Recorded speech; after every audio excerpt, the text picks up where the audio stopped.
This also contributes to business opportunities and job creation in countries of residence. When people migrate, there is a transfer of technology and skills which fosters brain circulation in Africa. What are the challenges faced by migrants and how can we address them?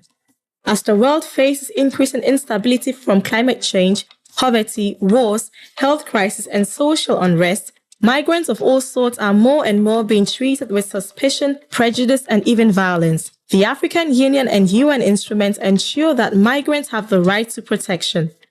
The African Union encourages every member state to design and implement migration policies that guarantee the understanding and protection of migrants' rights, as well as clarifies the processes for safe, orderly, and regular migration.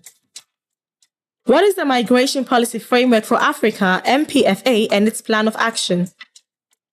The MPFA reflects the current migration dynamics in Africa and offers a strategic framework as well as comprehensive policy guidelines to AU member states and regional economic communities in the governance of migration. The Migration Policy Framework for Africa and its plan of action covers subjects including border management, labor migration, gender, health, forced displacement, interstate cooperation, and partnerships. It also addresses the human rights of all migrants and tackles issues like social inclusions and all forms of discrimination. How can the African Union help your country with its migration issues? Managing migration requires capacity, adequate infrastructure, and political will to put into place systems which aid the easy movement of people and protect the rights of migrants. The AU offers advice and tools to all regional economic communities and member states to implement policy frameworks such as the MPFA. Through capacity building, training, and research activities, the AUC works in collaboration with key stakeholders to collect, analyze, and disseminate quality, reliable, and timely migration data. This helps with evidence-based policy development and decision-making. We are working together to build the Africa we want, a safe and stable continent with well-governed migration. Nations and regions can reap the benefits of the linkages between migration and development as the continent strives towards the ideals of Agenda 2063. Connect with the AU to find out more about the African Migration Policy Framework, how the AU can help your country integrate, and more.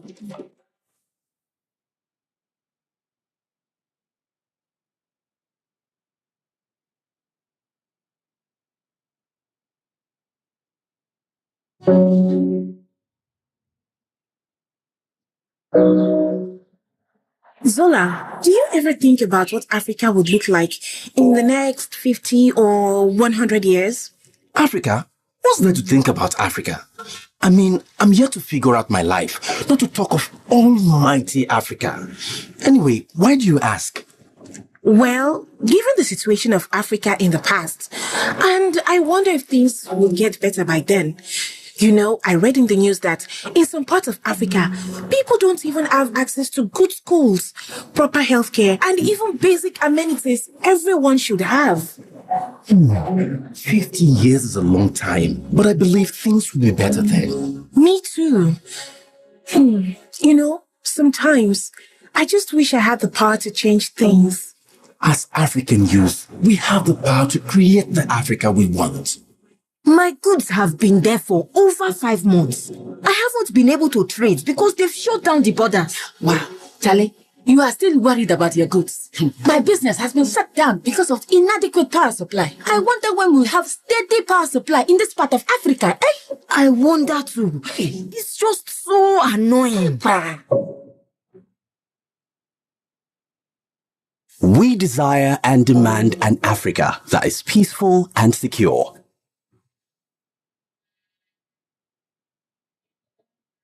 An Africa where young and old, men and women, girls and boys from all walks of life are united in their diversity.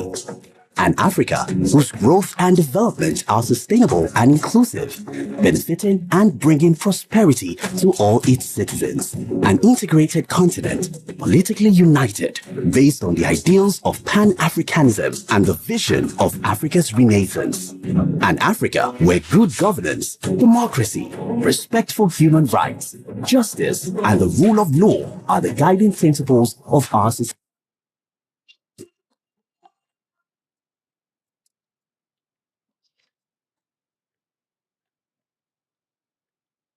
Today, as we draw the 81st Ordinary Session of the African Commission on Human and People's Rights to a close, we reflect on a remarkable journey that began on October 17 and culminates today, November 6, 2024. Over the past 21 days, we welcomed state delegates, representatives of NHRIs and NGOs, as well as esteemed participants. We witnessed vibrant discussions, shared profound insights, and forged connections that transcend borders. From the opening statements that set the tone for our deliberations to the passionate debates on pressing human rights issues in Africa, each moment has underscored our collective commitment to the promotion and protection of human rights across our continent. We also celebrated Africa Human Rights Day on 21st of October with a joint colloquium on realizing economic, social, and cultural rights in Africa. We held various panels that addressed critical topics essential to the promotion and protection of human rights. The rich diversity of voices represented strengthened our resolve and enriched our understanding of the challenges we face. As we celebrate our achievements, let us also remember the work that lies ahead, guiding us as we strive to create a future where the rights of every individual are respected and upheld. We extend our heartfelt gratitude to all participants, advocates of human rights, and organizations who contributed their time, expertise, and passion to the 81st Ordinary Session. Your dedication is the heartbeat of our mission. As we draw to a close, let us carry forward the spirit of collaboration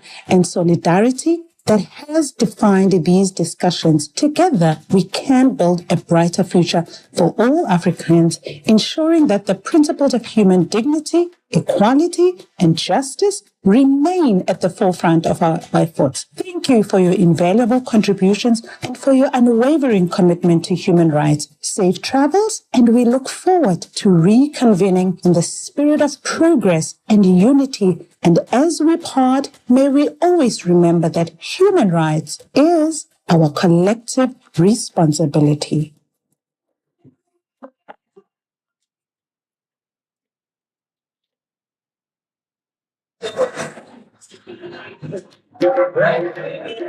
Hello. Come closer. Yes, you. Nice to meet you. I would like to introduce myself. I am an African Union Treaty. Huh? What is an African Union Treaty? A treaty is a written international agreement between states. A treaty may also be called a convention or a charter. Is a protocol also a treaty? States sometimes agree to add to a treaty, and they do this by making additional agreements that are called protocols to a treaty. So, an African Union Treaty is an international agreement that is negotiated and adopted by African Union member states. Before changing its name in 2002, the African Union was known as the Organization of African Unity, OAU, established in 1963. So the African Union treaties include even those that were adopted by the Organization of African Unity. How are we made? In order to join my family of African Union treaties, the first draft is prepared by the African Union Commission. That draft is then considered by independent experts who contribute their knowledge to make it better. After that, the experts from the governments of all the African Union member states come together to negotiate the treaty. When they agree, the Council of Ministers of Foreign Affairs approve it, and it is finally adopted by the African Union Assembly of Heads of State and Government. How many of us are there? My family now has 60 members. 36 are already in effect because member states ratified them.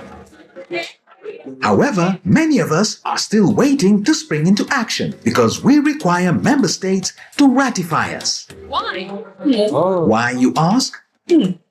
Ratification is the act through which a state demonstrates its agreement to be legally bound by the terms of a particular treaty. States do this by bringing their instruments of ratification to the African Union Commission where they are registered. Am I ratified? My name is the African Charter on Democracy, Elections, and Governance, and I was adopted in 2007. I was lucky enough to enter into force in 2012, 5 years later. However, many of my family members are still waiting for the opportunity to serve the African people in each member state. Okay. How do I serve? Me and my family embody the shared values of the Union. We help to bring about socio-economic integration and development on the continent. We are also the primary source of African Union law and the basis for African solutions to African problems. That sounds complicated. How do you do all that? Each member of my family is concerned with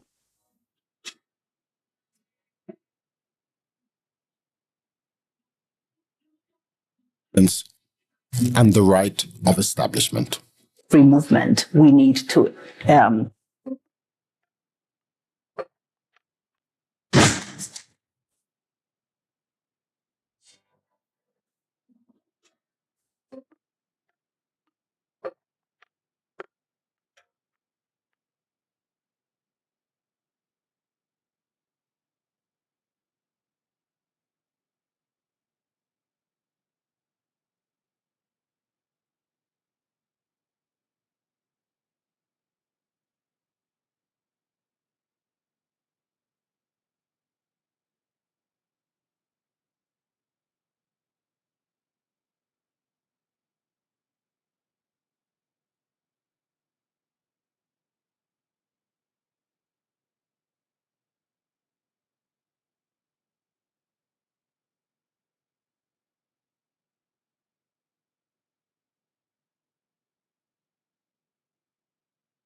to ensure that we bring it into existence when a decision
20 years ago, in March 2004, the Pan-African Parliament was established as a legislative body of the African Union with a vision of fostering unity, peace, and prosperity across the continent.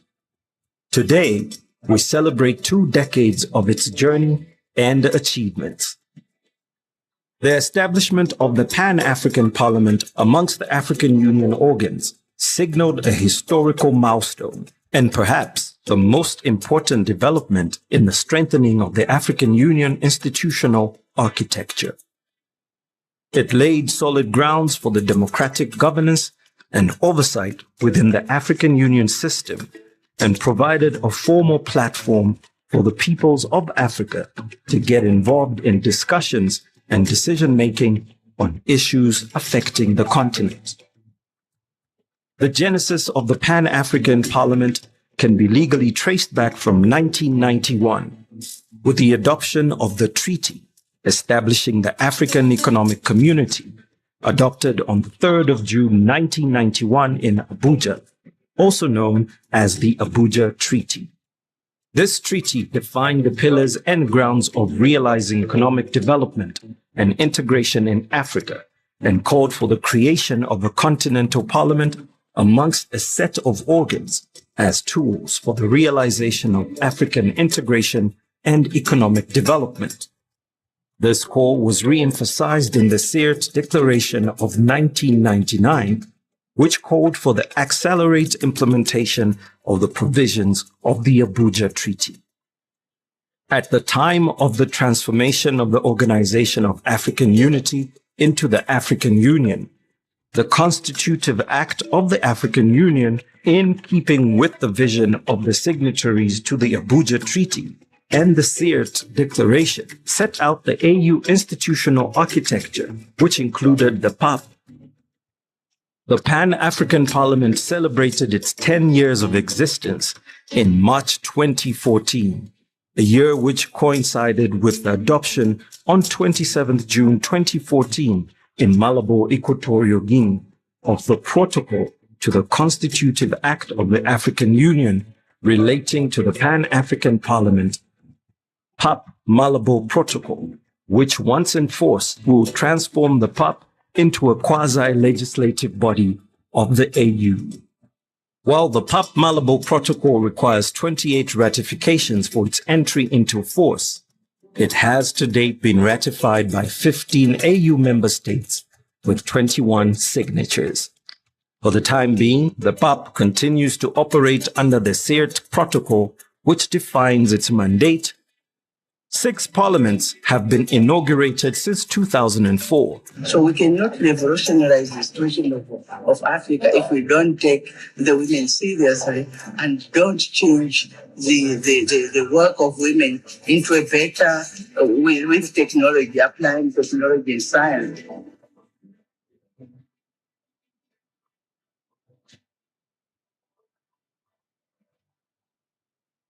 À ces effets, je sollicite la participation active et sans retrait des parlementaires nationaux, régionaux et panafricains à soutenir la position commune et unique de l'Afrique côté des gouvernements africains par l'enjeu des plus techniques mais politique.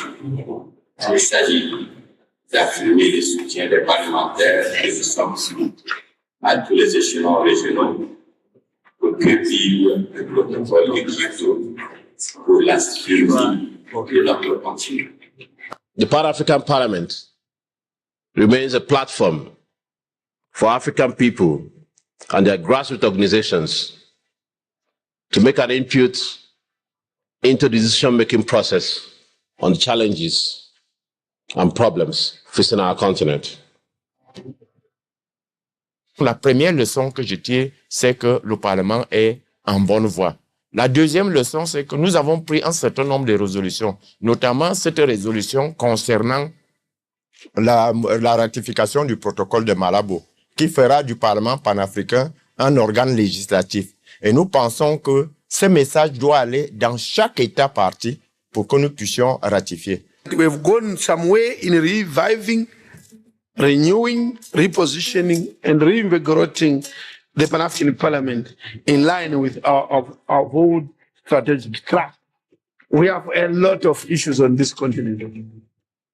As people have confidence in us, they are simply saying, you are the right people to push the agenda of the continent. And the agenda of the continent is littered with a lot of challenge. The PAP has made commendable efforts in promoting the ratification, domestication, and implementation of the AU shared values instruments, including the ratification of the African Charter on Democracy, Elections, and Governance, African Union Convention on Preventing and Combating Corruption, African Charter on Values and Principles of Public Service and Administration, African Charter on Human and People's Rights on the Rights of Women in Africa, amongst others.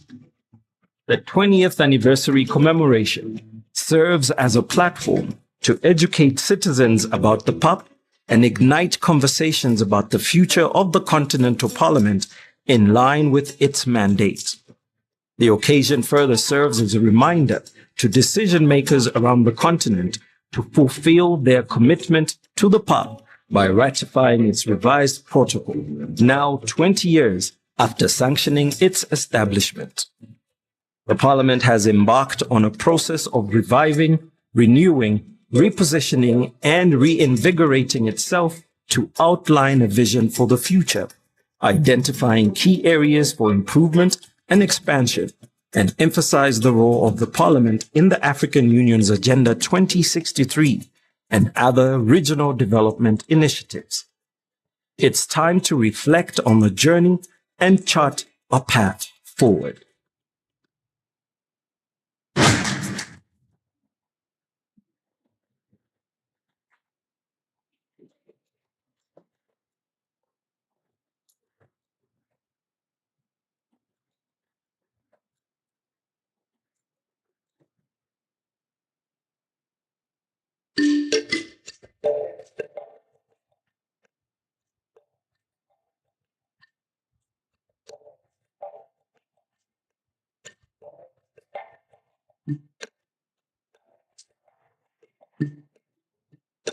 The right to enter and exit member states across Africa and move freely within them, coupled with the freedom to move goods unrestricted across the continent. These are seen as key drivers for boosting Africa's economic development. The implementation of measures to promote free movement can be considered as prudent practice and even fundamental elements to breaking down the barriers that have limited economic and social integration throughout the continent and, sadly, even weakened the spirit of Pan-Africanism. The path towards transformation of Africa into a free movement zone and removing prohibitive restrictions was first conceptualized in 1991 in the treaty establishing the African Economic Community, also referred to as the Abuja Treaty, which offered a founding framework for continental integration and set out key objectives for Africa's regional economic communities, including promotion of economic, social and cultural development, and the integration of African economies in order to increase economic self-reliance, development, mobilization, and utilization of the human and material resources of Africa in order to achieve a self-reliant development, and promoting cooperation in all fields of human endeavor in order to raise the standard of living for Africans and enhance economic stability. The African Union's blueprint for the continent's social, political, and economic development and integration, enshrined in Agenda 2063, recognizes free movement as a key element in achieving the continent's development goals and aspirations by allowing Africans to travel, work, and live within their own continent. Agenda 2063, Aspiration 2, outlines the role that an integrated continent will fulfill. And this initiative is further galvanized by the Free Movement of Persons Protocol, which specifies 3 rights which are necessary for the implementation of the goals of the Abuja Treaty. Namely, the right of entry, where African citizens shall have the right to enter, stay, move freely, and exit the territory of an AU member state in accordance with the laws, regulations, and procedures of the host country. The right of residence, where African citizens shall have the right of residence in the territory of any AU member state, and the right of establishment, where African citizens shall have the right to set up in the territory of the host of any AU member state as a business, trade, profession or vocation, or an economic activity as a self-employed person. The protocol on the free movement of people enables people to ensure that they are able to travel across Africa visa-free. That's the essence.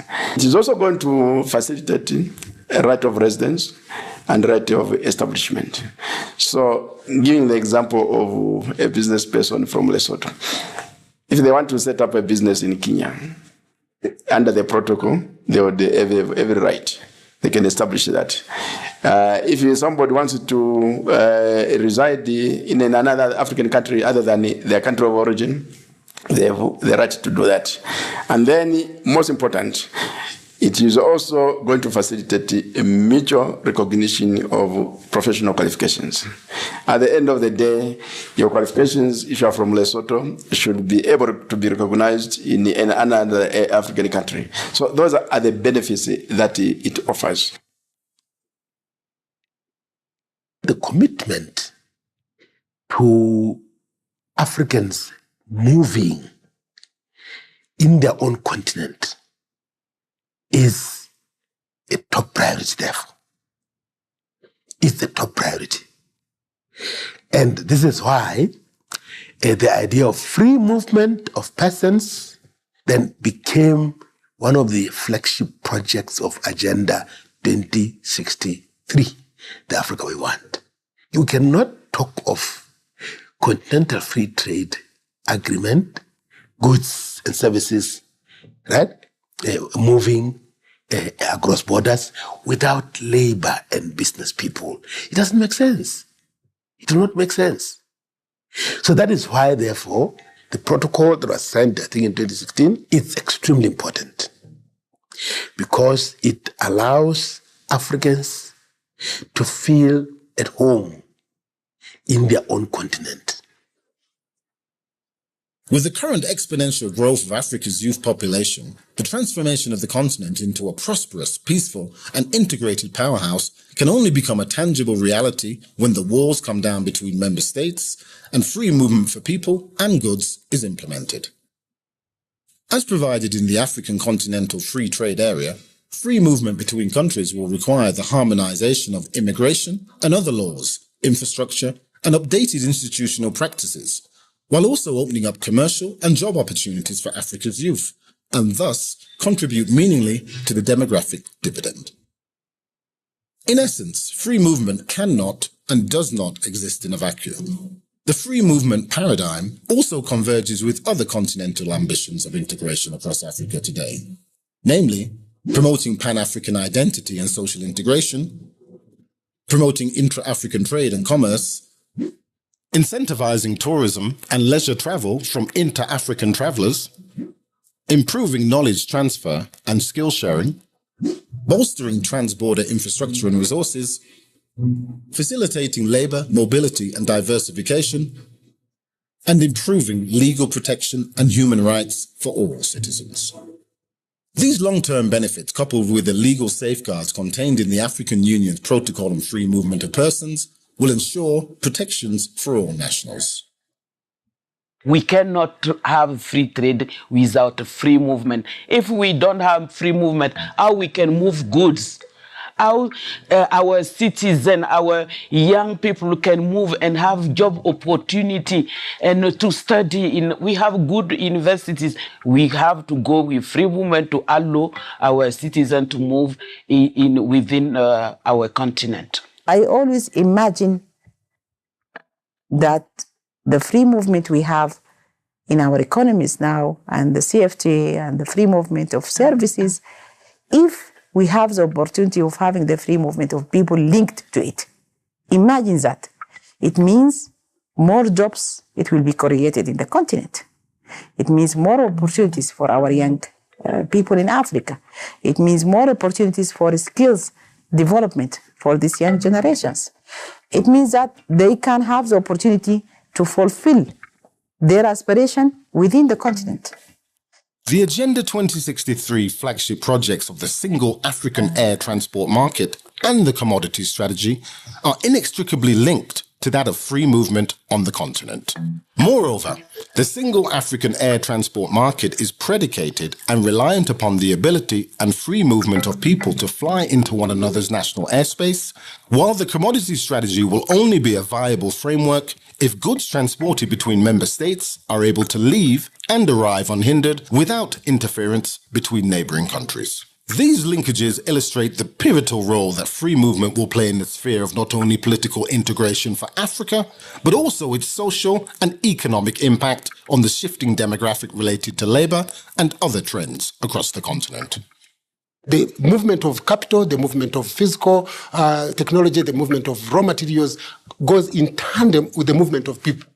The people will go and trade, the people will go to work. I'll give you a very good example, is the marathon that is being produced in Rwanda. If we speak right now, Rwanda is struggling because of the coronavirus, because they are getting all the inputs from China. What if we are producing all the inputs from Africa? The marathon would be an African phone, completely. It's still an African phone by way of saying that the minerals come from Africa. But there is when you look at the rules of origin, those minerals go to China or other countries, they turn them into chips, into micro other inputs, and they come back to Rwanda for assemblement. So we don't want to assemble. We want to have the whole integrated value, the whole value chain, that one country produces these minerals, another one produces chips, another one produces, then you come and produce a whole phone or a whole laptop, a whole computer, a whole... Electronics would be a very good example. I like to think of the Free Movement Protocol, the Joint Labour Migration Program, the Single African Air Transport Market, and the African Continental Free Trade Agreement as being four wheels of a vehicle. If one of those wheels does not move right, the vehicle will possibly grind to a halt or perhaps just not move as smoothly. And we encourage in our discussions with member states as well as with the AUC, we encourage them to look at them as going hand in hand. And this is particularly important in the context of free movement. We know that African member states oftentimes are mimicking the same fears around migration that we see in the West. There's all of those misperceptions about labor migrants coming in to take our jobs. And yet, honorable members, that is abundant. Honorable members, the Honorable Mr. President.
Morning, may we observe a minute of silent prayer and meditation.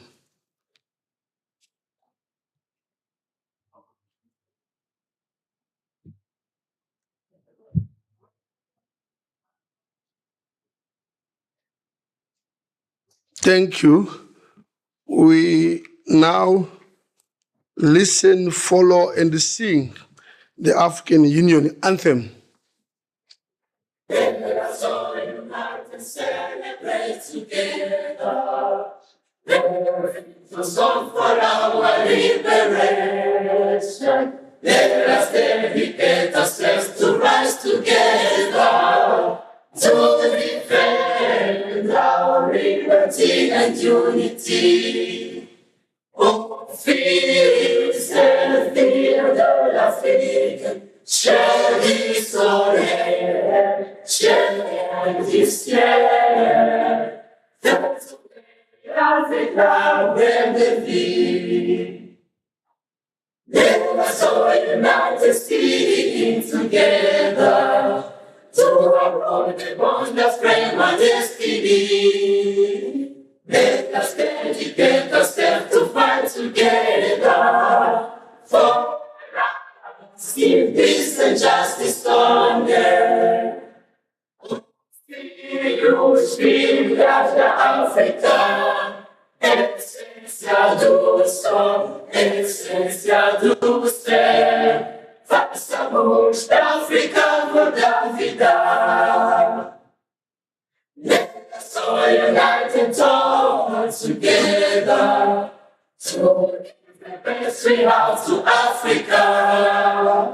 The random of mankind in front of culture. Break of down. Yeah, now, Africa. Look at Samsha, they do Sama. Africa, Shah to Ayat. Thank you. Take a seat. Thank you.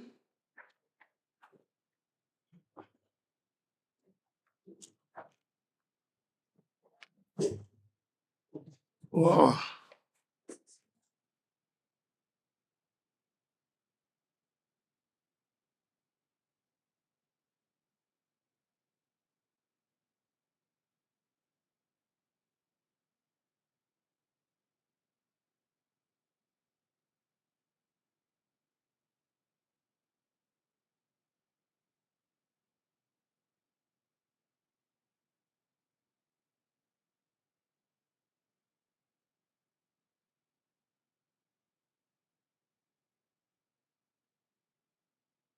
So, honorable members, once more, good morning and welcome. I will request each vice president to speak for 2 minutes to welcome you, since we are a bureau of all the regions. I'll start with the first vice president, a welcome speech, 2 minutes. Thank you. Stand up.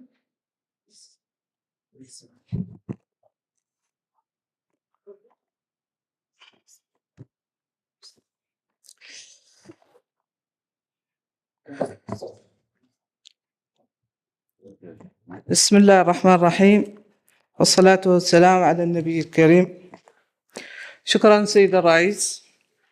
إخوتي وأخواتي النواب. Honorable colleagues, MPs, senators, distinguished invited guests, from the word go, let me take this opportunity to congratulate you and wish you a very successful new year, and hoping that you'll be healthy and able to work in a proper fashion. Here at the Pan-African Parliament, we are compelled to work together to defend the image of the Parliament so that we are able to realize the objectives that led to its establishment. These objectives relate to peace, sustainable development for the interests of the African people, and for achieving the leadership that we ought to be enjoying at the African Union. I know that the task is long and arduous, and the challenges are numerous, but if we work together, there is no doubt that we could make our dear continent make greater strides so that there be peace and this continent knows greater development. I know that together we can attain this noble objective, both for ourselves and our dear continent. Thank you. Show appreciation for the speech. Honorable Dr. Gayo.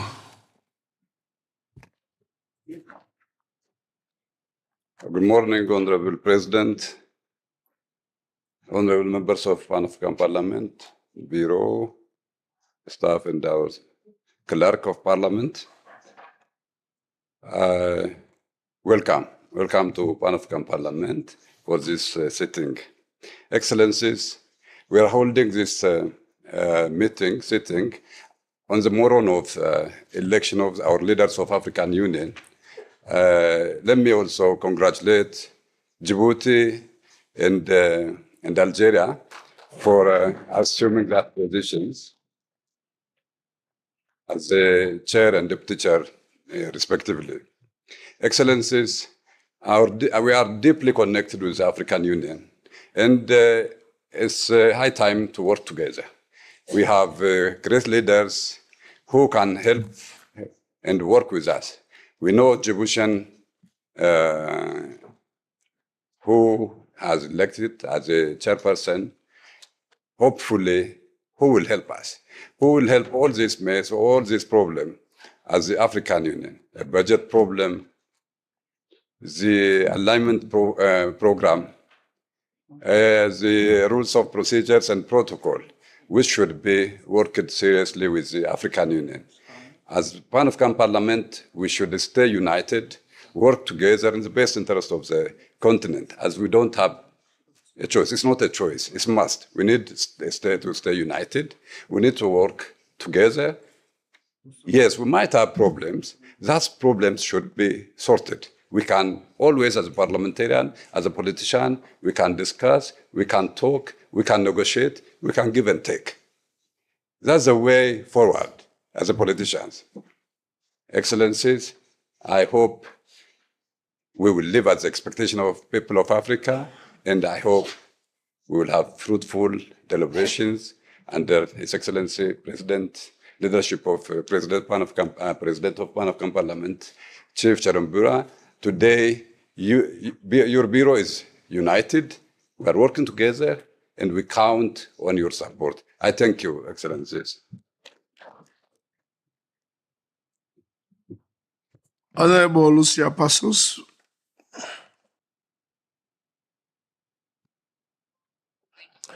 Thank you, Your Excellency, President, to give me the floor. Good morning to everyone. I agree, my colleague, the Deputy President of the Bureau, the Secretariat, and also all the Members of Parliament here in the staff. The staff, the social communication practitioner, the interpreters, and our followers. First and foremost, I'd like to wish a happy new year for all Members of Parliament, including to your respective country that you represent in this August House. I also would like to join my voice to my colleagues to welcome the elected country, but I will start from Angola. Angola has taken the leadership of the African Union and also will be the chair of the COREP. And also we have Djibouti, the chair of the African Union Commission, and also the Algeria as a deputy chairperson of the committee. So I'd like to join my voice to welcome to all and also congratulate those countries who have named their commissioner. And also many other countries were also able to elect the commissioner at the African Union level. So this is the reason why I want to join my voice to all members and that are here, that they have a huge responsibility to represent us at the African level. So we will rely with your support with those countries to help us to lobby at African Union so that the Pan-African Parliament, as the third board of the organs, be empowered, endowed with the resources for its full functioning. We have a specific mandate to be the voice of the African people, but to be this voice, we need to be mean so that we can attain our objectives. And this year in particular, where we will speak about justice and the reparation for Africa and its descendants, we need to bring closer the parliament of our diaspora, which is our 6th region. We will need to take the parliament to our respective countries and to all our communities. No matter where they are, they need to a voice from African parliaments, and this word will be addressed, and it will come from us from the member states that represent the countries for our community and our populations. We need to work to promote the human right. We need to work to foster peace. We need to work to be together closer to the population, especially those from where we have an unconstitutional government. We cannot leave these populations alone. We need to be the voice of all, regardless the conditions the country is facing right now. We have conflict situations that the issue of the Sudan, the DIC, and that we need to be proactive. And here, a word for the Committee for Cooperation, the Conflict Management, the Committee for Human Rights, the Committee for Gender, that has all the population under their responsibility. So this is the committee that represents the African people, because here we have the youth and the disabled people. So we also have women. So we need to work together. I think that this year, more than ever, we need to seize this synergy between the committees and making that the parliament decentralize the action so that the member states and the population own the objective or the strategic objective of the Pan-African Parliament. I wish you a good success and a good deliberation. I thank you very much.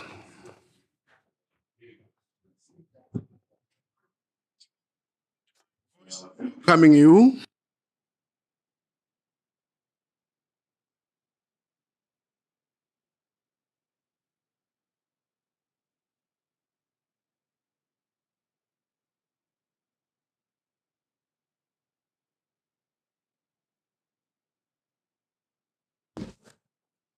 Good morning. Good morning, honorable members. Be alive, we are here for business.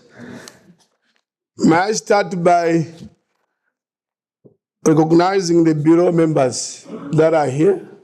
3 of them will have the vice presidents, 3 of them will have the 4th one by the end or before the end of the week. And I recognize all of them.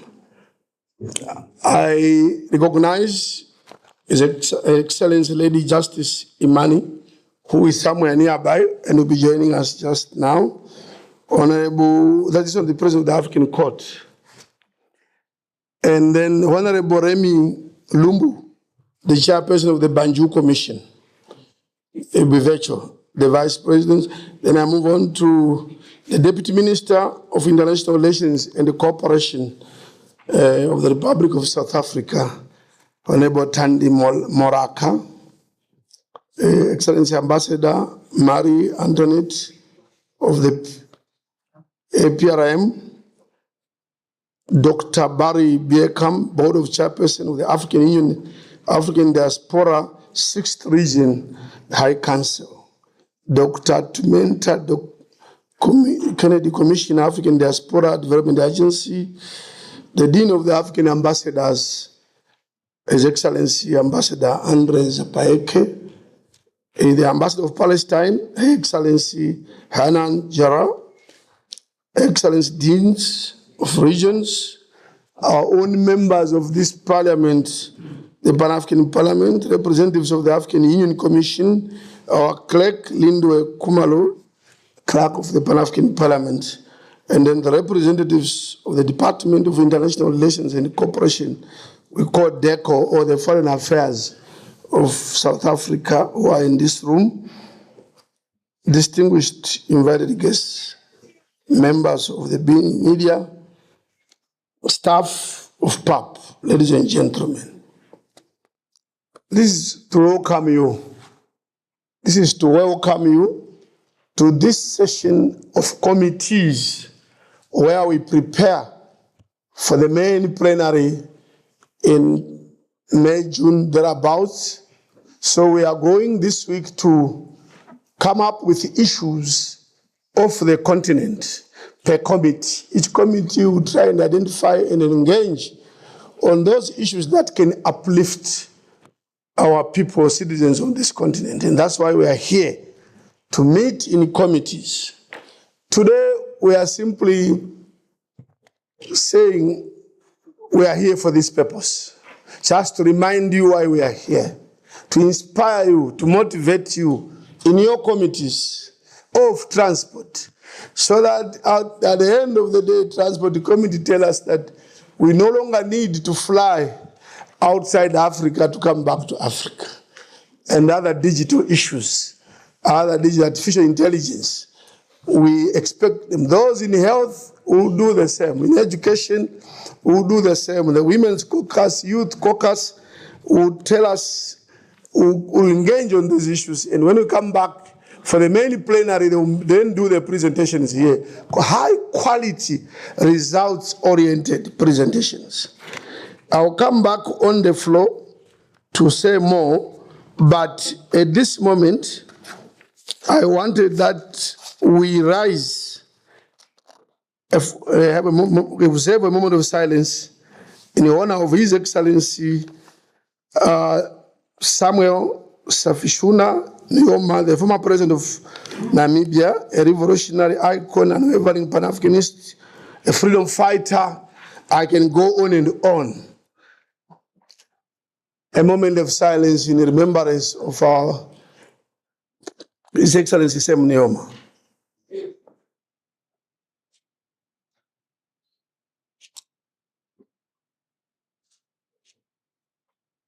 Thank you. These are the people that made it possible for us as PAP to exist. They fought for many years. I now move to congratulate the president of Angola for attaining, becoming now, is now our head on the continent, is the chair of the African Union. Congratulations to Angola, and let's clap for Angola. I move to congratulate the new, see, these people confuse these positions. The president is chair of African Union. Then you have a chair of the African Union Commission. And we congratulate the new chairperson from Djibouti. So we congratulate Djibouti, and we look forward to Djibouti to lift the lives of the Africans. And then the deputy to chair the AUC is from Algeria. So we congratulate Algeria. Thank you very much. I'll come back for a more detailed speech later. For now, we move to welcome new members, those that will be shown in just now. Thank you very much.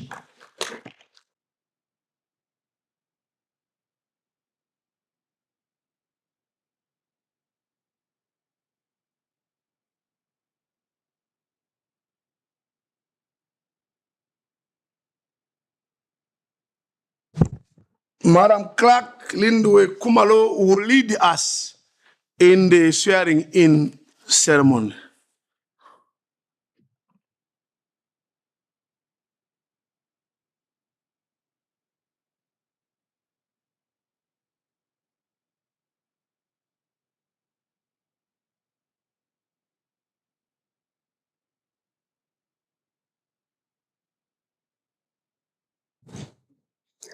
Honorable members, on behalf of Honorable Chief Charumbira, the President of the Pan-African Parliament and the Bureau, and in accordance with Rule 9 of the PAP Rules of Procedure, we will now swear in new members designated by their national parliaments to the Pan-African Parliament. I'll begin with Botswana to invite the following designated members to approach the podium. Honorable Sam Digwa,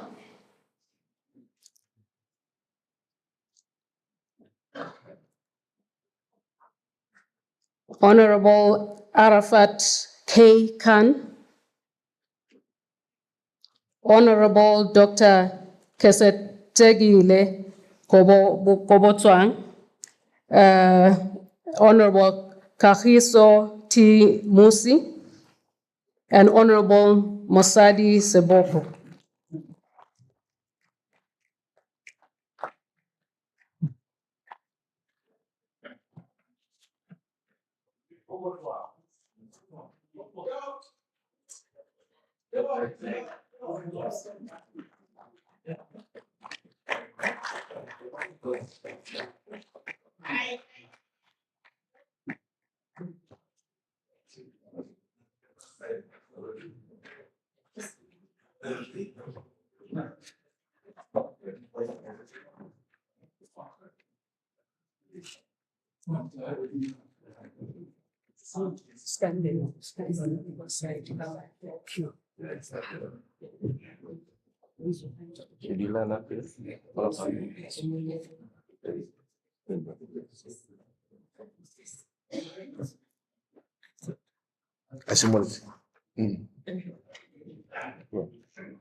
Okay, start.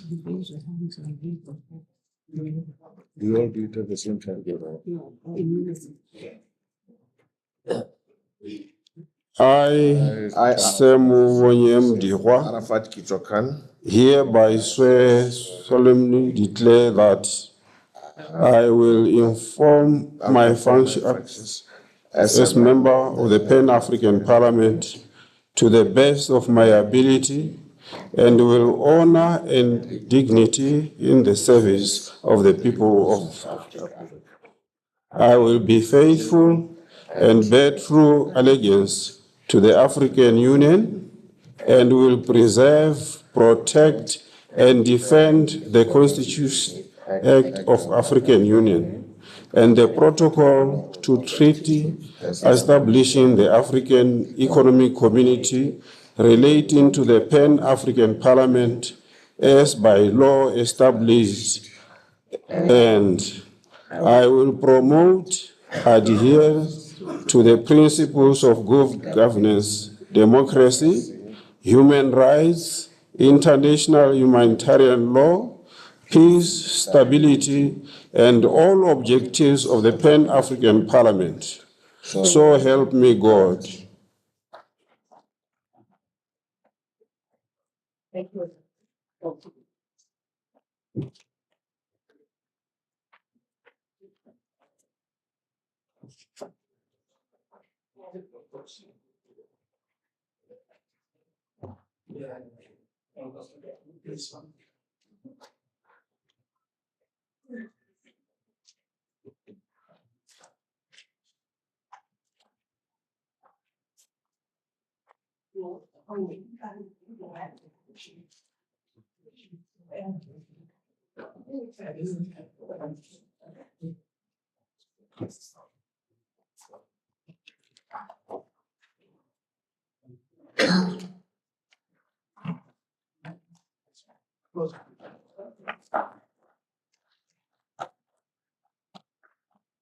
By the way, she's a chief.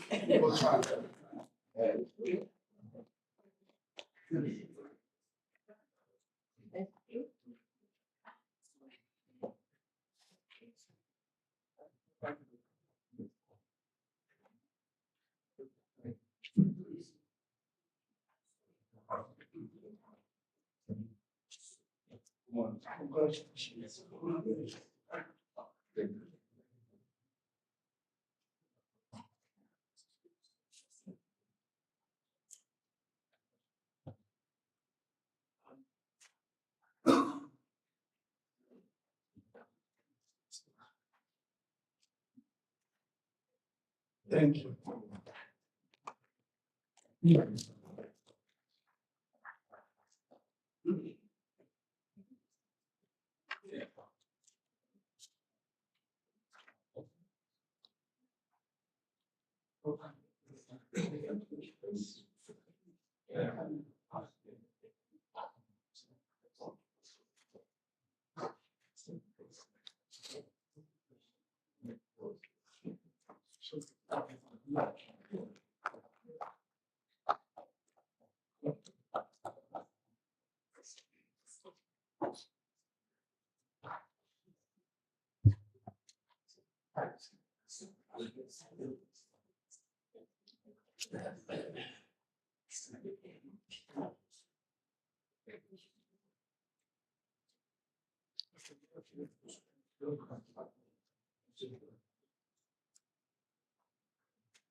Honorable members from Cameroon, Honorable Wayanachi Honorine, and Honorable Pierre Nikina.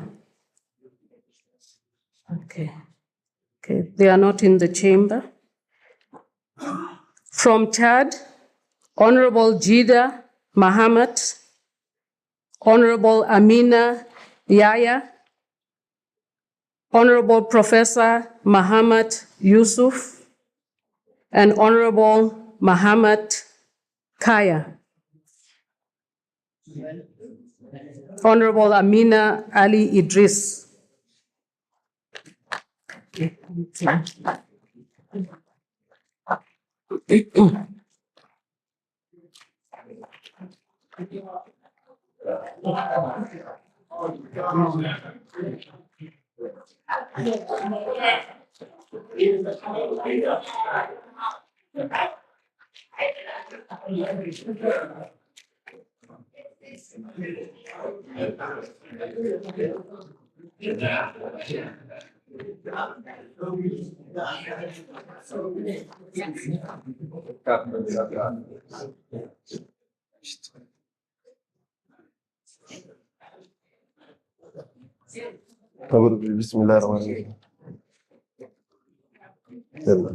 Bismillahirrahmanirrahim.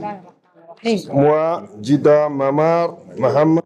I, Jida Mohammed, Deputy MP of the Pan-African Parliament, solemnly swear before the people of this Parliament and before God that I will perform my functions as a member of the Pan-African Parliament to the best of my ability and with honor and dignity in the service of the peoples of Africa. I will be faithful and bear true allegiance to the African Union and will preserve, protect, and defend the Constitutive Act of the African Union and the protocol to the treaty establishing the African Economic Community relating to the Pan-African Parliament as by law established. And I will promote adherence to the principles of good governance, democracy, human rights, international humanitarian law, peace, stability, and all objectives of the Pan-African Parliament. So help me God.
Honorable members from Liberia, Honorable Marie G. Johnson and Honorable Alex J. Grant.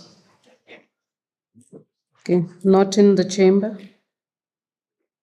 From Nigeria, Honorable Michael Bamdele. Not in the chamber. From Mozambique, Honorable Iris Bonifacio Baptista Ali, Honorable Excellencia Damio Jose, Honorable Excellencia Safina Felipe Franco, Honorable Rute Venancio Manjate, and Honorable Jose Mantegas Gabriel.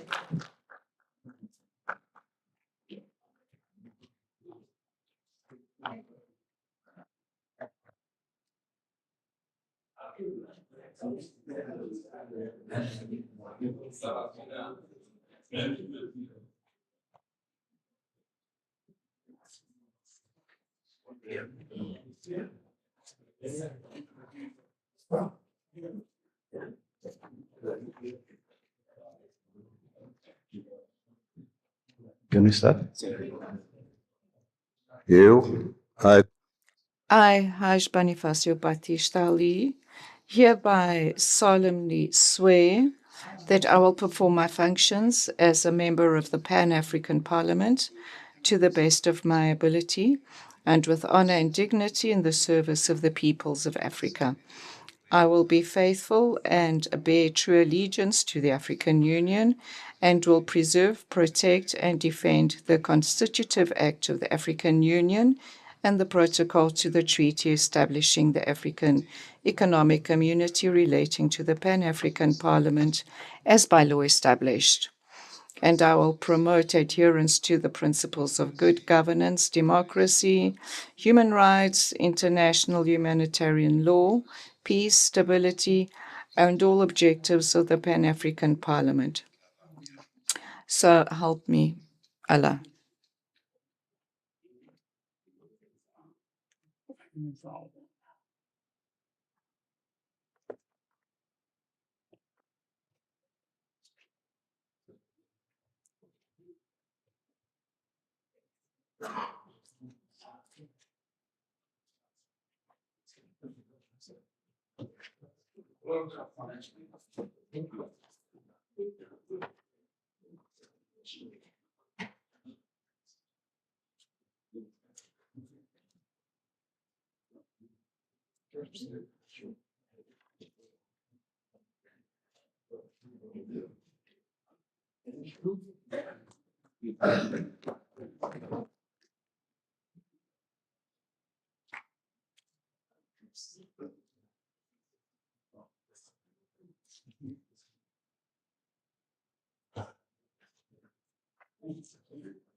Honorable members from Senegal, Honorable Massamba Dieng, Honorable Fama Ba, Honorable Yoba Balde, Honorable Lamine Faye, and Honorable Therese Faye.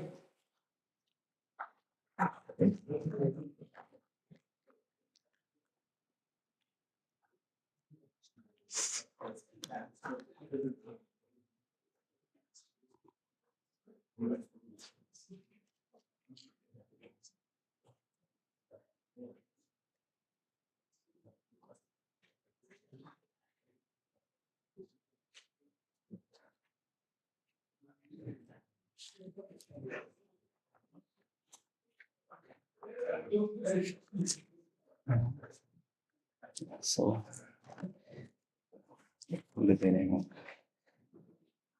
moi, Samba Dieng, I, Samba Dieng, Member of Parliament of the Pan-African Parliament, hereby swear that I will perform my functions as a member of the Pan-African Parliament to the best of my ability and with honor and dignity in the service of the peoples of Africa. I will be faithful and bear true allegiance to the African Union and will preserve, protect, and defend the Constitutive Act of the African Union and the protocol to the treaty establishing the African Economic Community relating to the Pan-African Parliament as by law established. And I will promote adherence to the principles of good governance, democracy, human rights, international humanitarian law, peace, stability, and all objectives of the Pan-African Parliament. So help me God.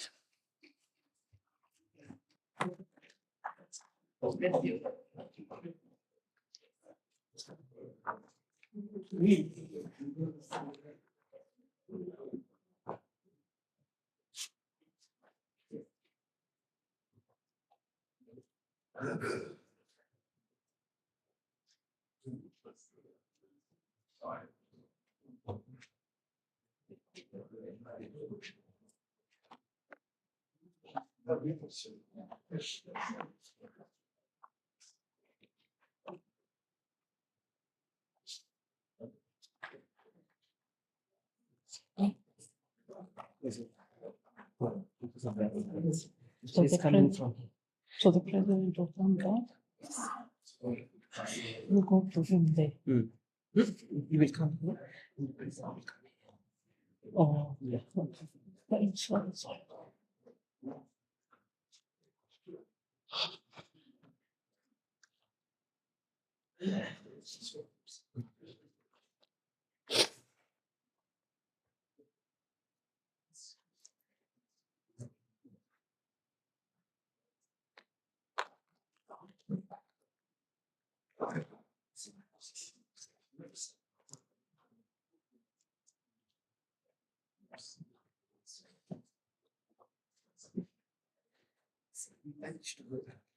Oh, okay.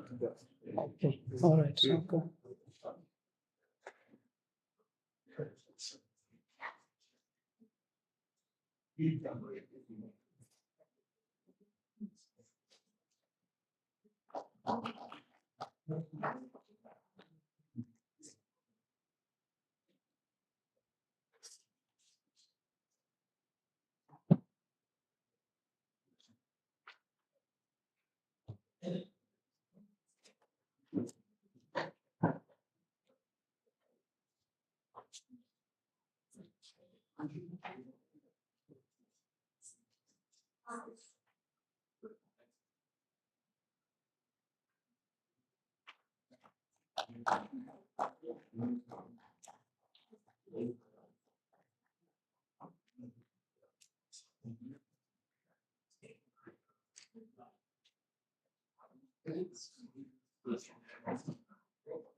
From South Africa, Honorable M. Chetty.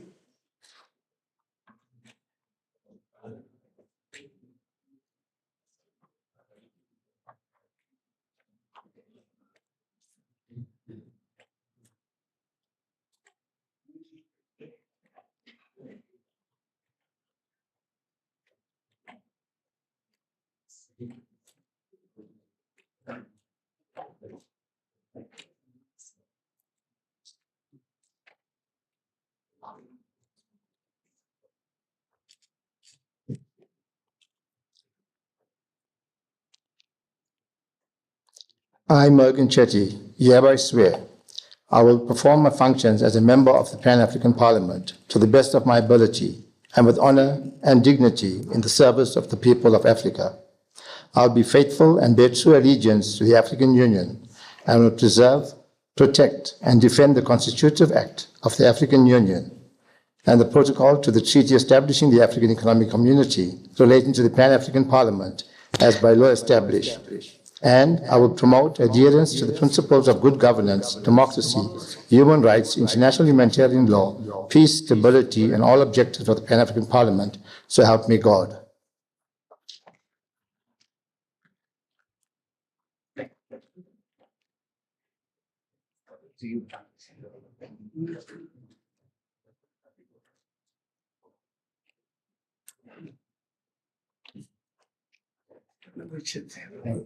Welcome. Welcome.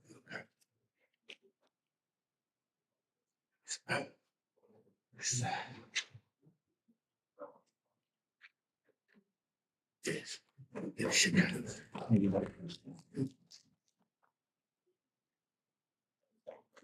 Thank you. Thank you.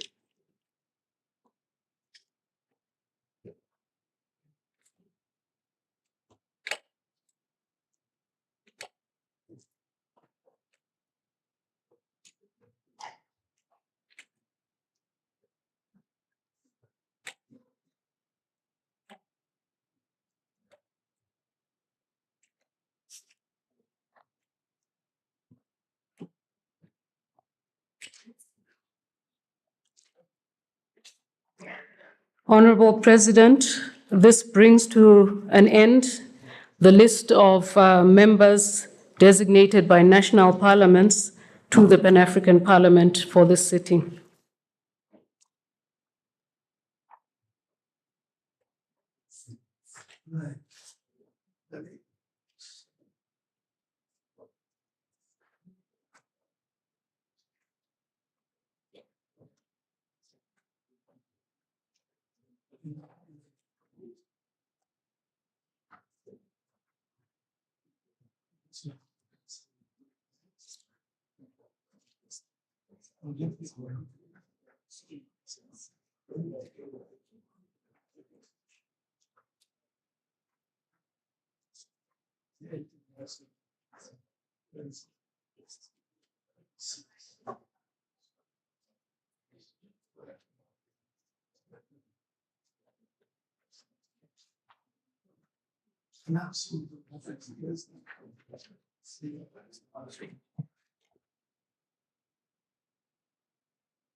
Thank you.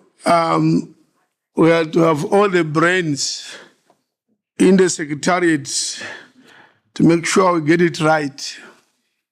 Now, in terms of Rule 8 of our Rules of Procedure, the title is Vacation of Seat. So Rule 8.5 says where a vacancy is created under sub-Rule 104, the President shall, upon the advice of the Secretariat, declare the vacancy before the House. And I hereby declare that there is a vacancy in the post of 4th Vice President, which portfolio belongs to the Central Caucus. So the Central Caucus will meet and nominate, as per the rules, 2 candidates, one being female, one being male. And the elections will take place on Thursday, the 27th of February at 2 p.m. At 2 p.m. in the afternoon. The elections will take place on Thursday at 2 p.m. That is afternoon of Thursday. Please, you are all expected to be in the chamber. All. Because we need 2/3 of the membership of the parliament. Thursday, 2 o'clock. Madam Clerk.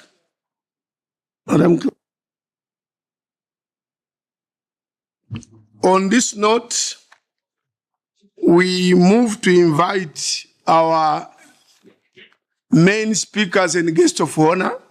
We'll take a 15-20 minute break and resume at 11 for the next segment of our morning sitting. So we take a break for 15-20 minutes. We start at 11. Thank you very much.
This vision is what drives the African peer review mechanism, commonly known as the APRM. So what is the APRM and what makes it unique?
Imagine a continent where all African nations uphold values of good governance, peace, and sustainability.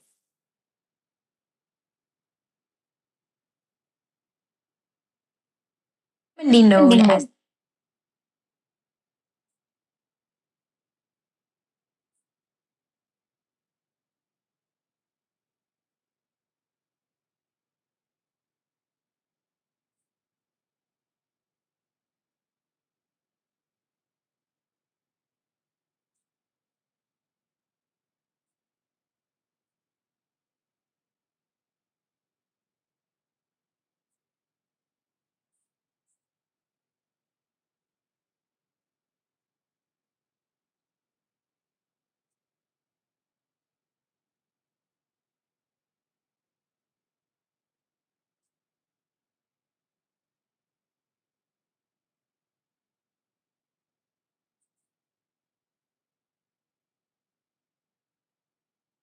APRM consists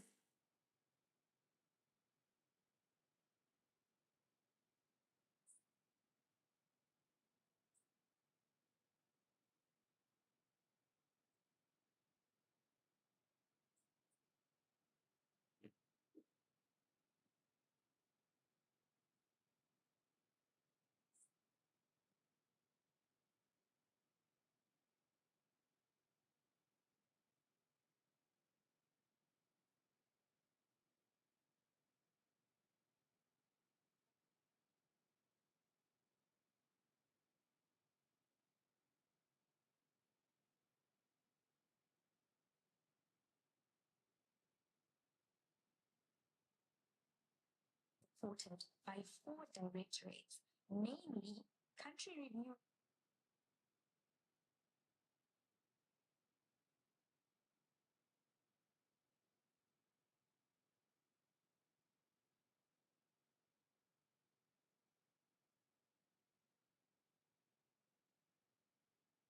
National Secretariat.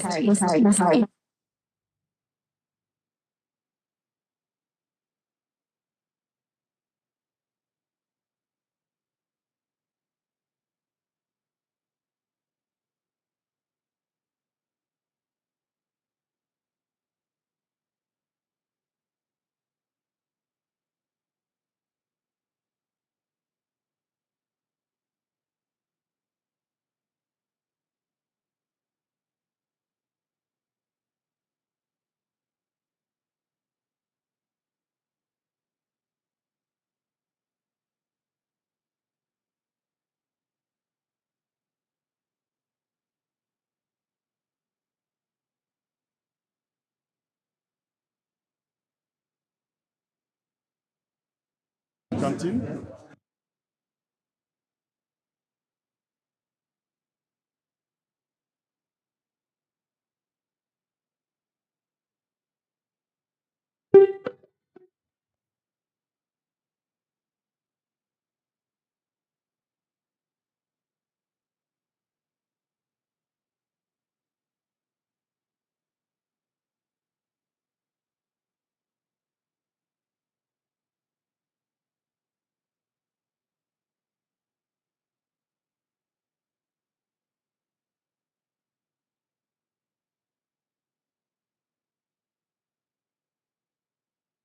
Of promoting good governance, which is anchored on Agenda 2063, Aspirations 3 and 4.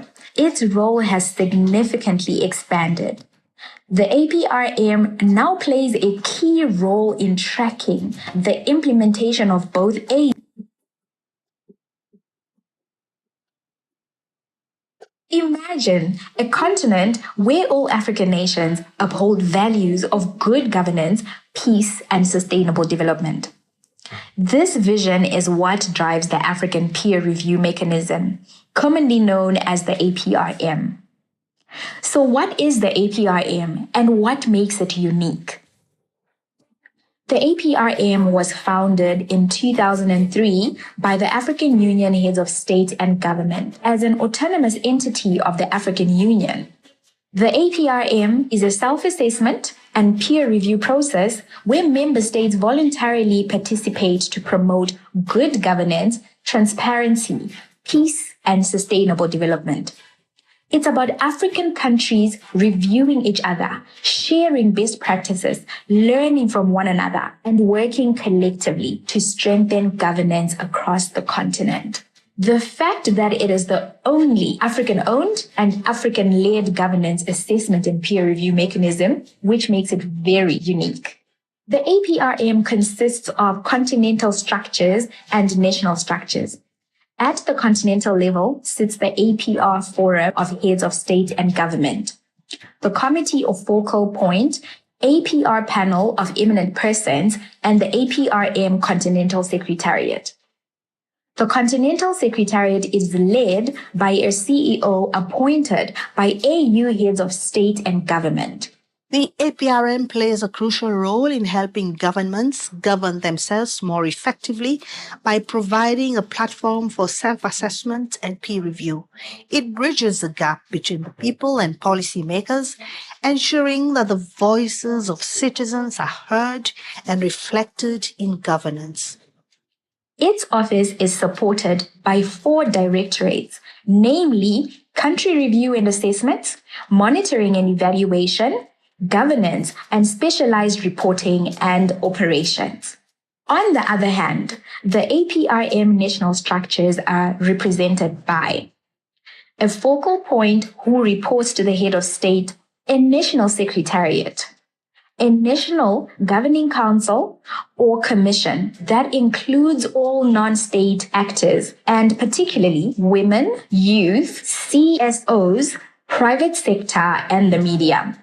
The NGC is at the core of the APRM process to ensure its transparency, accountability, and inclusiveness. The APRM is at the heart of some of the African Union flagship initiatives to promote good governance, such as the Africa Governance Report, the Africa Credit Rating Agency, the Africa Governance Index, the Africa Governance Support Program, monitoring of Agenda 2063 and SDGs 2030, or again, the Early Warning for Conflict Prevention Program.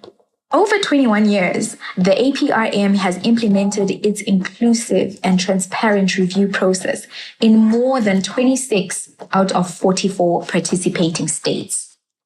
It has managed to create a platform for dialogue involving governments, civil society, and citizens in evaluating key areas such as democratic and political governance, economic governance and management, corporate governance, socio-economic development, and state resilience to shock and disasters. While the APRM remains committed to its core mission of promoting good governance, which is anchored on Agenda 2063, Aspirations 2024, its role has significantly expanded. The APRM now plays a key role in tracking the implementation of both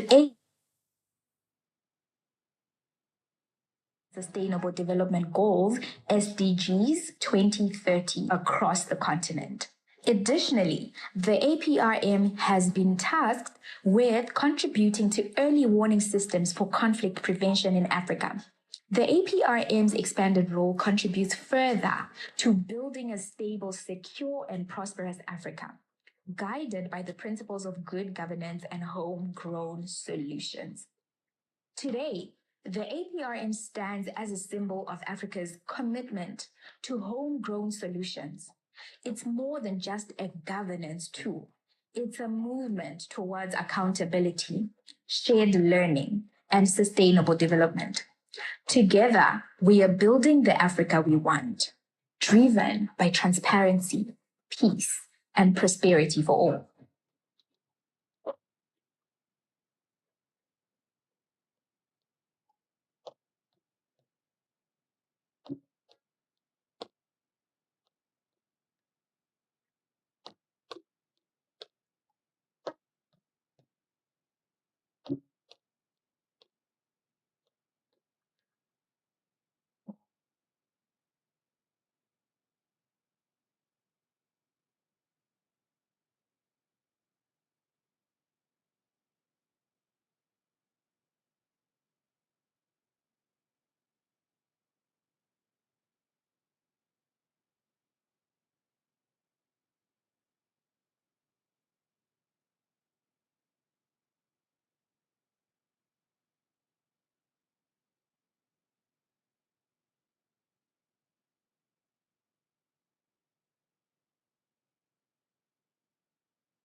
The right to enter and exit member states across Africa and move freely within them, coupled with the freedom to move goods unrestricted across the continent. These are seen as key drivers for boosting Africa's economic development. The implementation of measures to promote free movement can be considered as prudent practice and even fundamental elements to breaking down the barriers that have limited economic and social integration throughout the continent and, sadly, even weakened the spirit of Pan-Africanism.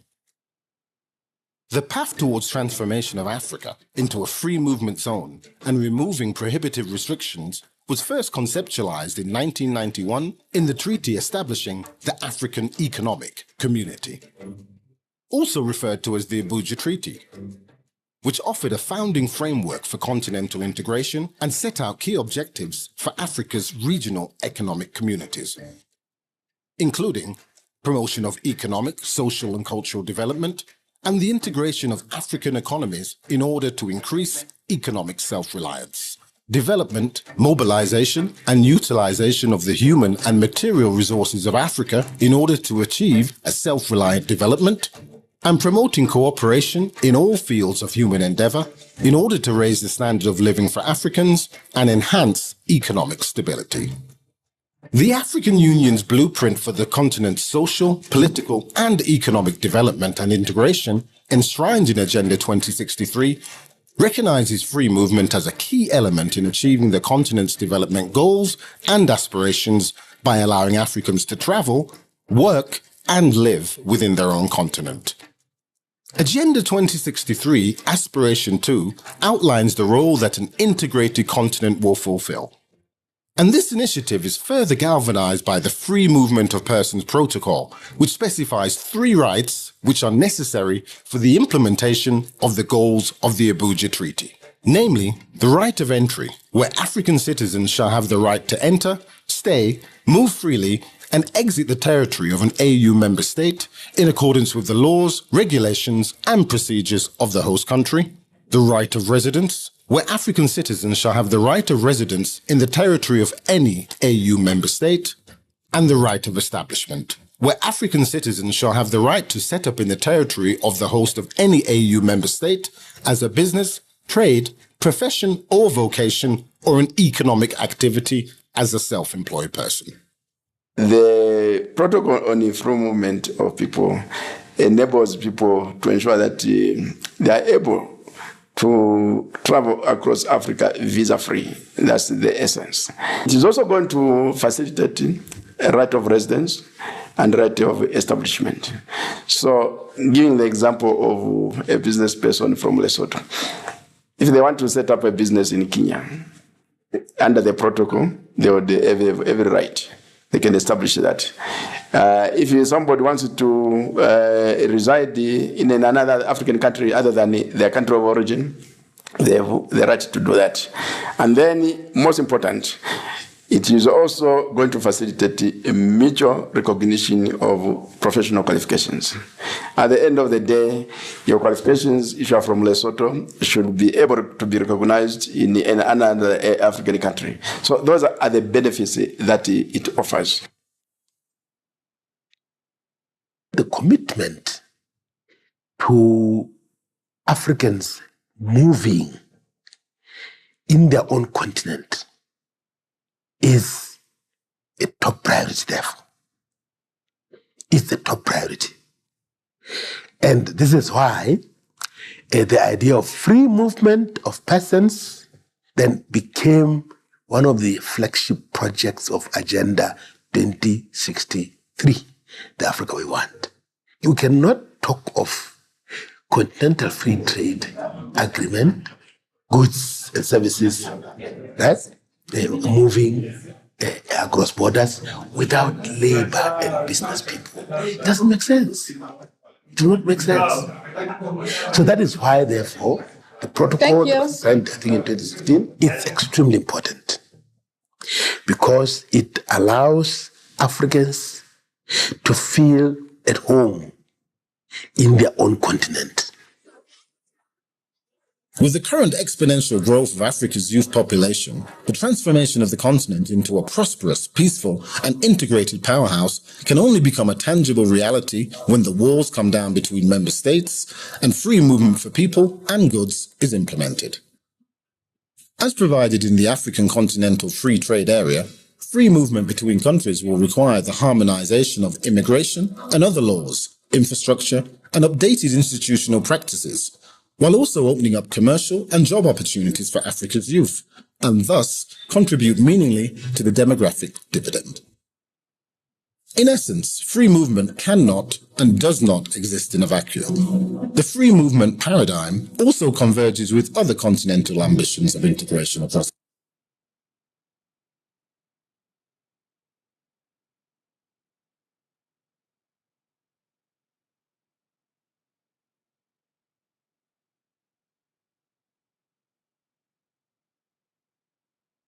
Imagine a continent where all African nations uphold values of good governance, peace, and sustainable development. This vision is what drives the African Peer Review Mechanism, commonly known as the APRM. So what is the APRM and what makes it unique? The APRM was founded in 2003 by the African Union Heads of State and Government as an autonomous entity of the African Union.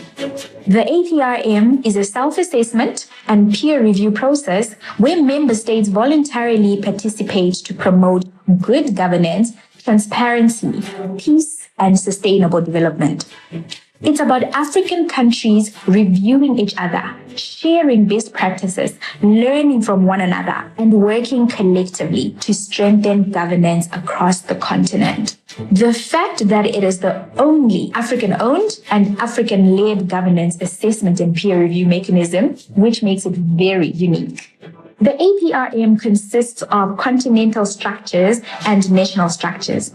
At the continental level sits the APR Forum of Heads of State and Government, the Committee of Focal Point, APR Panel of Eminent Persons, and the APRM Continental Secretariat.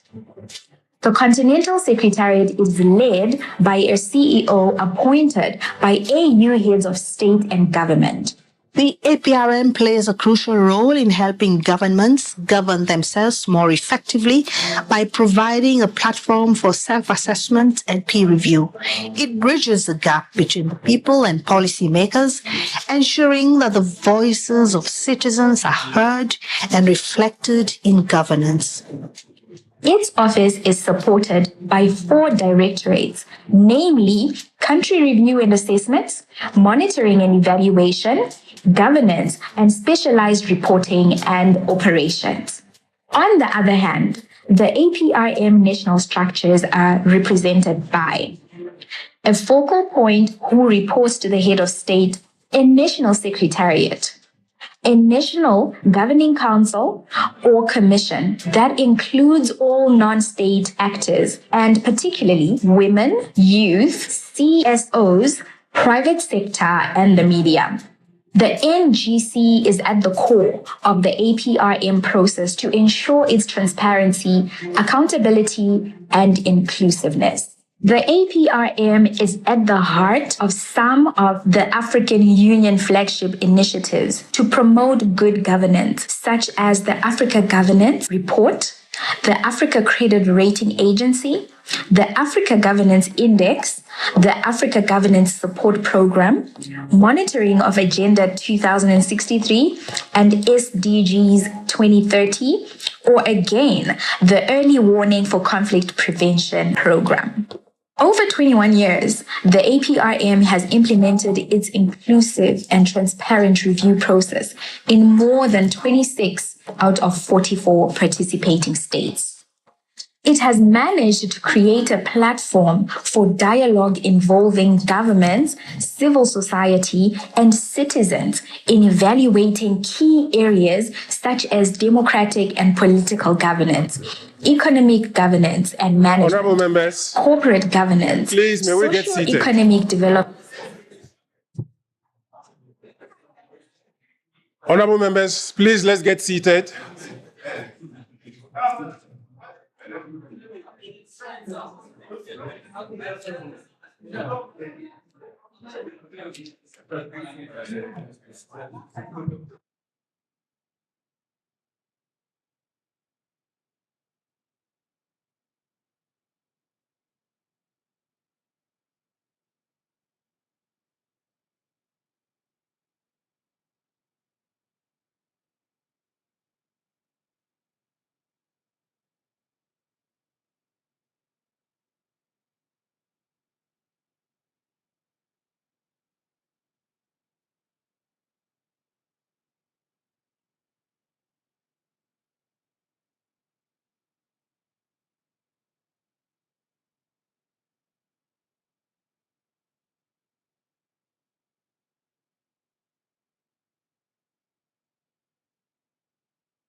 It comes back on.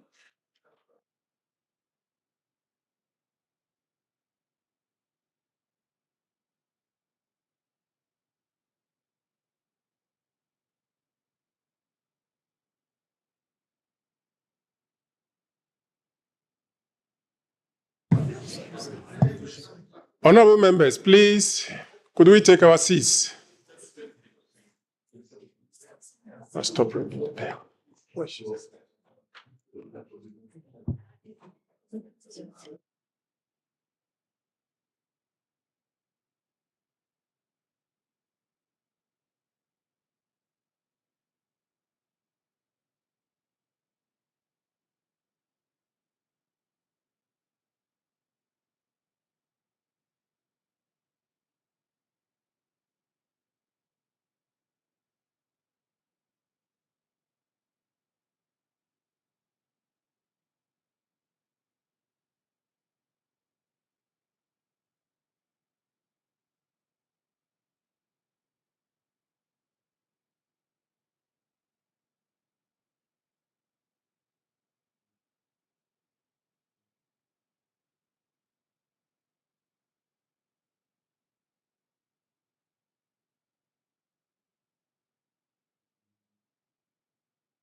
Honorable members, all those in the public gallery, please get seated. The guest of honor is entering the chamber shortly. Honorable members, may we please rise. The guest of honor.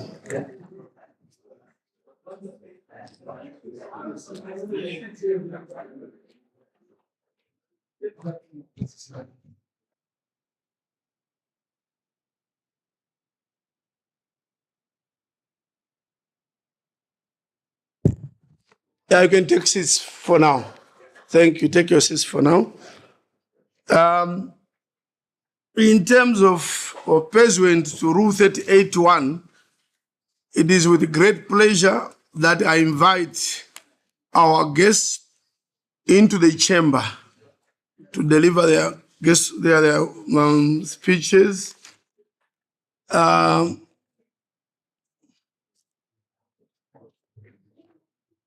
We have the President of the African Court, Excellency Lady Justice Imani Abdul, the judge of the African Court and also the President of that court.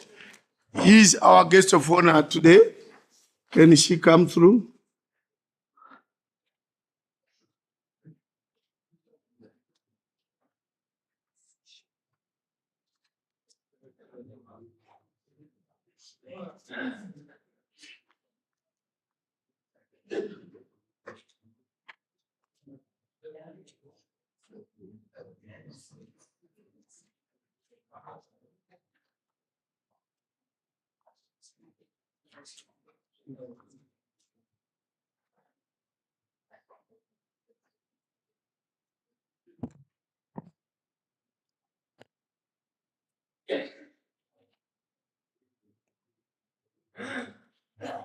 Mr. Kibati should be accompanied by the host country representative, Honorable Tandi Moraka, who is the Deputy Minister of International Relations and Cooperation, the Republic of South Africa.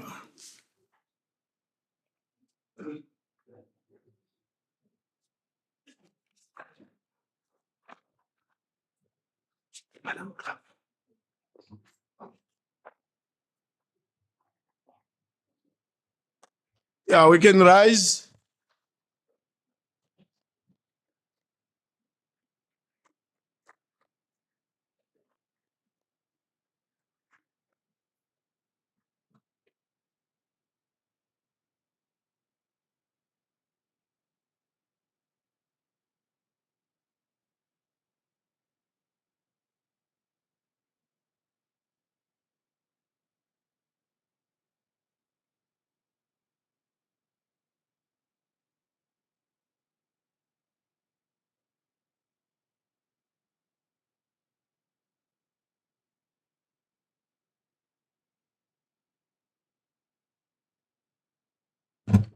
Yeah, we do have other dignitaries who are somewhere within the chamber.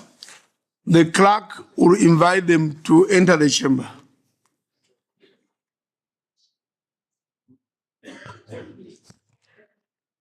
Under the direction of Honorable President of the Pan-African Parliament, I would like to admit the following dignitaries.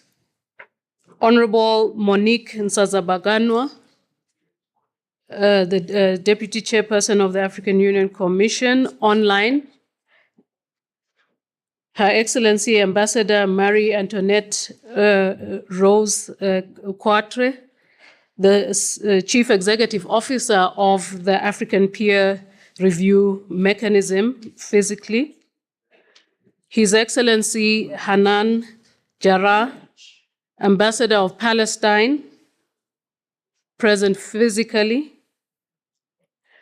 Honorable Remi Ngoyi Lumbu, Chairperson of the African Commission on Human and People's Rights, joining virtually. Honorable Wilson Almeida, Chairperson of the African Committee of Experts on the Rights and Welfare of the Child, joining virtually.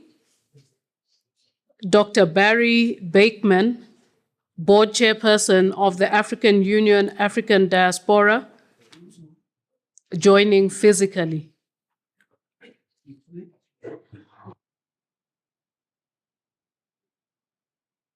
Thank you.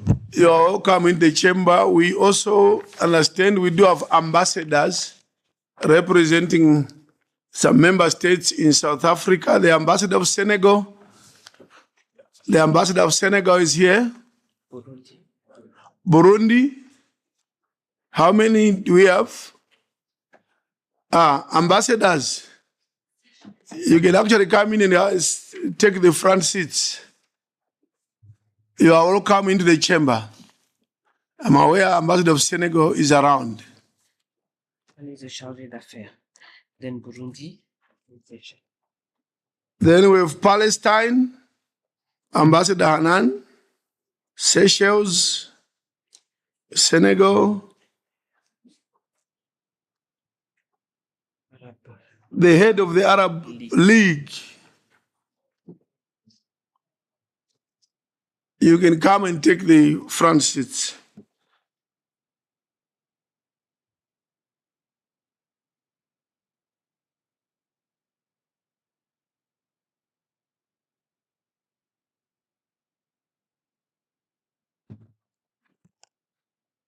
Yeah, ushers assist them.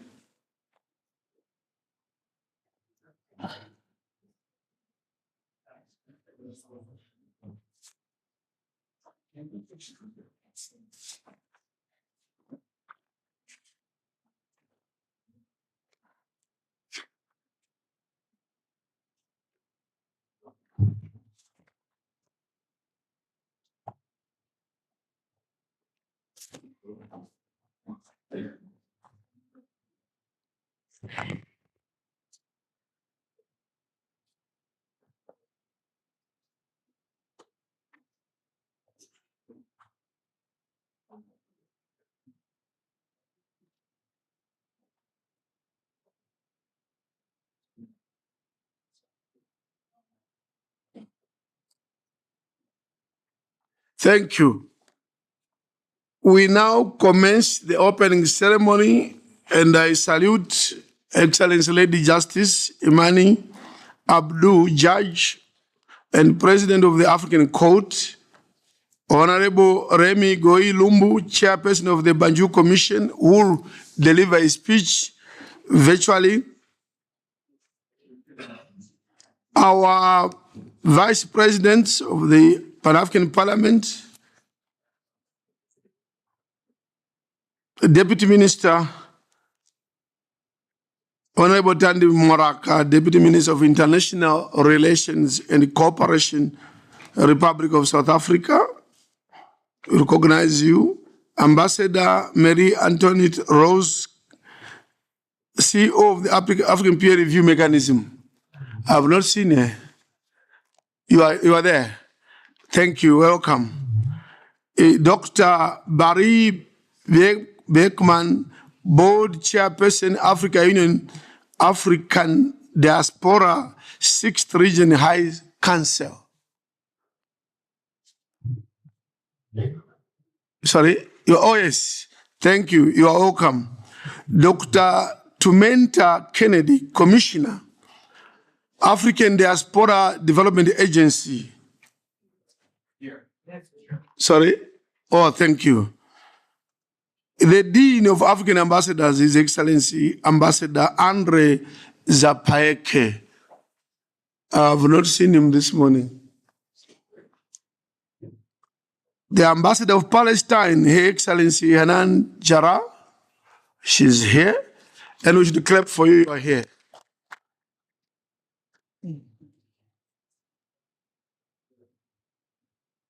Excellencies, deans of other regions and ambassadors here present, our PAP members, once more, I salute you for your presence. Representatives of the African Union Commission, our clerk, Lindwe Kumalo, representatives of the Department of International Relations and Cooperation, DECO, distinguished invited guest members of the media fraternity, staff of the Pan-African Parliament, ladies and gentlemen, I now will invite solidarity messages from our sisters and brothers that whom we work with. Some are virtual, and we start with a virtual presentation from Honorable Wilson D. Almeida Adao, chairperson of the ACERWC.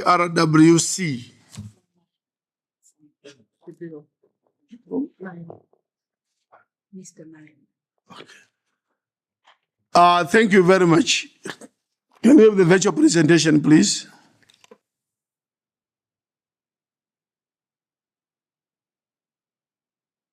Good morning. Can you hear me?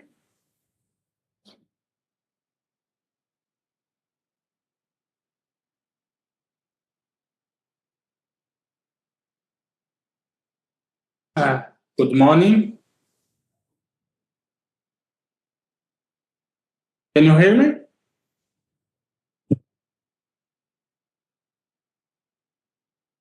Yes, we can hear. Okay. Thank you. I would like to address a solidarity message for the ACWC. May I start, Excellency President? Yes, please proceed. Okay.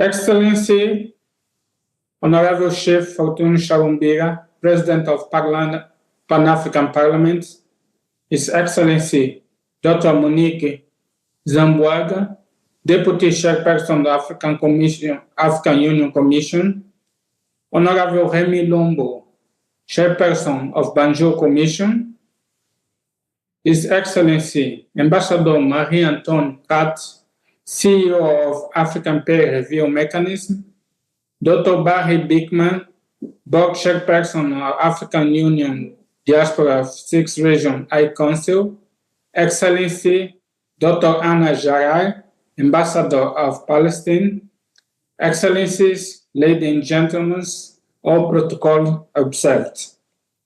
As the chairperson of African Committee on the Right and Welfare of Children, it is an honor for me to deliver this solidarity message during the plenary of the Pan-African Parliament. I extend my warm appreciation for the invitation to attend these sessions and for the opportunity to engage with you today. Excellencies, ladies and gentlemen, I'm pleased to note that the session will be running on the African Union theme of the year, Justice for African and People of African Descent through Reparation. This theme underscores the African Union's steadfast commitment to addressing historic injustice, ranging from the transatlantic slave trade, the colonialism, to apartheid and genocide. It builds on decades of advocacy and collaboration, aiming to foster unity and establish effective mechanisms for reparation justice on global scale. Importantly, this theme resonates deeply with our commitment to protect children's rights. Reparations are not solely about acknowledging the past. They are about assuring that our children inherit a future characterized by equity, dignity, and opportunity. As we reflect on this theme, let us remind that healing the wounds of the past is not just the right things to do. It is also important to step on building strong and inclusive communities. By facing these past wrongs, we make real change that support our children and build a hopeful future. So every child can grow up, enjoying their right of the African Charter on the Right and the Welfare of Children. Excellencies, ladies and gentlemen, the impact of this historic injustice alone reflected the ongoing humanitarian crisis and conflict across our continent. Africa has frequently experienced prolonged conflicts and emergencies that devastate community and especially impede the effective realization of children's rights. Civil wars, cross-border disputes, insurgency, and terrorism activities have all contributed to break down the traditional protection system at families, community, and national level. Places such as Sudan, the Eastern Republic of Democratic of Congo, Northern Mozambique, and the Sahel have suffered the tragic consequence of such conflicts, where children are not only the victims of the abuse, but also forcibly recruited into armed forces and armed groups. They live realities of children in conflict situations compel us to urgently pursue comprehensive reparation, justice that address the root cause of instability while protecting our children. Excellencies, ladies and gentlemen, I acknowledge that the Parliament Pan-African plays an important role in advancing the rights of our children and in driving the legislative reform essential for our collective progress. As a place where the voice of Africans are heard, the Pan-African Parliament champions policies that promote social justice, accountability, and unity. In line with this year's African Union theme, the Pan-African Parliament can also help us correct past wrongs by supporting actions that offer reparations and build fairer societies. By fostering dialogue among member states and coordinate legislative oversight, the Pan-African Parliament not only addresses the legacies of historical injustice, but also lay the foundation for more resilient and equitable Africa. Excellencies, ladies and gentlemen, in recognition of similar mandate of the Pan-African Parliament and the DCWC, the two organs have developed the fruitful collaboration. Just to mention, the Secretariat of the Committee has actively participated in seminars and joint meetings with the PAP Committee, particularly the Committee of Health, Labor, Social Affairs, to raise awareness from precious children's rights issues. This engagement has been instrumental in encouraging parliamentarians to drive legislative change in issues affecting children in the continent. I'm also happy to share that at the close of 2024, colleagues from both the SWC and Parliament Secretariat convened for technical collaborative engagement in Maseru, the Kingdom of Lesotho. This meeting serves to enhance our mutual understanding for each other's mandate, identify areas of convergence, and concretize potential initiatives aimed by advancing the rights of children. I'm pleased to announce that our efforts have borne fruit, as the SWC and Parliament Pan-African will be signing an MIU on the 7th of April of 2025 during the 45th ordinary session of the ACWC. A detailed roadmap is already in place to assure the effective implementation of our collaboration once the MIU is signed. At this point, allow me also to extend my sincere appreciation to His Excellency, the President of Pan-African Parliament, for allowing us, the SWC, to hold its 44th 45 ordinary session at the Parliament Pan-African Remis from the 7th to 12th of April of this year. It is just but another sign that the two organs are committed to work together to advance human rights, including the rights of the most vulnerable groups, the children.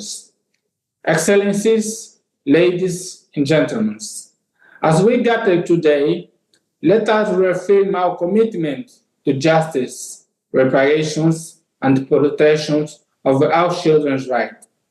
By addressing the challenge born for historical injustice and ongoing conflict, as we leverage the essential role of Pan-African Parliament, we can build a future where every child grows in Africa fit for children.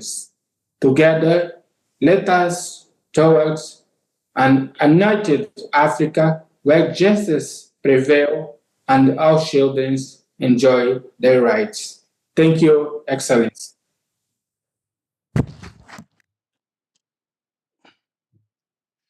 Thank you, my brother.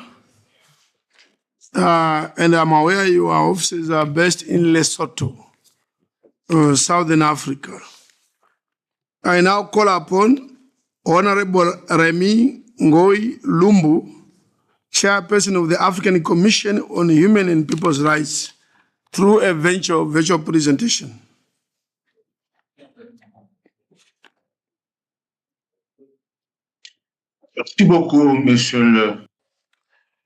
Thank you very much, Honorable President. I'm speaking to you from Geneva,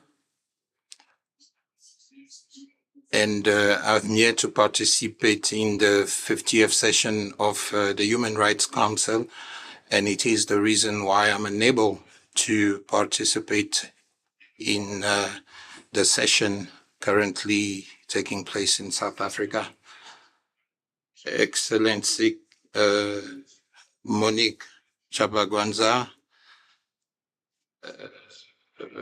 Deputy Chairperson of the African Union Commission, His Excellency Fortune Zephania Charumbira, President of the Pan-African Parliament, honorable members of the Pan-African Parliament, distinguished guests, ladies and gentlemen, on behalf of the African Commission on Human Rights and People's Rights, and on my own behalf, I would like to thank the Pan-African Parliament and its President for inviting me to the opening of this fourth ordinary session of the Standing Committees of the 6th Legislature of the Pan-African Parliament.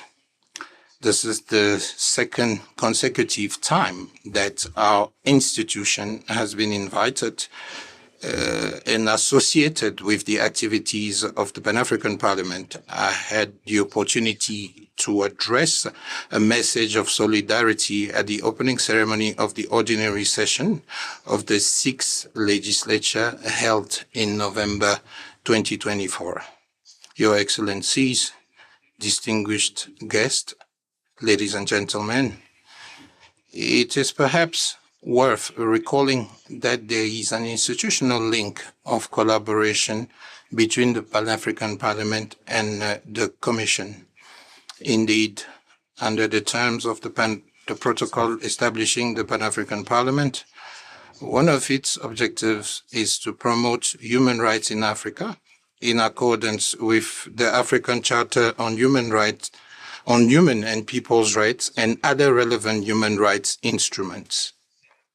It is the same charter that gives the Commission, in accordance with Article 45, the mandate to promote and protect human and people's rights on the continent.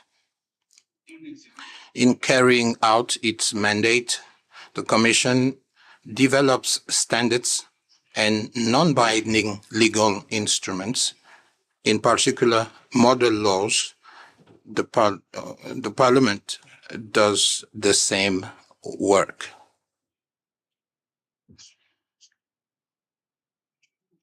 The signing of a cooperation framework between our institutions has consolidated this functional link. It therefore calls for active complementarity between Parliament as a legislative body and the Commission as the first quasi-legislative and quasi-judicial institution of the African Union. And in that regard, we have the pleasure to report that we have the same complementarity relationship with our honorable guest of honor today. The Commission was set up at a time when Parliament had not yet come into being. And it's the reason why it still has in its portfolio all its competencies, and it is seeking to establish linkages with the Pan-African Parliament and through its commissioners in order to move in the right direction.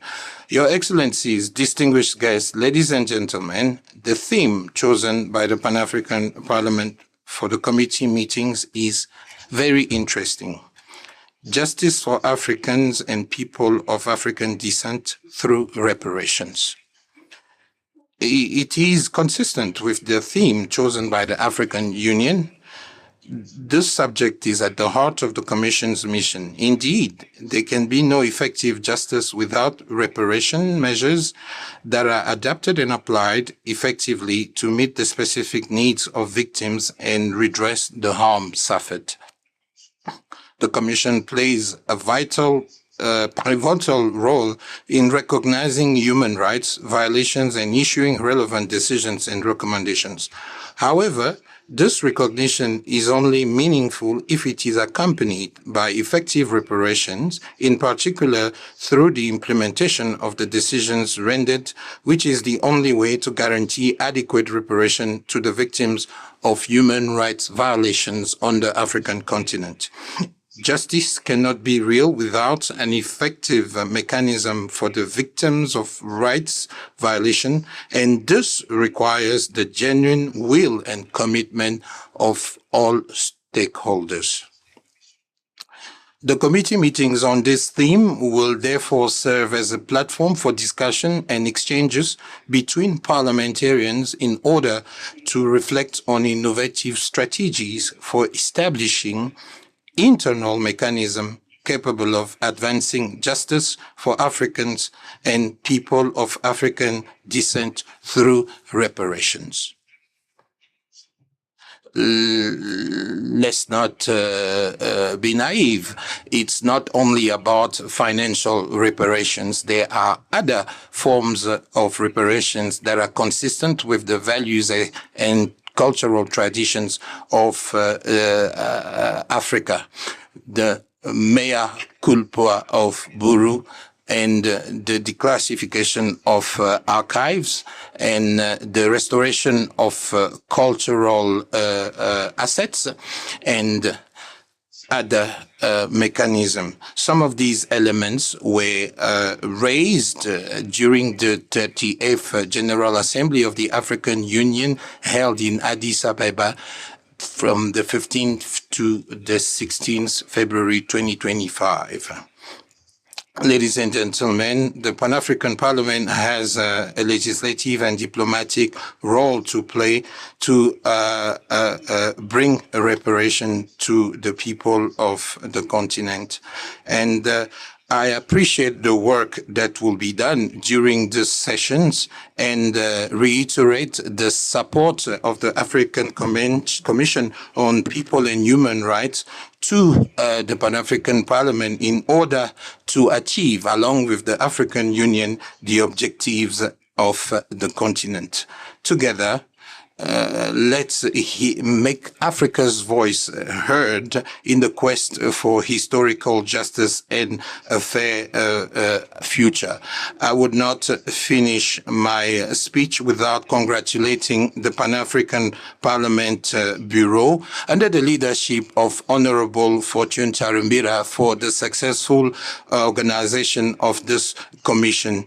And we are in full support of the deliberations that will take place during this session. And I would like to thank Madame Lindiwe Kumalo for the very good organization of this session and for all the dispositions that were taken for us to participate in this session. I hope to be with you physically very soon in order within the framework of the complementarity that exists between our two institutions. And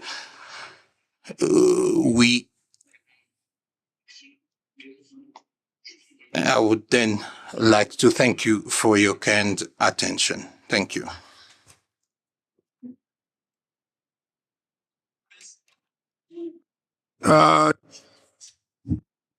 Banjul Commission.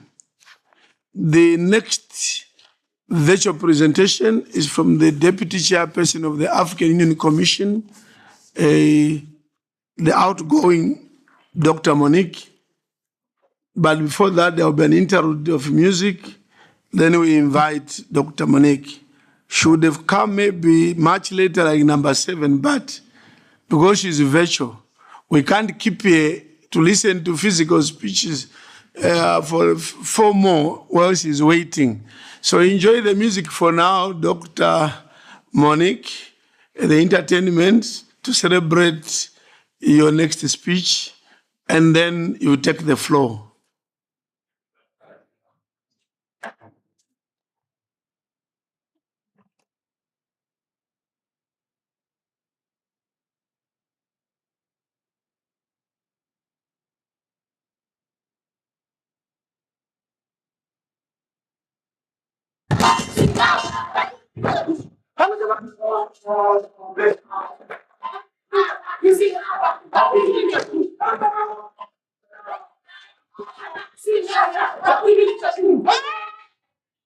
Who says?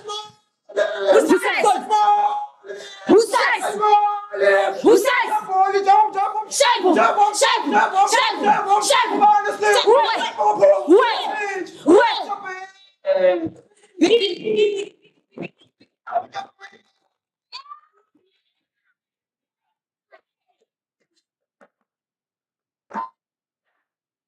Umangela mazondongo wenangaye wengomangaye umangela mazondongo wenangaye bangaye umangela mazondongo wenangaye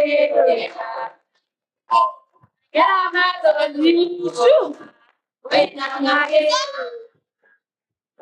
Agela mazondongo wenangaye Angela mazondongo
Thank you very much. Another round of applause for them. I now invite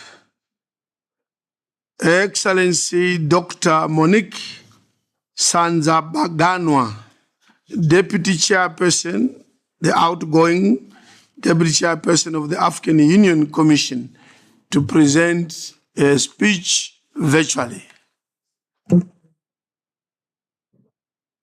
Thank you so much. I hope that you can hear me. Loud and clear. Thank you so much. And let me acknowledge you, Excellency, President Chief Charumbira, President of the Pan-African Parliament, all the honorable members of the Parliament present, for whom I congratulate the new members who were sworn in today, and all the dignitaries, brothers and sisters from the AU family here present. Ladies and gentlemen, good morning. I'm pleased to address this gathering of noble men and women for the final time as the Deputy Chairperson of the African Union Commission on the occasion of the inauguration of the committee sittings of the Pan-African Parliament for the year 2025. I perceive this gathering as not merely a procedural commencement, but a powerful call to action, reiterating the heartbeat of our continent and its vibrant diaspora. For centuries, we have been a people of resilience, the descendants of those who defied subjugation and the rightful heirs of revolutionary freedom fighters and visionaries. Yet today, I would want to ask us if we can truly say we have realized the full potential of our independence. Or do we remain bound to systems never designed to serve our interests? Your Excellencies, honorable members of the Parliament, the African Union has designated 2025 as the year of justice for Africans and people of African descent through reparations. This theme is a decisive acknowledgement of the historical injustices that have scarred our memory as a people and continue to impede our progress in various forms.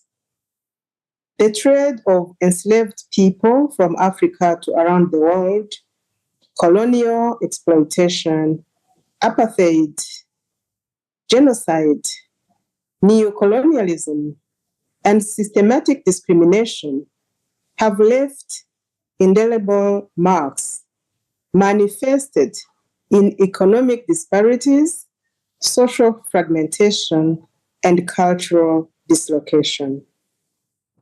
Recent discussions, such as those held at the just concluded 38th Ordinary Session of the Assembly of the African Union, coupled with the 48th CARICOM Heads of Government meeting, have further amplified the continent's call for formal apologies and reparations from former colonial masters.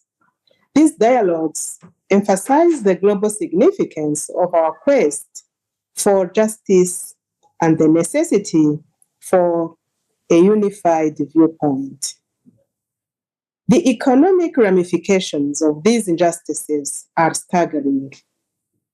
Research has indicated that Africa loses approximately $89 billion annually due to illicit financial flows, equating to 3.7% of its gross domestic product, a modern consequence of historical exploitation. These figures are not mere statistics.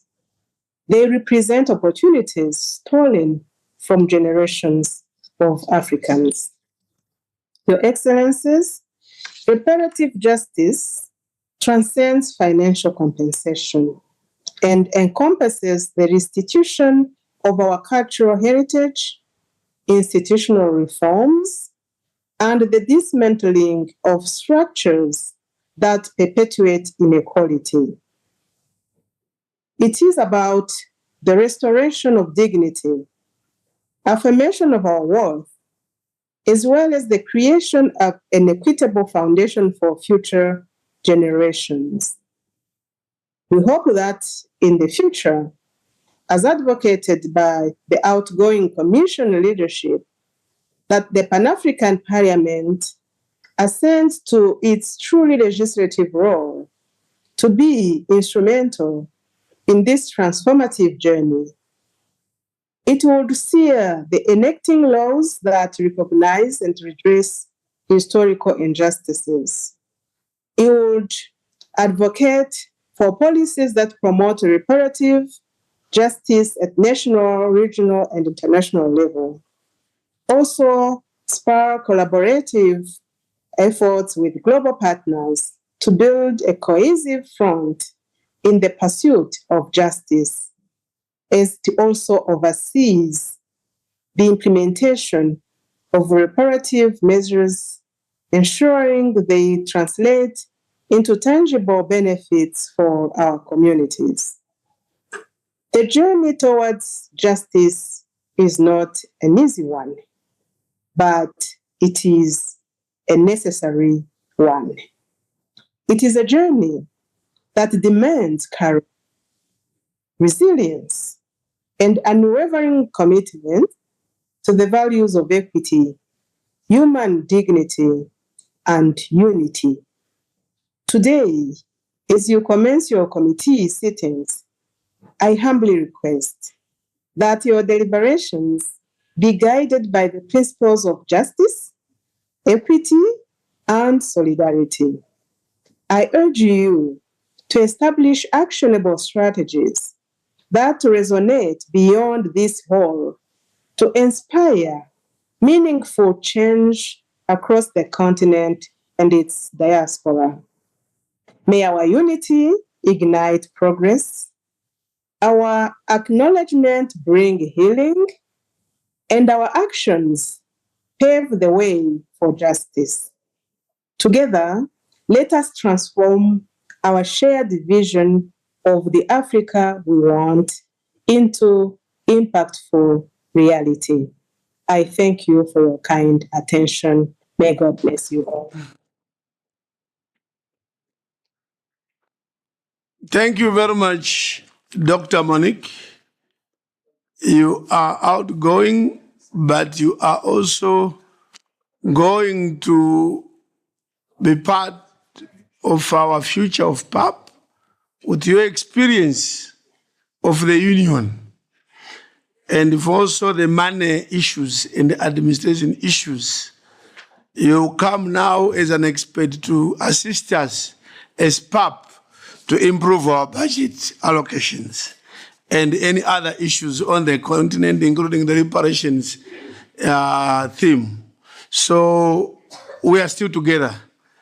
PAP will be inviting you in the future for you to come to Midland and associate with PAP and address us, share ideas as to how we can improve the continent.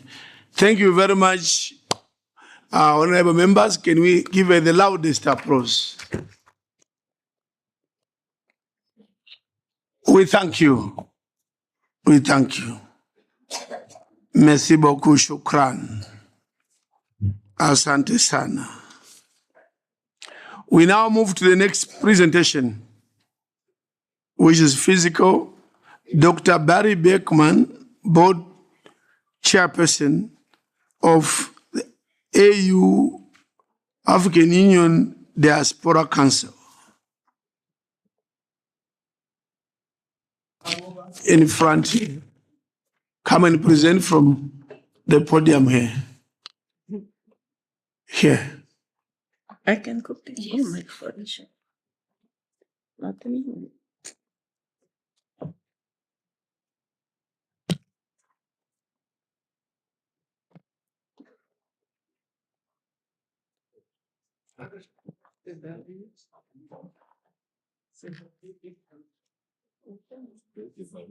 Yeah.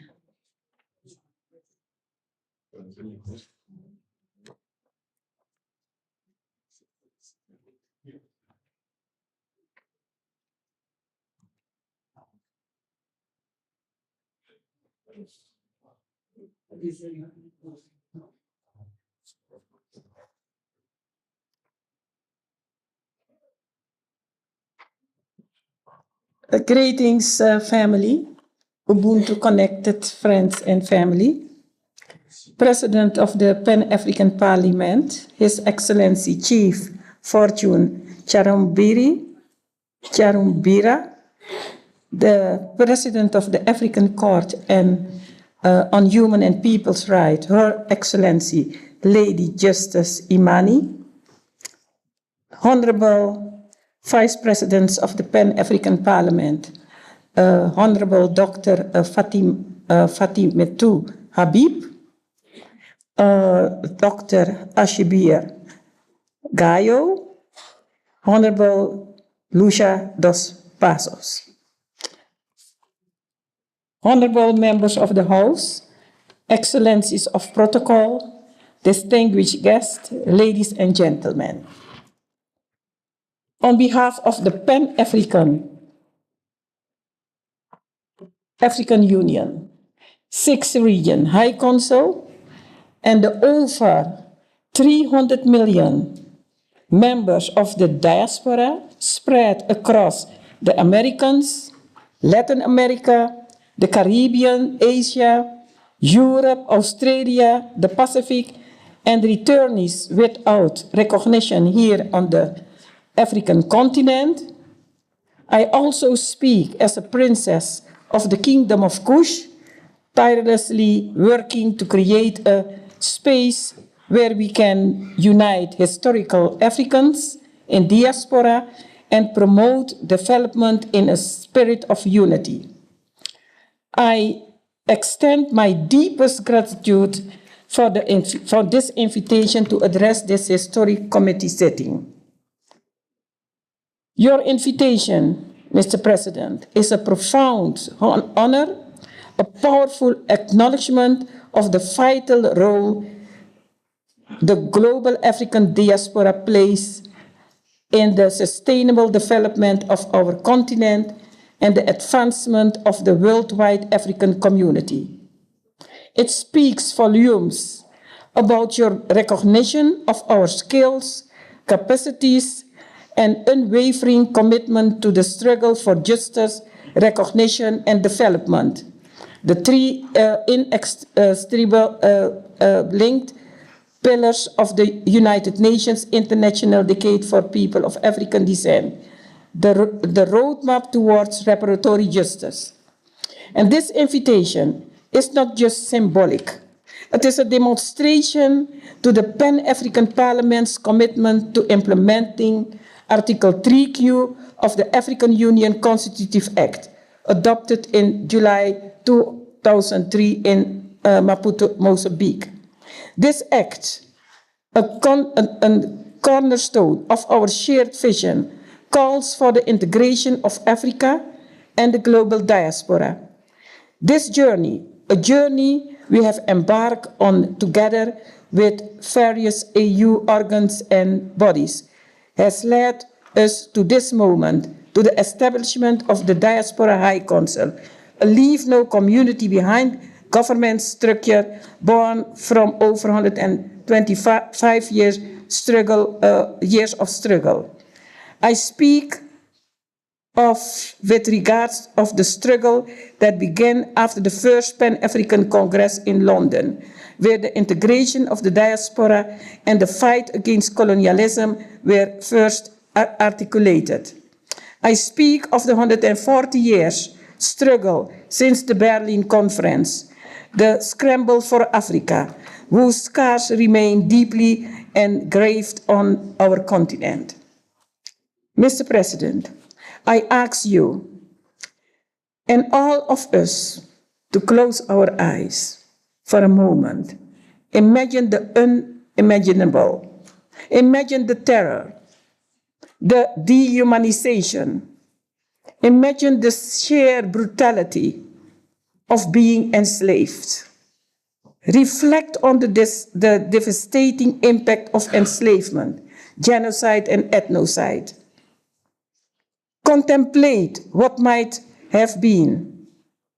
What if our ancestors, my ancestors, had not been stolen from their homeland, reduced from proud Africans to mere commodities labeled as Negro boy and Negro girl? Would we be gathered today, discussed reparatory justice? Perhaps the Pan-African Congress of 1900 and the subsequent 8 congresses that followed, focusing on the scourge of colonialism, might never have been necessary, and think of the profound impact on both Africa and the diaspora. I stand before you as a living descendant of an enslaved people. My ancestors were forcibly removed from their continent, from our continent, Africa. Their humanity were criminalized and transported across the ocean to Suriname, where I born, in South Africa. I carry with me the stories of my ancestors, passed down through generations, stories of unimaginable suffering. And I along with millions across the diaspora, we are seeking for justice. Look at me. If you look at me, who do you see? You see a proud African woman. Look at my dress.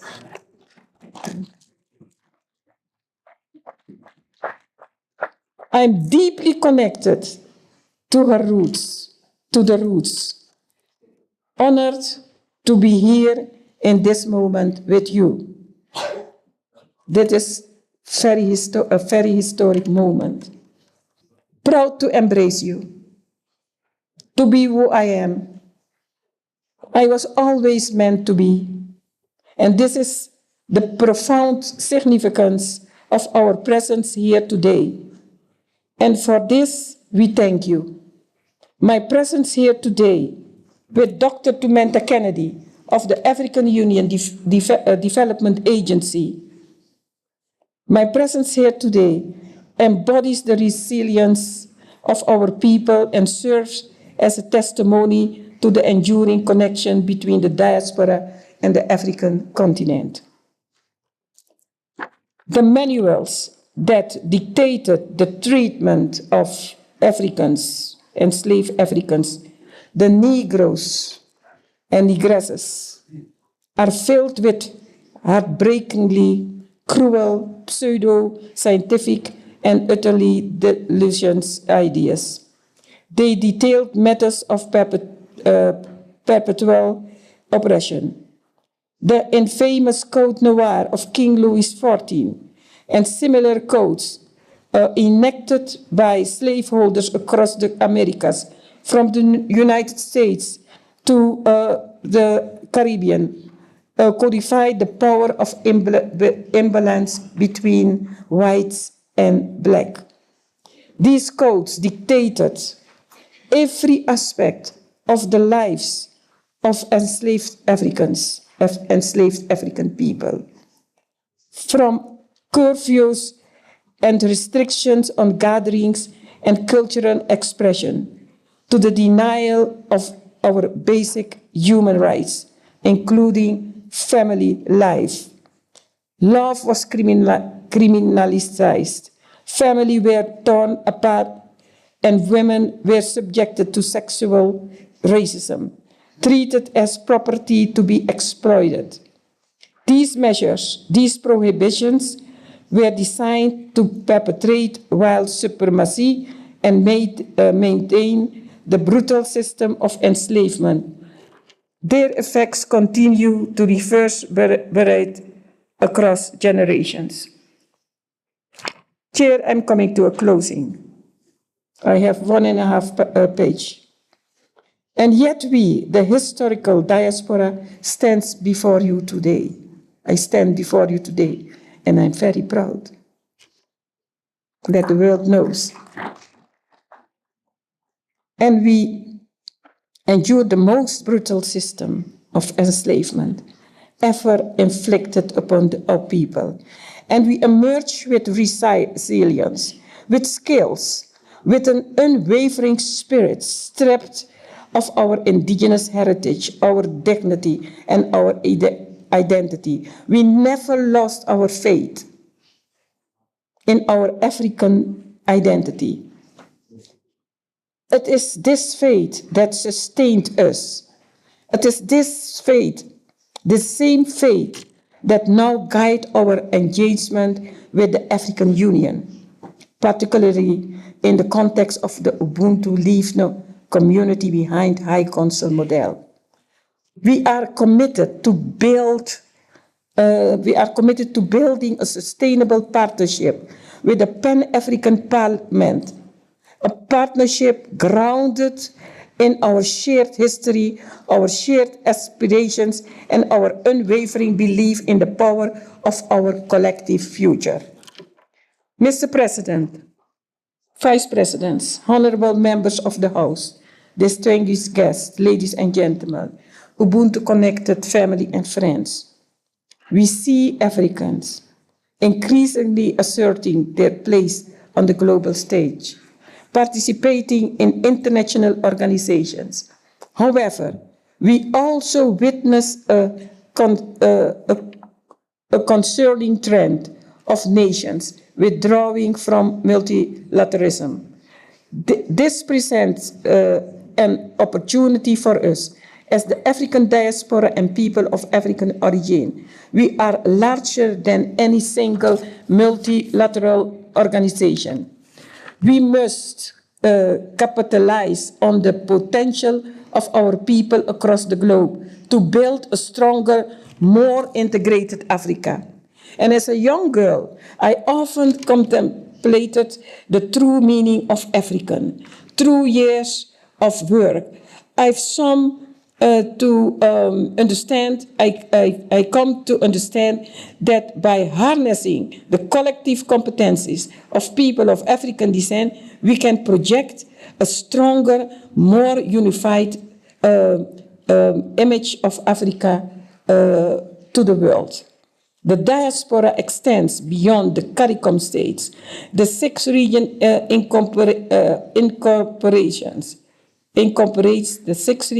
incorporates people of African origin in Brazil, Colombia, the United States, Canada, Japan, China, Russia, Palestine, India, Australia, Israel, European Union, European countries, the Caribbean, and beyond. This diverse representation found in the High Council empowers us to come together and finally complete the Pan-African Parliament. I come to a closing.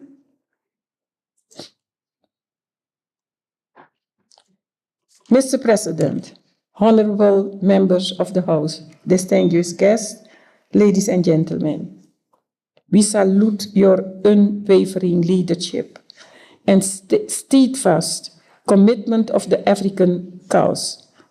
The unique opportunity granted us in 2012 to engage directly with this parliament, within this parliament, a flame that the African Diaspora 6 region High Council has nurtured with tireless dedication. We have mobilized, we have organized, and we have brought forth to very best of our competences, project skills, finance, and lobbying potential. Yet, as we stand on the cusp of a new era, we recognize that our journey towards true liberation and unity is far from complete.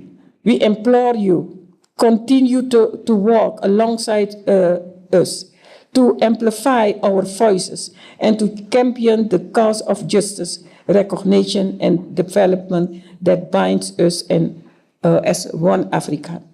Today, we issue a resounding call to this August House. Deepen your engagement with the African diaspora. Establish a dedicated special diaspora committee. And open the doors of your existing committees. Trade, justice, gender, legal, and more, to the expertise of our diaspora people. Create focal points within each nation, forging a network of collaboration and resource mobilization that will propel us forward. Let us unite to dismantle the lingering vestige of slavery, colonialism, and neocolonialism. Let us reclaim our stolen artifacts, our ancestral lands, and our rightful economic resources. Let us confront the extensional threat of climate change, the deceptive forces of marginalization, and the pervasive exploitation of the exploitation that continues to plague our people. And let us ensure that the voices of the diaspora resonate powerfully in every global forum. Together we will build a stronger, more integrated Africa, and together we will achieve reparatory justice. Together we will honor the enduring legacy of our ancestors and forge a future worthy of their immeasurable sacrifices. Let us transform the pain of our past into the undeniable power of our future. And thank you, because my Dutch is better than English. So, thank you.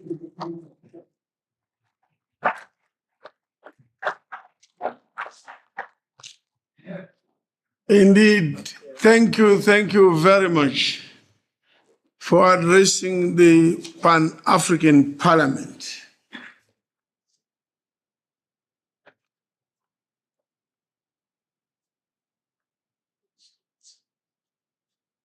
Where are the ushers? Right, I think another.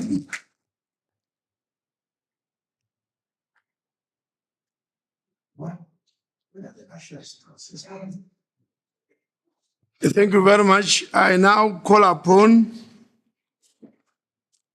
Her Excellency Hanan Hara, Ambassador of Palestine.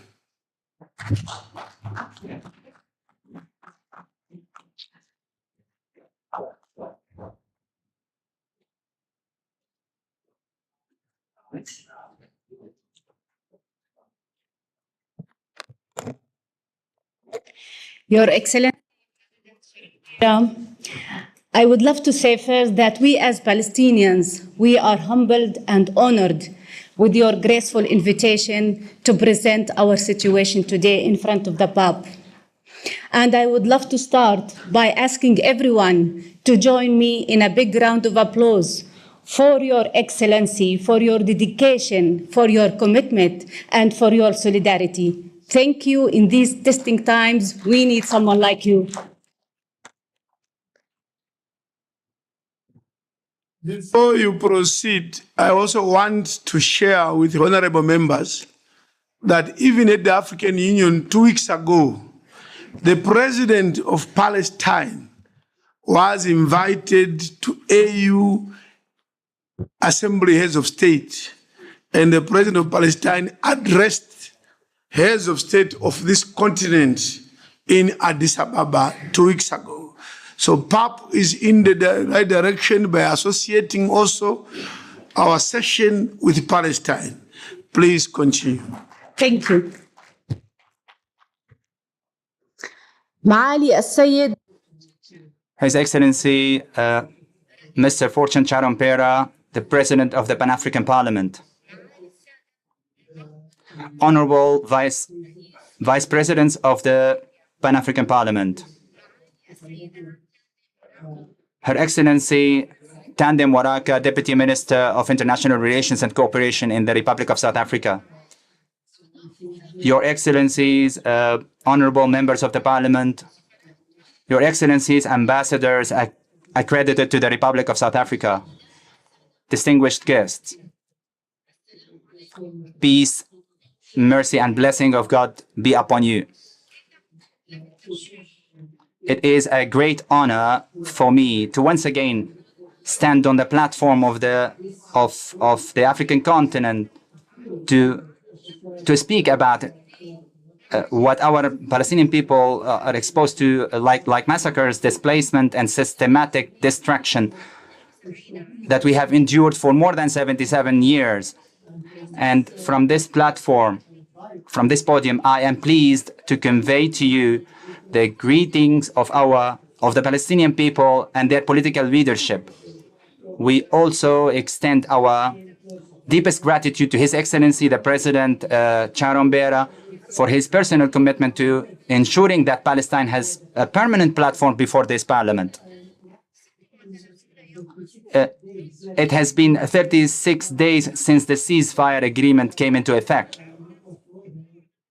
And most of the displaced citizens from the south of Gaza Strip have returned to the northern Gaza Strip, despite the increasing Israeli violations, which have resulted in the killing of more than 100 people during this period.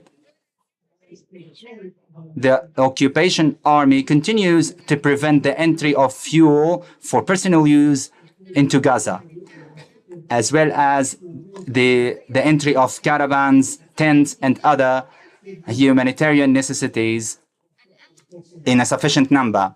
Now, there are growing concerns about the collapse of the agreement due to the lack to transition to the second phase, which starts after the end of phase one, which was scheduled last Saturday, and it did not happen because Netanyahu disrupted the freeing of the second batch of the Palestinian hostages, 602 prisoners, and this means the continuation of the Israeli operations without declaration, official declaration of the end of war. Second, the continuation of occupation of Gaza Strip, also the disruption of all efforts for reconstruction. At the same time, the Israeli army forces and the extremist gangs, they continue their aggression on the West Bank cities, and especially Tulkarm and Jenin cities, and also the camps of refugees in those cities. And this includes killing, arresting, and destruction of properties, either through aerial attack or land attack. Until now, more than 40,000 have been displaced from the refugee camps, especially in that area. And please allow me here to speak according to the development of events, as it might be that the demolition of the tents is not is deliberate, and it is demolished because it is refugee camps with the aim to end this geopolitical that embodies the Nakba of 1948. And here, specifically, Netanyahu's action is completed of destruction with Trump's call to displacement. In the same context, the integration between the resolution of Israeli entity to end the work of UNRWA and Trump's signing of withdrawal of it, which means stopping the funding of it.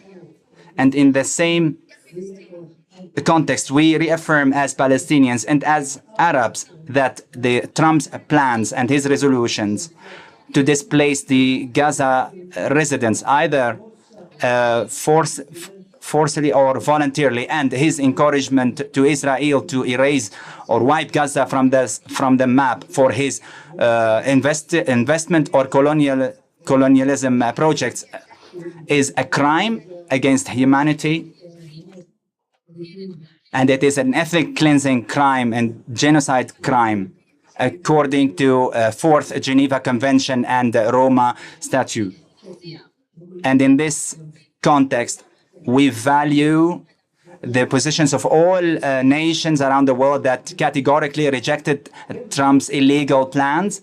At the forefront, the Arab Republic of Egypt and the Hashemite Kingdom of Jordan, the Palestine neighbors who were asked by Trump to house the Palestinians in their countries. He even requested from Netanyahu to establish a Palestinian state on the lands or territories of the Kingdom of Saudi Arabia, which is categorically rejected. Honorable dignitaries and esteemed guests, the Palestinian leadership under President Mahmoud Abbas has firmly rejected any calls for the seizure of Gaza or the displacement of Palestinians from their homeland.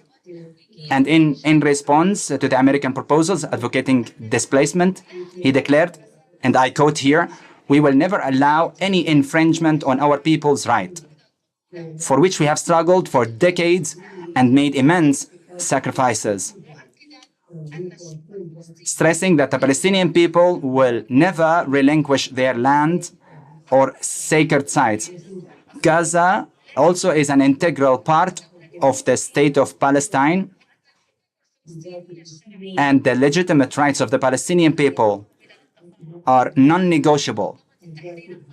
And the Palestinian Liberation Organization is the sole legitimate representative of the Palestinian people entrusted with their national principles and has the right to decide, and no one has the right to decide the future of the Palestinian people on its behalf. And as President Sharon Bear stated, President Abbas last week had attended the AU summit in Addis Ababa and said, addressing the leaders of the nations, African nations, he said, anyone who believes they can impose a new deal of the century or forcibly displace our people is deluded. The displacement proposals are a diversion from the genocide in Gaza and the colonial crimes and the attempts to annex the West Bank.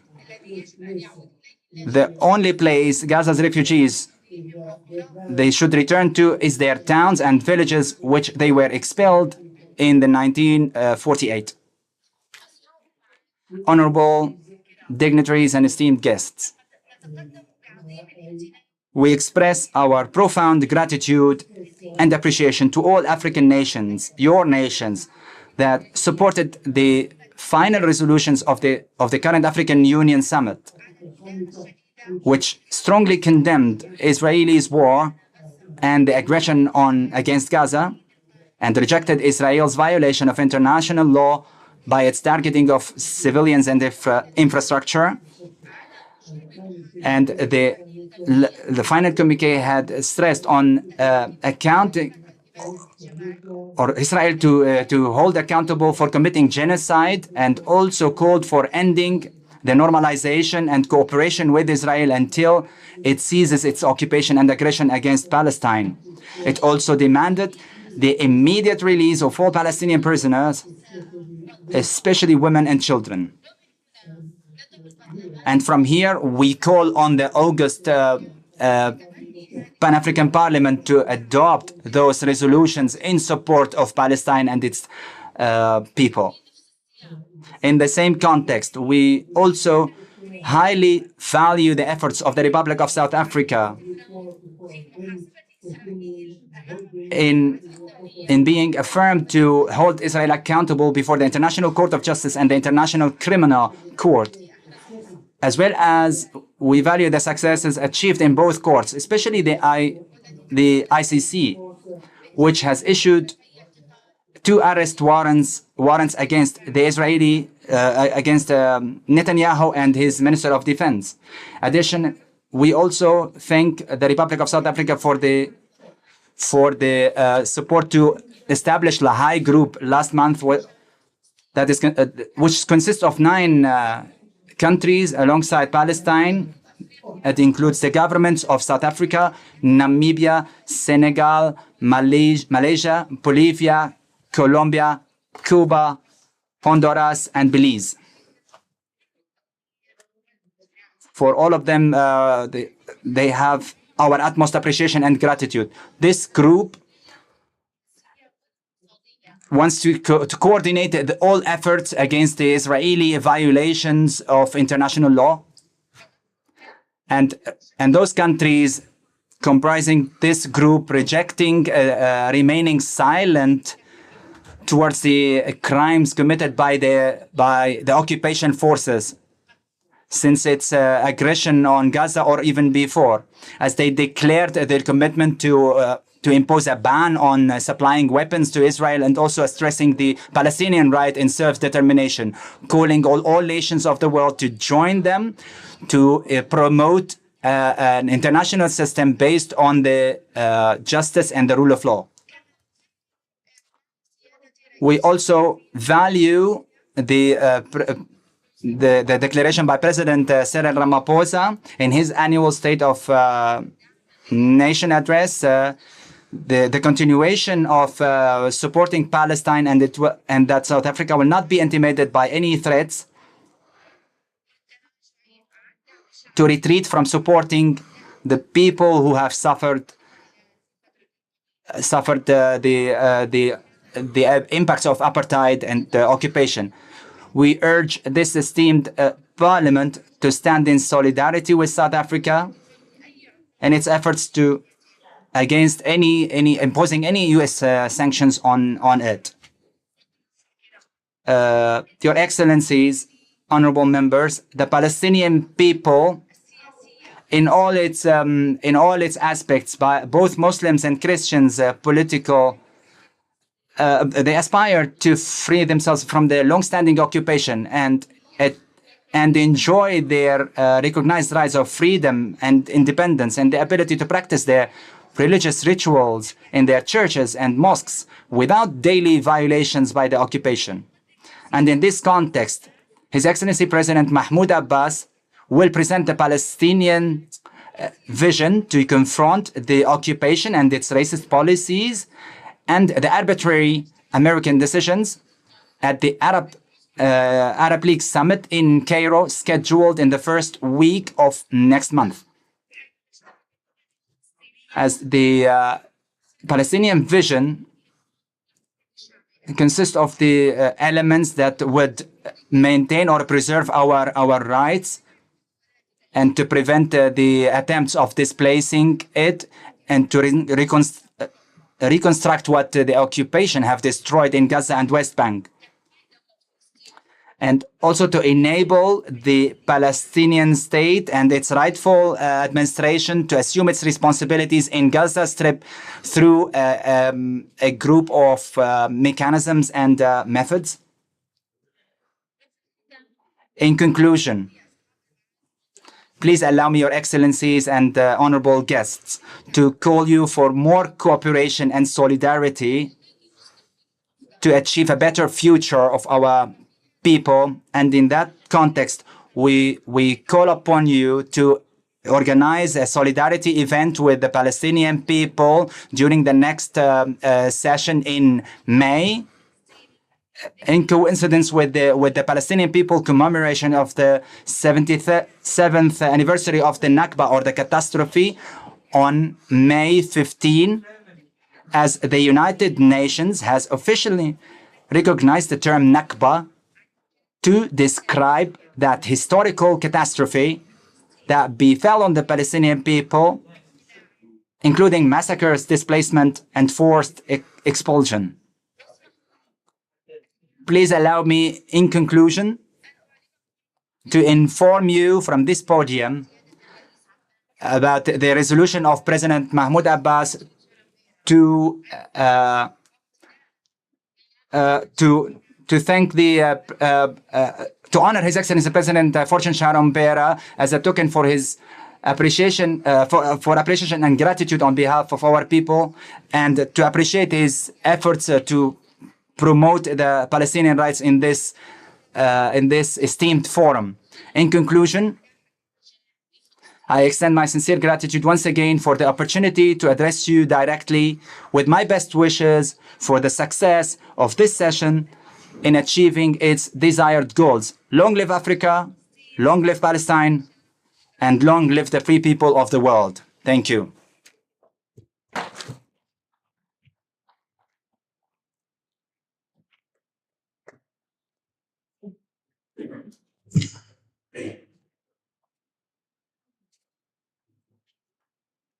This is very refreshing. Can we have a louder?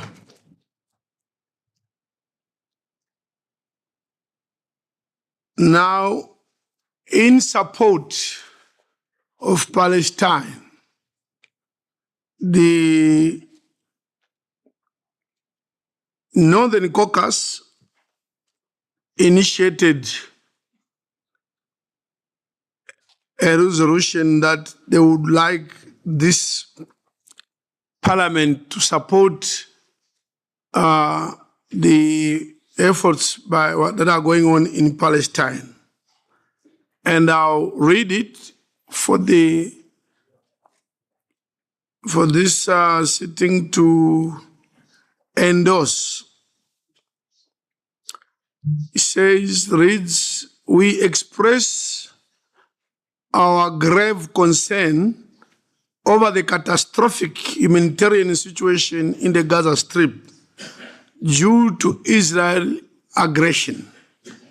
And we call upon the international community to intensify its efforts to push for the full implementation of the ceasefire agreement with a view to reaching a permanent end of hostilities and begin a new phase of early recovery and reconstruction with the Palestinians remaining on their land. We reiterate our commitment to the two-state solution as the only viable solution to the Israeli-Palestinian conflict, and stressed in this regard the necessity to end the Israeli illegal occupation of the Palestinian territory and to concretize the independent, viable, and contiguous state of Palestine on the basis of international law and the lines of June 4th, 1967, with East Jerusalem as its capital. We firmly reject all violations of international law and international humanitarian law. Accordingly, we unequivocally condemn any attempts to displace or transfer the Palestinian people from their homeland under any circumstances, whether from Gaza or the West Bank, including East Jerusalem. We emphasize the urgent need to intensify international efforts to end the historic suffering of the Palestinian people and to uphold their inalienable rights in accordance with international law. It ends here. Are we comfortable with this statement?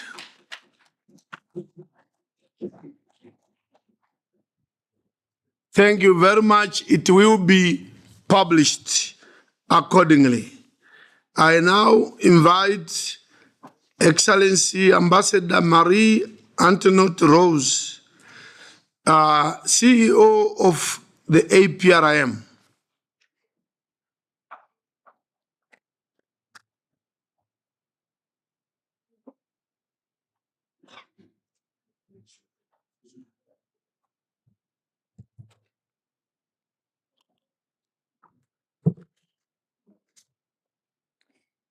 Your Excellency, President of the Pan-African Parliament, Chief Fortune Charumbira, and my dear brother, Your Excellencies, members of the Bureau of the Pan-African Parliament, Your Excellencies, chairpersons of the permanent committees of the Pan-African Parliament, Her Excellency Lady Justice Imani, President of the African Court, honorable members of the Pan-African Parliament, Your Excellency Clerk of the Pan-African Parliament, my dear sister, Lindiwe Kumalo, Your Excellencies, ambassadors, high commissioners, and representatives of member states, I stand on existing protocol.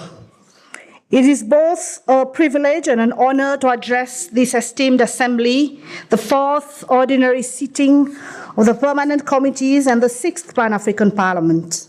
I extend my profound gratitude to the Pan-African Parliament for this invitation and its continued commitment to advancing the rule of law and democratic governance among African states. The Pan-African Parliament, PAP, was established to ensure the full participation of African peoples in the continent's economic development and integration. As a legislative and deliberative organ of the AU, PAP provides a platform for legislators from across the continent to deliberate and provide solutions on the challenges affecting the continent. The members of Parliament who have convened here at Midrand are not only elected representatives to this august assembly, nor are they politicians who merely want to have a seat at the high altar of power. You represent our collective aspirations, desire for progress, and our collective will to create a continent where every citizen has an equal opportunity to thrive. The African Peer Review Mechanism, the APRM, a sister institution of the AU, was established as an autonomous governance assessment instrument designed to promote democracy and good governance through voluntary peer reviews and related interventions among African states. Today, however, after 22 years, the APRM has evolved beyond the diagnostic tools for the Union. The mechanism, which has through the years engaged our citizens on various governance issues, has demonstrated that it has a unique potential to prevent conflicts and serve as an early warning diagnostic tool. The APRM has also demonstrated that it can also serve as a post-conflict reconstruction mechanism that promotes and restores constitutionalism and democracy. Your Excellencies, working together, PAP and the APRM can contribute significantly to prevent wars and protracted instability that exact huge cost in terms of human life and socio-economic progress. I call on all of us to help create and protect spaces where diversity, cohesion, and progress manifest as a cornerstone of our societies.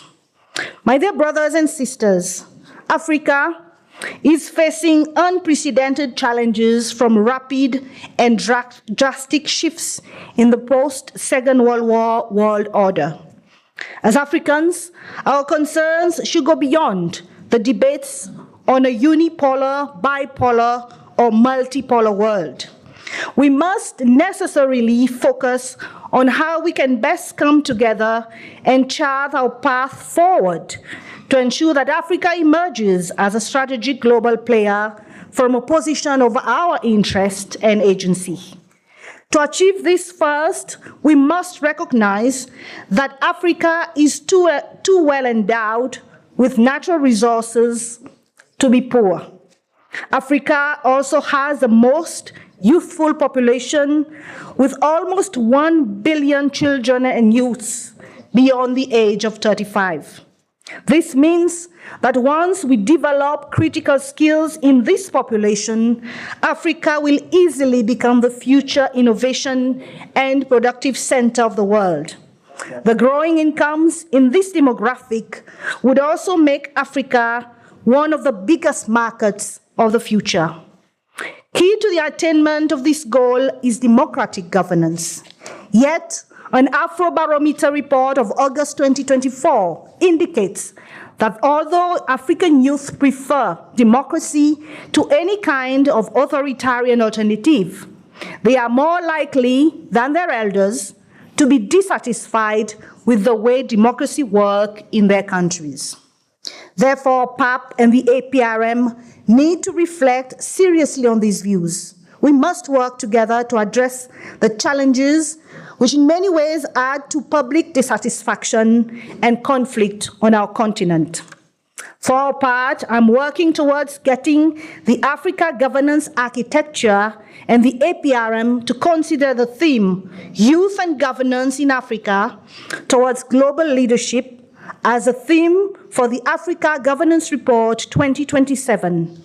It is my conviction that such a report would serve as a blueprint diagnosis of the governance challenges and opportunities youth face and can harness respectively.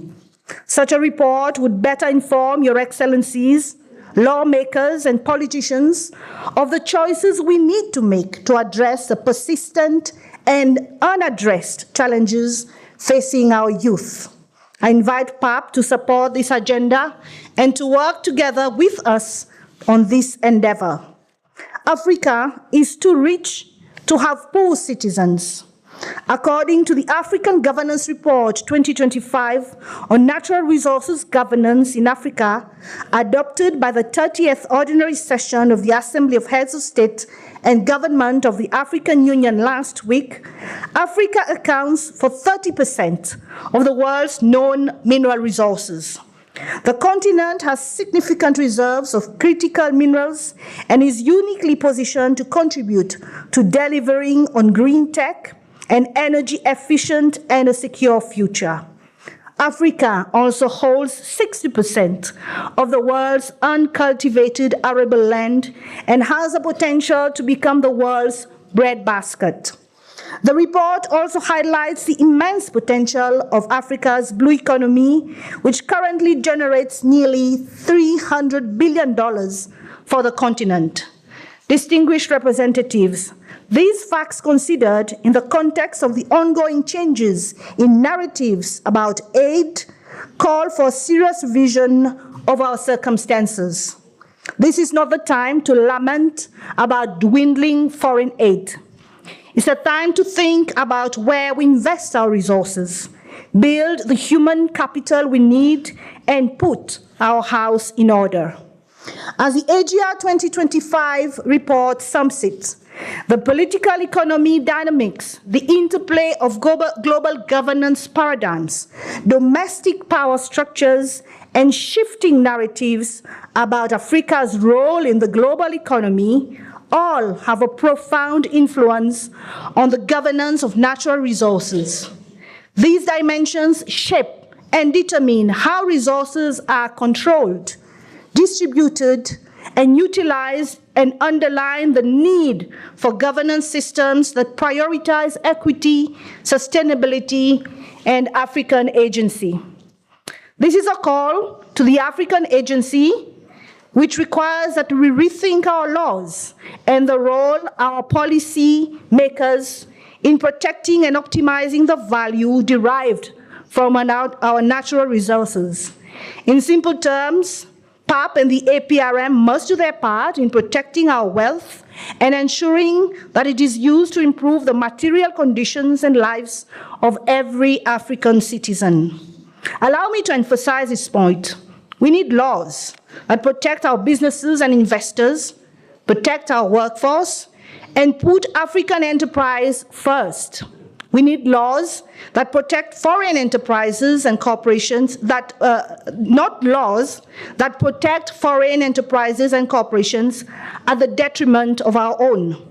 Such laws and policies should support the growth of the African middle class, which is critical to any economy, and uplift those who fall through the cracks.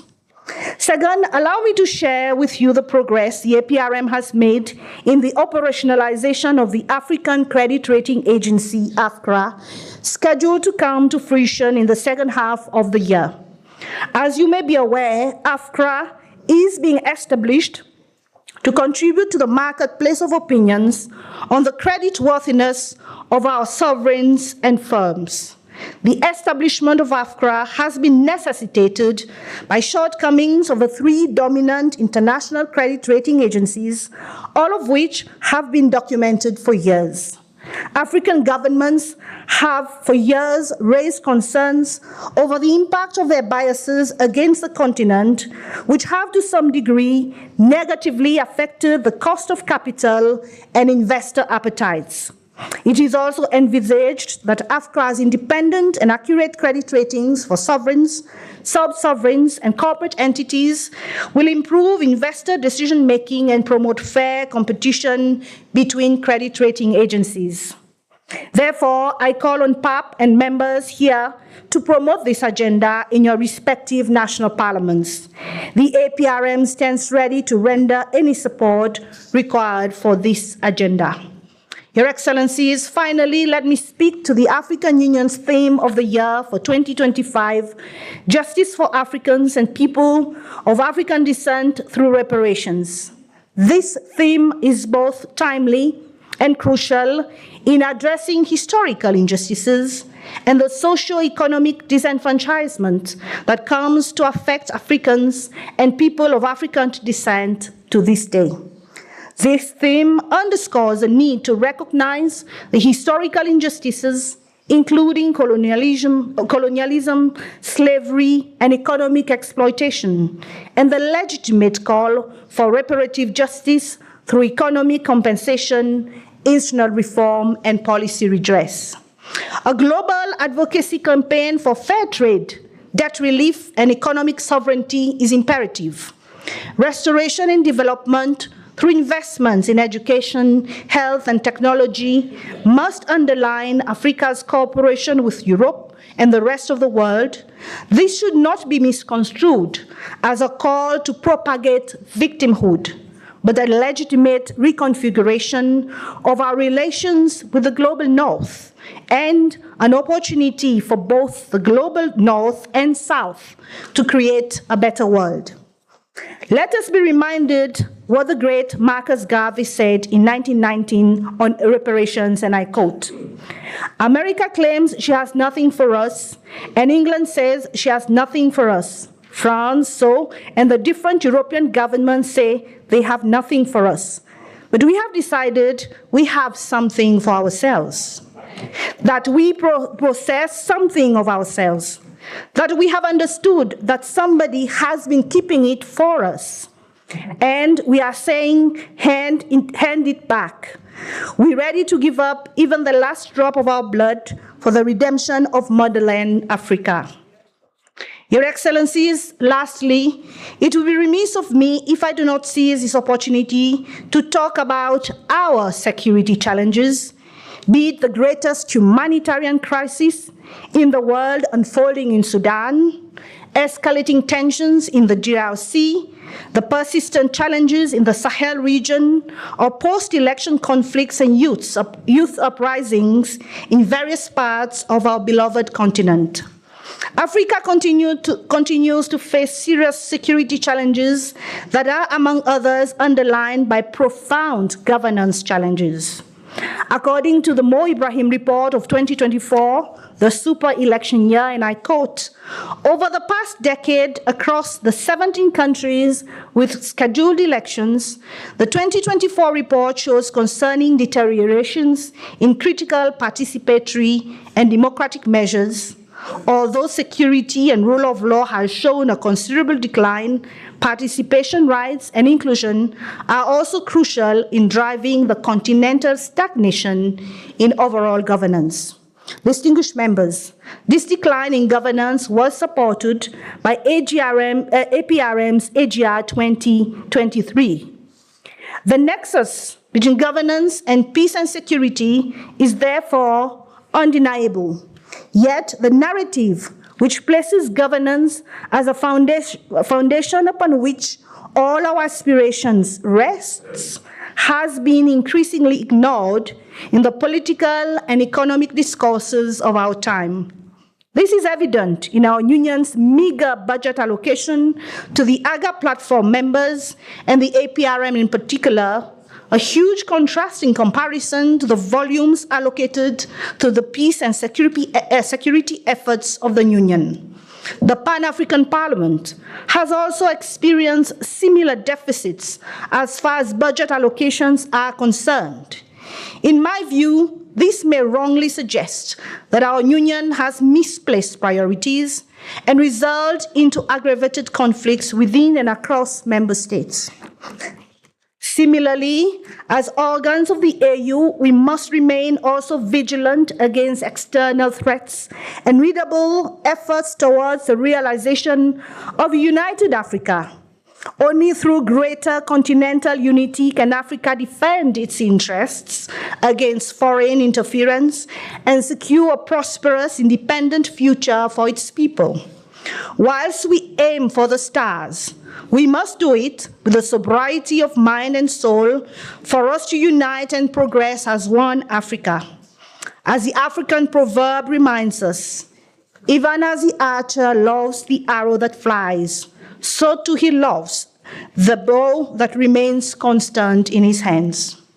In conclusion, the African peer review mechanism stands in full solidarity with the African Union's efforts to modernize our institutions through the ongoing institutional reforms. We reaffirm our commitment to working with the Pan-African Parliament and all AU institutions to ensure that we deliver with impact and tangible results for our African citizens. Our collaboration will encourage pooling of resources and applying our minds and hearts towards development areas of common interest and policies that are consistent with the aims of the AU to reclaim Africa's control of its position globally. We are reminded by one of the great Pan-Africanists, Kwame Nkrumah, that we should neither face east or west, but we should face forward. My dear brothers and sisters, Frantz Fanon, the great Pan-African philosopher, said, each generation must, out of relative obscurity, discover its mission, fulfill it, or betray it. The great Malemu Julius Nyerere said, my generation led Africa to political freedom. The current generation of leaders and peoples of Africa must pick up the flickering torch of African freedom, refuel it with their enthusiasm and determination, and carry it forward. Now, today, tomorrow, every day, in every way, big or small, we must adhere to these inspiring words of the great Pan-Africanists. These words should always be a powerful guide. At all times, a reminder that we have sworn to serve the citizens of this great continent with honesty, transparency, dedication, and selflessness. To serve and to advance the aspirations of our people with professionalism, performance, and probity. Most importantly, to ensure that we deliver our respective mandates with impact and tangible results for a better life and prosperity of our people. I thank you, shukran, asante, merci, obrigado.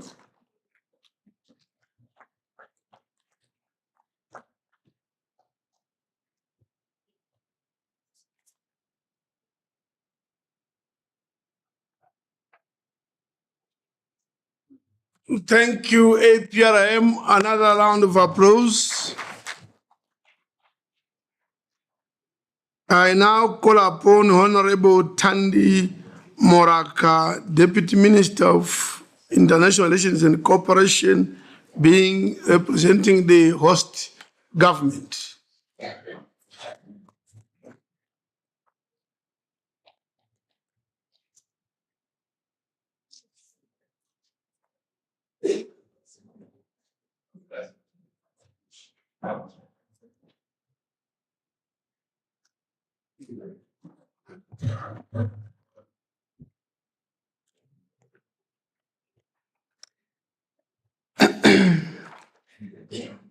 Thank you very much, Your Excellency, President of the Pan-African Parliament, Your Excellency, the Right Honorable Chief Fortune Charumbira, members of the Bureau of the Pan-African Parliament who are present here today, our guest of honor, Her Excellency Lady Justice Imani Diobut, the Judge President of the African Court. Madam, we honor you. Dr. Beryl Bakeman, Board Chairperson for African Union Diaspora 6th Region High Commission Council, the daughter of the soil who came here and addressed us donned in our African outfit. Thank you very much for coming. His Excellency Ambassador Marie Antoinette Rose, the CEO of the African Peer Review Mechanism, who has just given us a very energetic address to this Pan-African Parliament. Honorable Remy Ngoyi Lumbu, the chairperson of the Banjul Commission, who also addressed this Parliament virtually. Her Excellency Harman Jarar, the Ambassador of Palestine.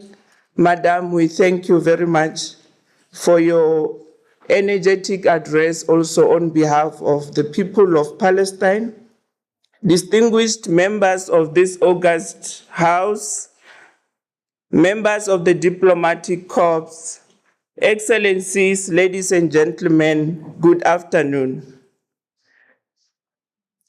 Honorable President, it is indeed an honor and a privilege for me to welcome all of you on behalf of our host government, the Republic of South Africa, to this important opening of the 4th statutory sitting of the permanent committees of the 6th Parliament of the Pan-African Parliament.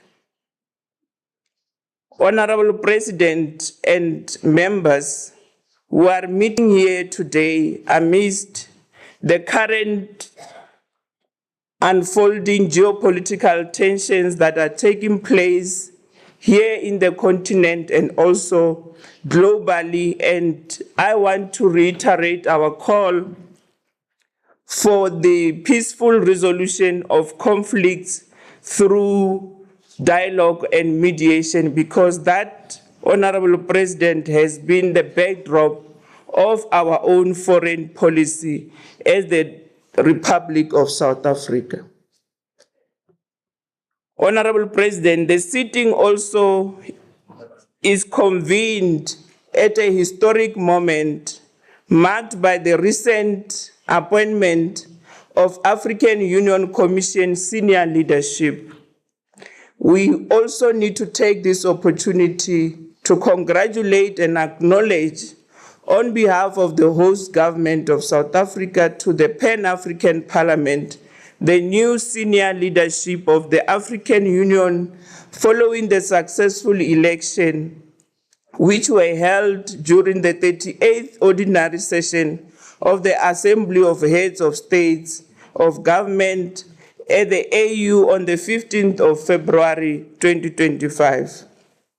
The elections of the newly appointed chairperson of AU, His Excellency Mohamed Ali Yusuf, and the Deputy Chairperson of AU, Her Excellency Selma Haddadi, shows Africa's commitment to the values espoused in the Constitutive Act of the African Union. Can we congratulate them through a round of applause?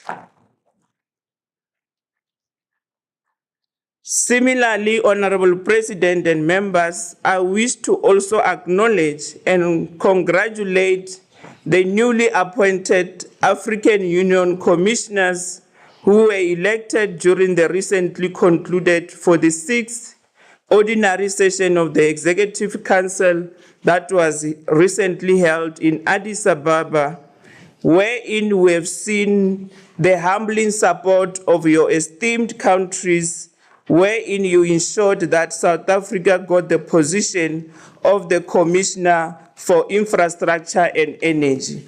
And for that, Chairperson, we are truly honored as the government of South Africa.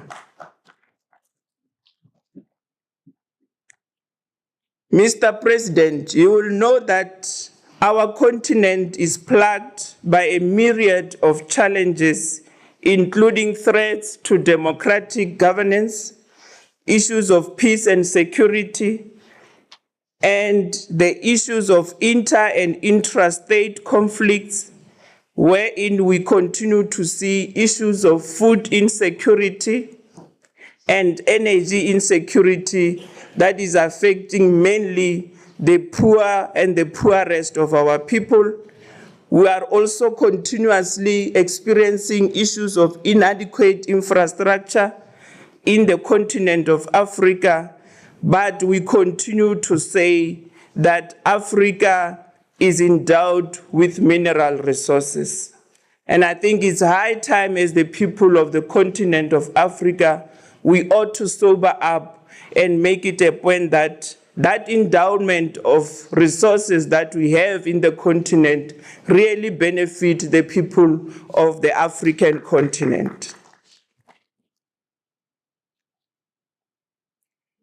I'm also pleased to hear that PAP will be tabling a motion here in this sitting wherein you are going to rally behind the South African government amidst the current threats that are emerging from the White House, wherein the President of the US is threatening to impose sanctions on us as the people of South Africa.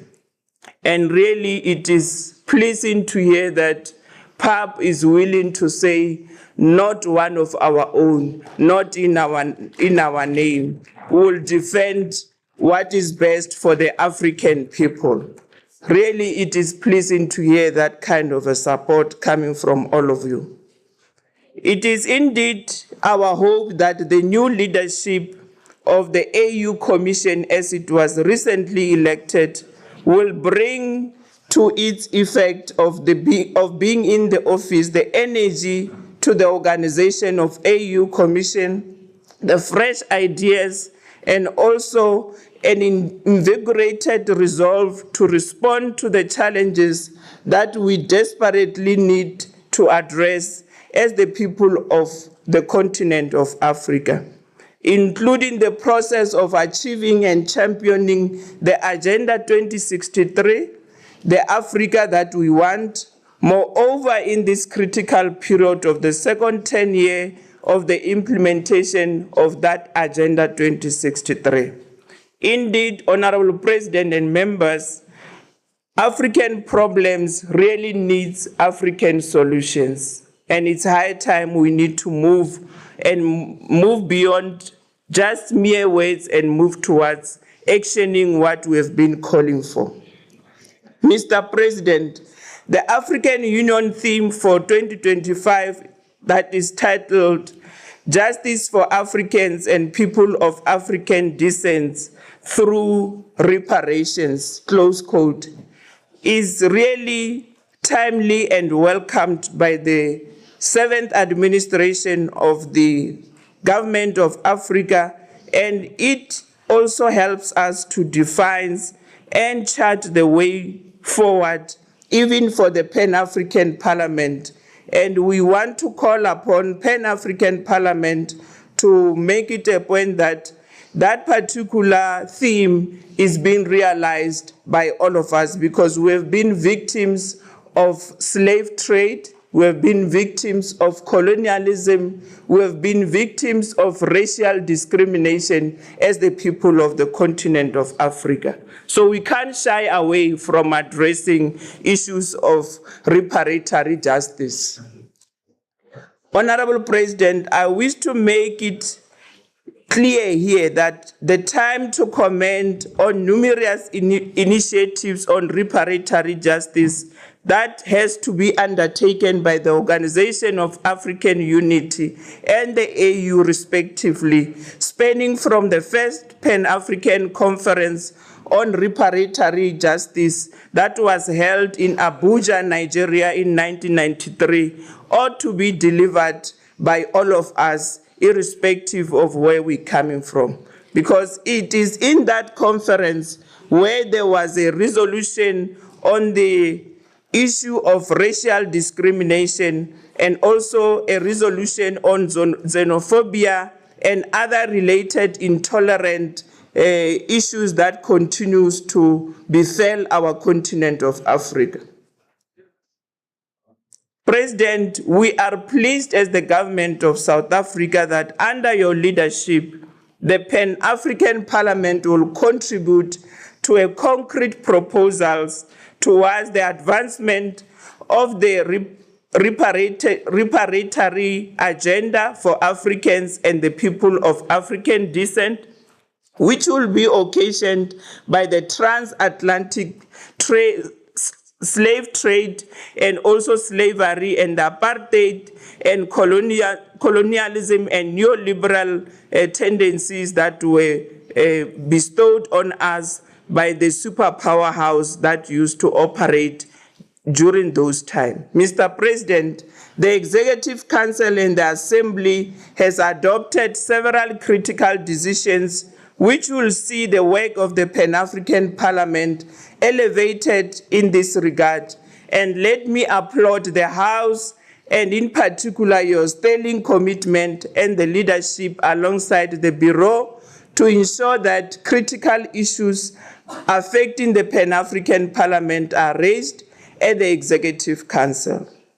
Your consistency, Mr. President, in engaging the Permanent Representative Committee, which is your PRC, has ensured that a progressive decision is adopted by the Executive Council. Can we give them a round of applause?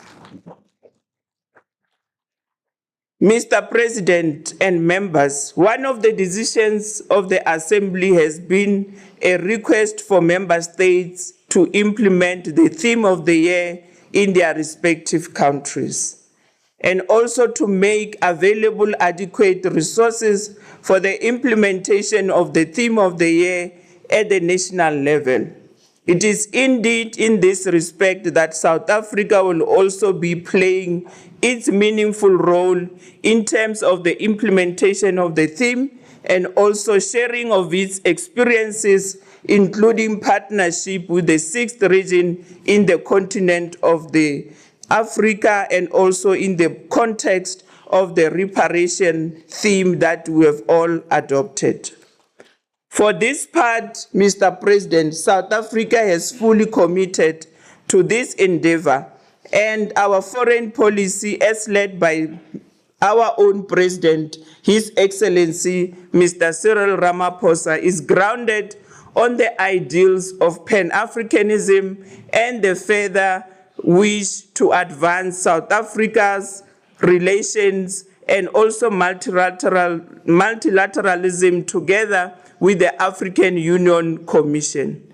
Mr. President, in a landmark decision, the recently held Assembly of Heads of States and Governments that has adopted the African Union Convention on Ending Violence Against Women and Girls as an instrument which aims to address the scourge of femicide on our continent and also engage men and boys in preventing this kind of violence from taking place.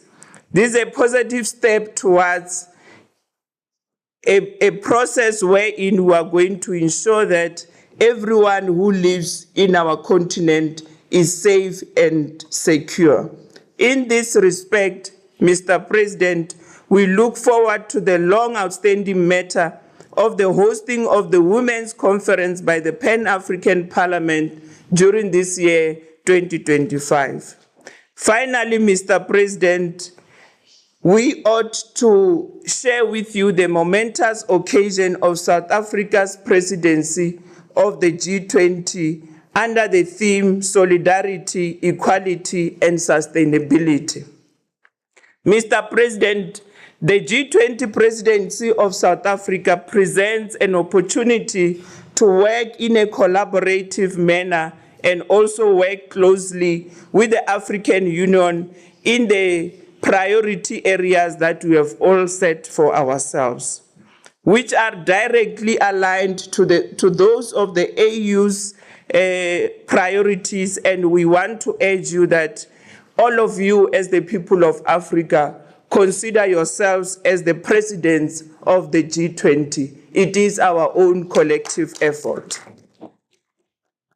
With these few words, Mr. President, let me wish you and the entire Bureau of the Pan-African Parliament and honorable members a very best and successful deliberations and debates in the coming few days. And I want to welcome you to our beautiful land of South Africa. Thank you very much.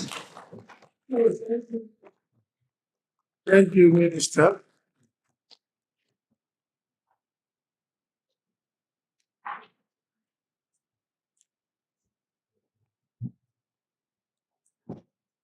Yes. Yes. Yeah. An interlude, a musical interlude.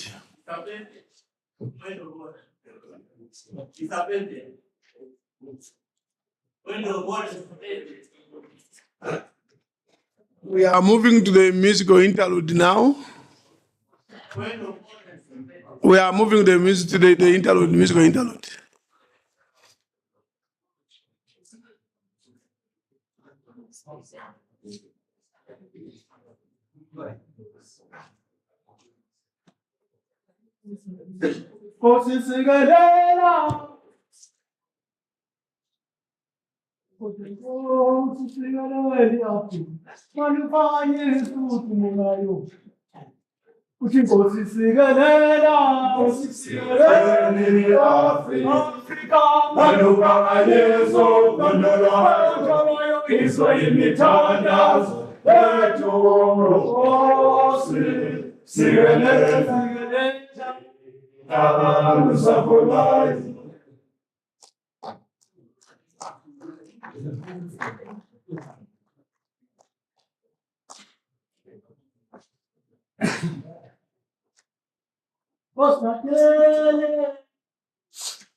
Thank you, thank you, thank you, thank you very much.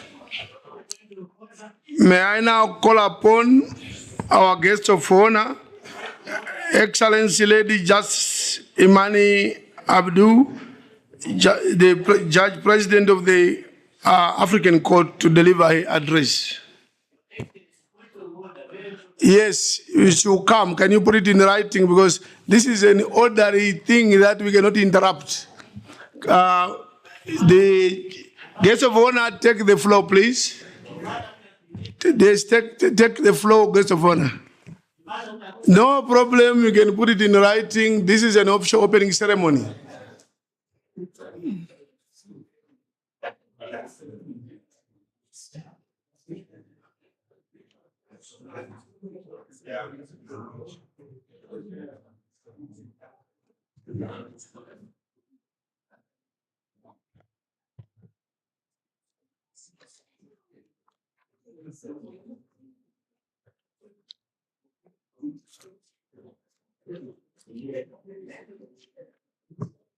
Honorable Chief Fortune Z. Charumbira, President of the Pan-African Parliament, Honorable Vice Presidents of the Pan-African Parliamentary Bureau, Honorable Sandy Moraka, Deputy Minister of the International Relations and Cooperation of the Republic of South Africa, Excellencies,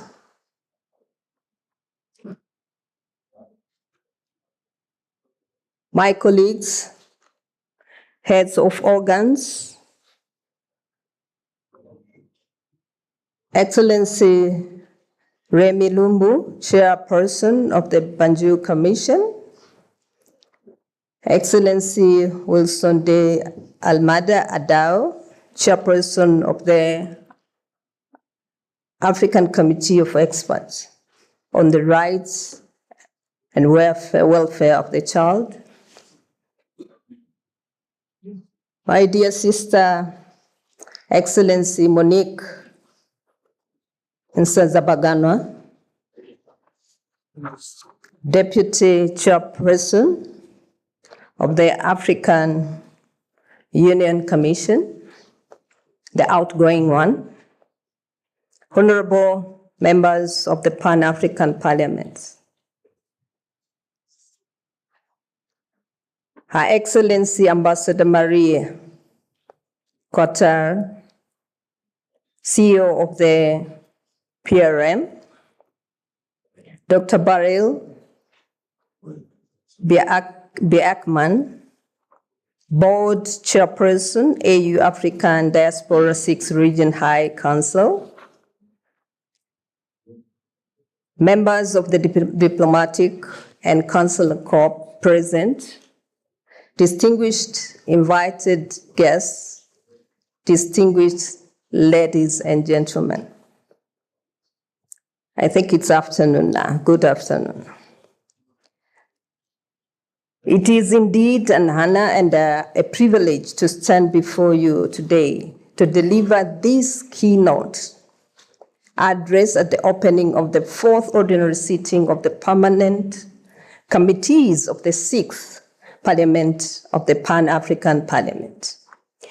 I bring you warm greetings from my colleagues, judges of the African Court on Human and People's Rights, who are also in session at the seat of the court in Arusha as we speak in the United Republic of Tanzania. Permit me to extend my deepest gratitude to the President of the Pan-African Parliament, my brother Chief Cherumbira, for this invitation, which I greatly appreciate, especially as my tenure as President of the African Court approaches its end. It's for that reason I found that it is prudent for me to come physically and not to address you virtually. It is a privilege, therefore, to be ending my term with a keynote address before one of the most important institutions on our continent. Mr. President, since my election as the President of the African Court in June 2021, I have forged a very close relationship with the PAP, and you have reciprocated in even greater measure. You have made it a duty to be at major events organized by the court. Just a few weeks ago, in spite the personal family challenges you had, you still made it to the opening of the 2025 judicial year of the African Court in Arusha. I want to express my sincere appreciation for your dedication and commitment. Thank you very much. I understand you have demonstrated the same keen interest, enthusiasm, and commitment towards other African Union organizations and institutions. This is born out of your conviction, Mr. President, that the African Union, and indeed our continent, needs viable and effective institutions if we are to attain the Sustainable Development Goals in 2030 and the African we want by 2063. The motto of the Pan-African Parliament, One Africa, One Voice, firmly resonates with the aspiration of the African people. It has always been the desire of our forefathers, freedom fighters, and those who fought for our liberation, that we be united and speak with one voice. In his maiden speech to the first meeting of the Organization of African Unity in 1963, entitled, "We Must Unite Now or Perish," Dr. Kwame Nkrumah, then President of the Republic of Ghana, sounded the alarm. He wanted that, I quote, he warned that, I quote, "Not one of us working singly and individually can successfully attain the fullest development. Only a united African functioning and a united government can forcefully mobilize the material and moral resources of our separate countries and apply them efficiently and energetically to bring rapid change in the condition of our people, end of quote. On his part, Mwalimu Julius Nyerere, first President of the United Republic of Tanzania, cautioned that, I quote, "Unity will not make us rich, but it can make it difficult for Africa and the African people to be disregarded and humiliated. And it will therefore increase the effectiveness of the decisions we make and try to implement for our development," end of quote. Excellencies, honorable members of PAP, these warnings were not heeded. To this day, we are still yearning for genuine African unity and integration. Our people are still looking for the proper structures through which they can fully express themselves, be it at a national, sub-region, and continental level. That is where you come in. That is where the PAP fits the question. The preamble of the 2014 protocol relating to the Pan-African Parliament clearly states that, I quote, "The establishment of the Pan-African Parliament is informed by a vision to provide a common platform for African people in the continent and the diaspora, and their grassroots organization to be more involved in discussions and decision-making on the problems and challenges facing the continent," end of quote. This is because, according to the preamble again, our leaders were, I quote, "firmly convinced that the strengthening of the Pan-African Parliament will ensure the full participation of the African people in the economic development and integrations of the continent," end of quote. Excellencies and dear friends, on the basis of the above conviction, the African Union decided to establish the Pan-African Parliament with the objective to, among others, facilitate and overseeing implementation of AU policies, objectives, and programs, promoting human rights and consolidating democratic institutions and culture, good governance, transparency, and rule of law by all AU organs, regional economic communities, the RECs, and member states, participating in creating awareness among the people of Africa on the AU's objectives, policies, and programs, strengthening of continental solidarity, cooperation, and development, promoting of peace, security, and stability, pursuing on common economic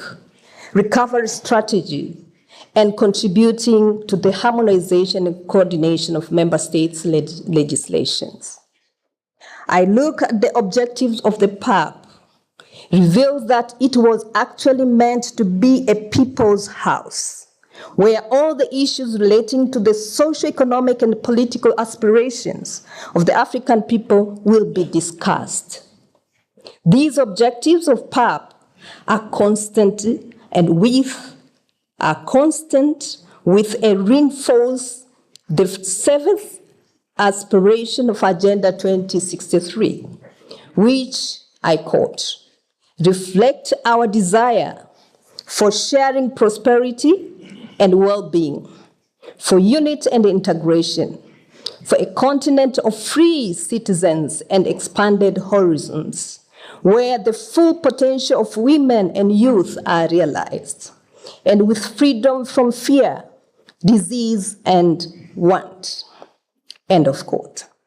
If you want to attain the objectives of Agenda 2063, that is the Pan-African vision of an integrated, prosperous, and peaceful Africa, driven by its own citizens, representing a dynamic force in the international arena, We must start by giving voice of the people. We must start by strengthening the Pan-African Parliament. We must ensure PAP plays the role for which it was established.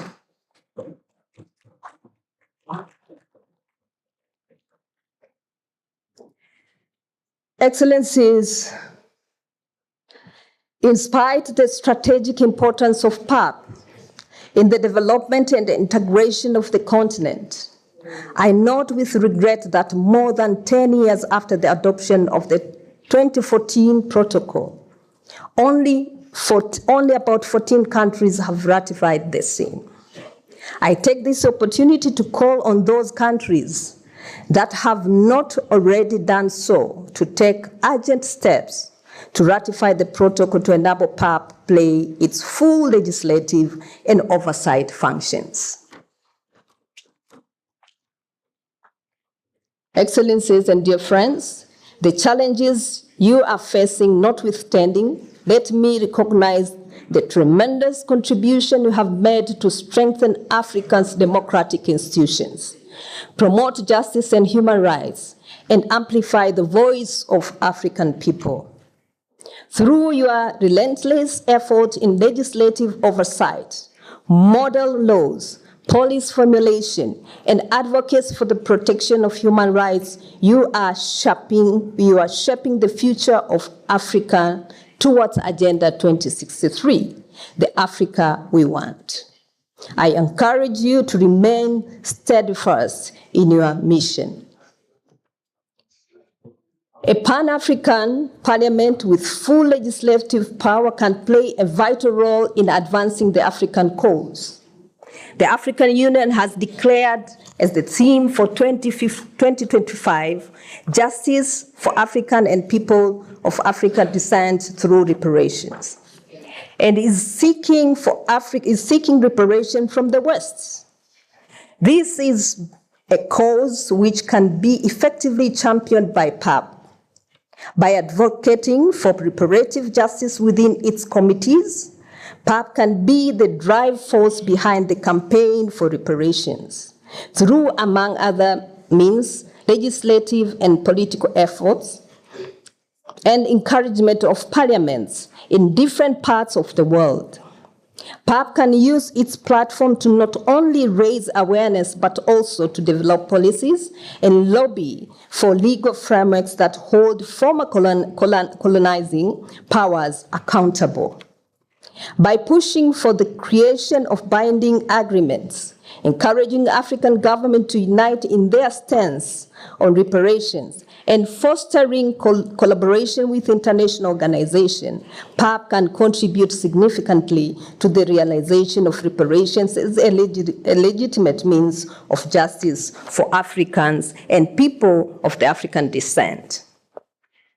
Through this, PAP will be advocating not just for symbolic reparation, but for long-term systematic change that addresses the root cause of inequalities and offers Africa the opportunity to rise to its rightful place in the global order and ensuring Africa's voices are heard on the global stage.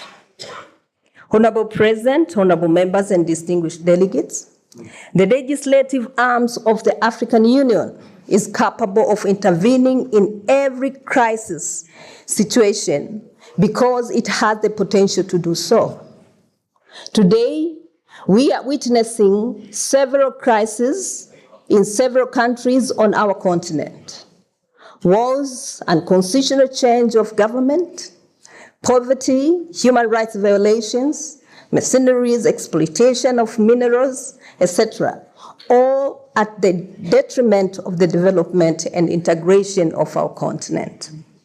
Where is the voice of the people? Where is the Pan-African Parliament? The people are asking.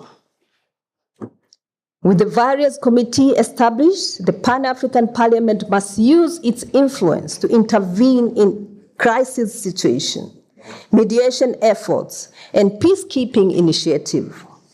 As representative of the people, you carry the voice of those who seek redress, who demand accountability, and who yearn for a future free of wars, poverty, injustice, and marginalization. About 10 days ago, I was sitting in Mandela Hall, together with other heads of organs and the current AU leadership. We witnessed as a head of state and government of the African Union elect the new leadership of the African Union Commission to steer the affairs of the Union for the next 4 years. The election, especially for the chairperson and deputy chairperson, caught the attention of the entire continent, and to some extent, the political and diplomatic world. At the end of the day, I can safely say the elections were hotly contested, but were free, fair, and transparent. Some people may not have been happy with the results, but did accept the same because the process was transparent. I raise this because elections in most of our countries have been the source of conflicts, resulting sometimes into full-scale wars. The people's representatives, of the voice of the people, the Pan-African Parliament should be at the forefront to advise African governments on suitable election systems and type of democratic or governance system that is best suited for our people and our needs in Africa. Honorable President, honorable members, and distinguished guests, a proper government, even at the national level, must have a strong, independent, and effective executive, legislative, and judicial arm, working side by side, ensuring proper checks and balances, with one goal only: promoting the objectives, promoting interests of the people, for the African Union to promote effective and attaining its objective. These three arms of the government must be provided with the means to discharge their roles. I'm saying so, as you heard from my colleagues in different AU organs, especially the Commission, as well as the President, Chirumbira. These three organs, they have been undermined to pursue its mandate effectively due to lack of resources, especially the budget. The legislative arm of the Union, and given that one of the main functions of the PAP is to promote human rights on the continent, the African Court has collaborating closely with your organ, Your Excellency President. Last year in Arusha, we signed a cooperation agreement to strengthen our relationship and collaboration. We also work closely with and on the sideline of the African Union meetings to ensure we promote policies and practices that are in the interests of the Union. During the last summit, for instance, in collaboration with other sister organs, we addressed a joint letter to the new Bureau of the African Union Commission, seeking a joint audience to discuss matters pertaining to our organs and the Union as a whole. We are all driven by our love for our continent and the need to change the narratives and proper Africa and propel Africa to the level it ought to be.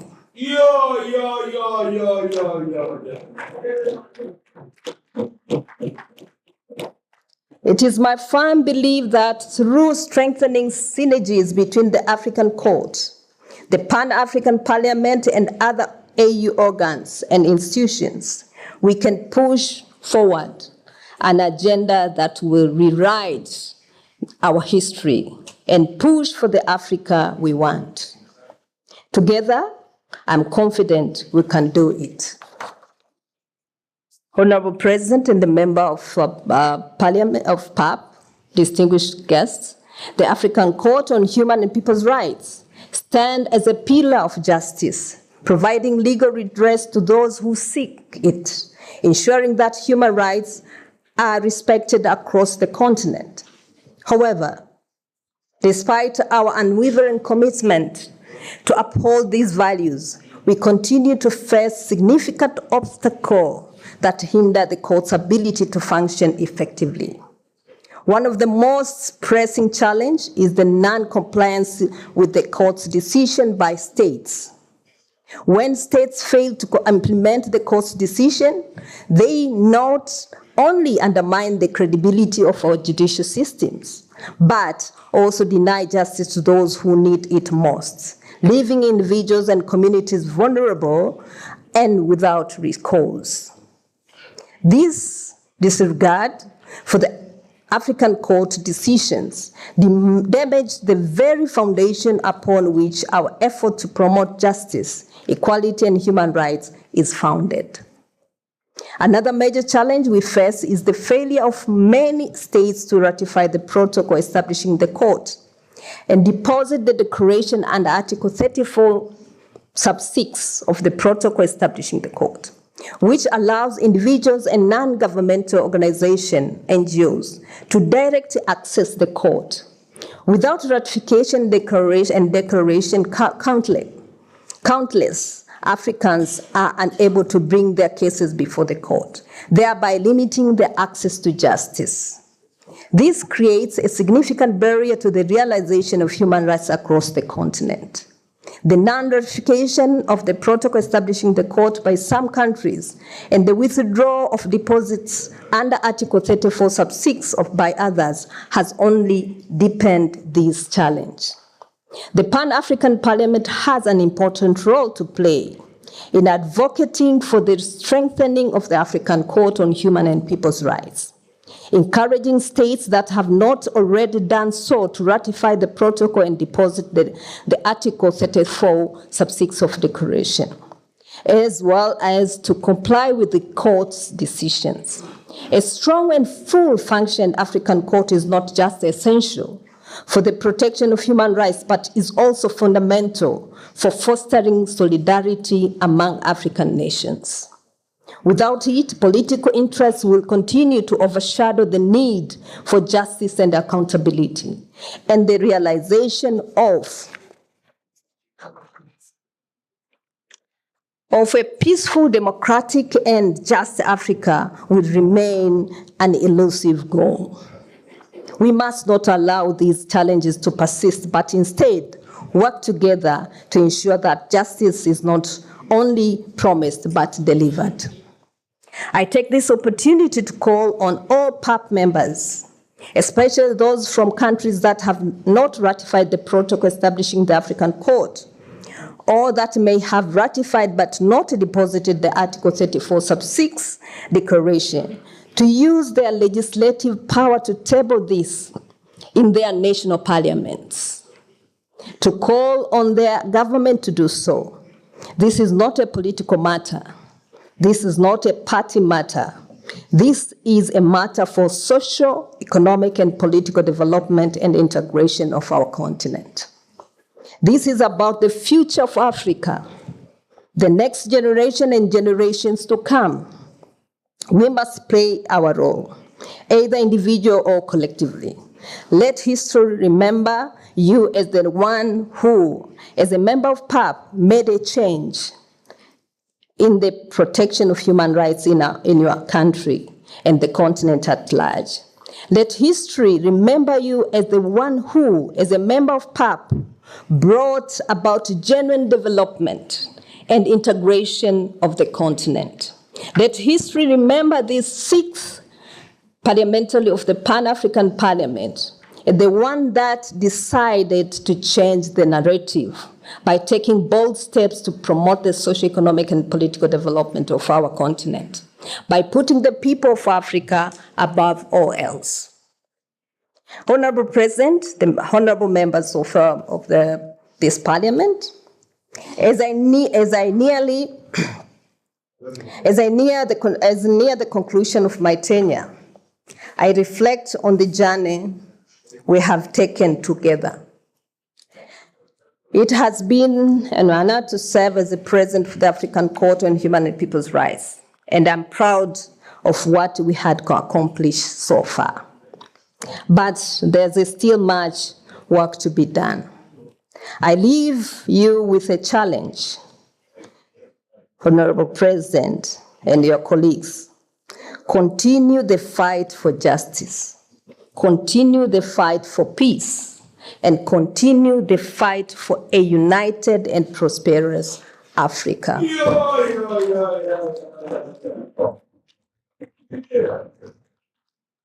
I may not have the opportunity to address you again in this capacity, but I have full confidence in your ability, Your Excellency, President, and your colleagues to carry forward the mission of justice, democracy, and human rights. Africa's future is in your hands. Do not falter, do not waver. The people of Africa depend on you. Let this sitting of the permanent committees of the Pan-African Parliament mark a defining moment in our sharing journey. Let it be a time to reaffirm our commitment to justice, peace, and unity. May it serve as the foundation for a renewed Africa, one where every citizen, regardless of nationality, gender, or social status, can live with dignity, opportunity, and hope. I end with these challenging words from my former president, of which my sister also reiterated, Mwalimu Julius Kambarage Nyerere. He challenged us as follows. My generation led Africa to political freedom. The current generation of leaders and peoples of Africa must pick up the flickering torch of African freedom, refuel it with their enthusiasms and determination, and carry it forward. End of quote. After saying so, I would say, long live the Pan-African Parliament. Long live the African Court on Human and People's Rights. Long live the spirit of African unity and justice. I thank you all.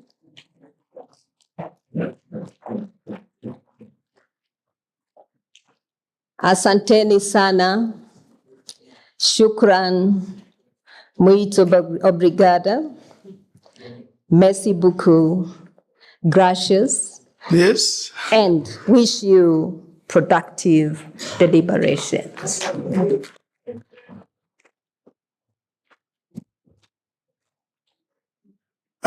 Thank you very much. And wait there before you leave. Another loud dust applause.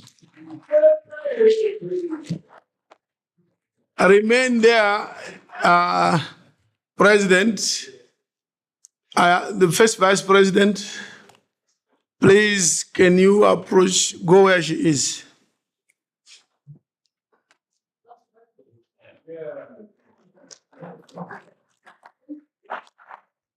Honorable Mr. Kibati, President, the speech was an opener, and you are saying you may not address again, but I think you may.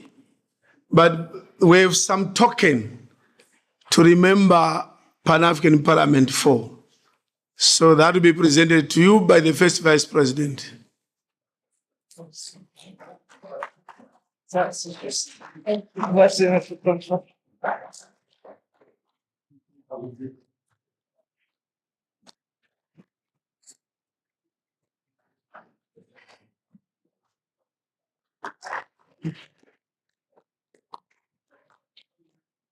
Asante sana.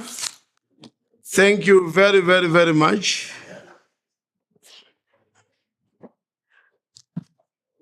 Madam Clerk, before we go there, the request, and we had prepared something on South Africa. As Pan-African Parliament, we issued a statement on Palestine, would request this House to consider this one, that the US government is imposing sanctions on South Africa, mainly because South Africa took Israel to court for human rights violations in Palestine. But they bring in one other reason. They say you are trying to address the land issue here in South Africa, but the details, the law that they mentioned doesn't even exist. And would want Pan-African Parliament to play the role that they played in Sudan. You are aware that we as PAP traveled and sat in Sudan for a session when Sudan was under sanctions. And we sent a delegation of our parliamentarians to US to engage the US congressmen. And the sanctions were lifted. So we want to again on South Africa, the PAP to take an initiative to engage the USA on this issue of imposing sanctions on South Africa. Thank you very much. I approve that. Then the details will be communicated, but the principle is that we as Pan-African Parliament, first of all, do not support the sanctions that have been imposed on South Africa, and that Pan-African Parliament, through the Committee on Cooperation, and of course human rights and others, will have to constitute a delegation that engages USA. I got some ideas and suggestions that since there is G20, and when we meet, I think October, November for session, there will be former G20 and the heads of state will be in this country.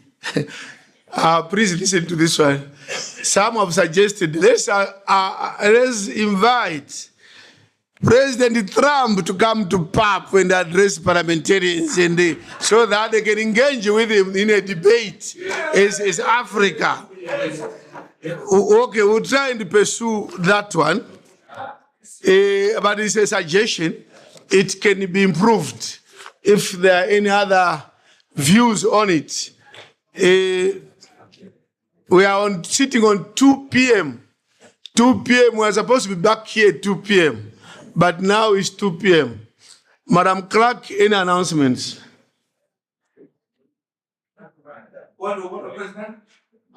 Make the announcements.